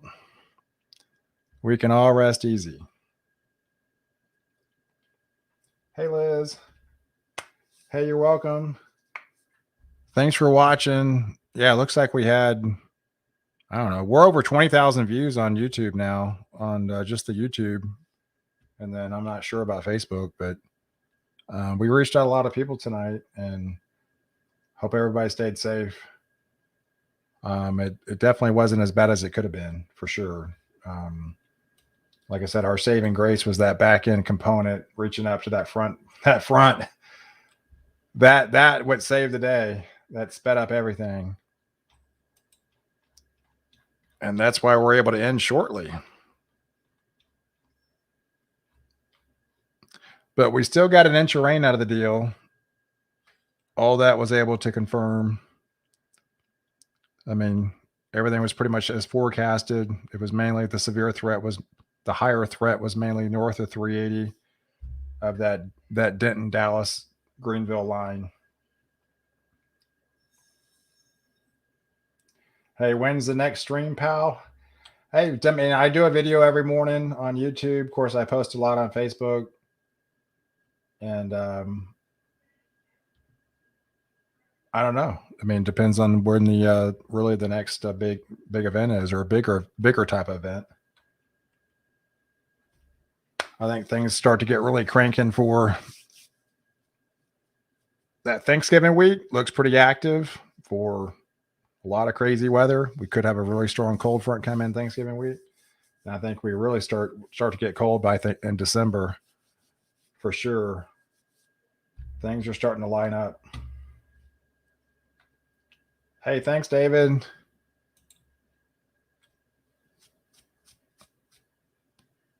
Oh wow! I just checked my sub count. I'm what, 29 away from 90,000 guys. Y'all are awesome, man. That was it looks like I added about 400 people today. So y'all are, yeah, I'm literally 29 people away from hitting 90,000. So I appreciate everyone watching and following. I'll be back in the morning with an update, but I'm going to be signing off for the evening. All right. Hey, I appreciate you watching. Y'all be safe out there. Stay safe. Y'all have a good night. All right. Bye.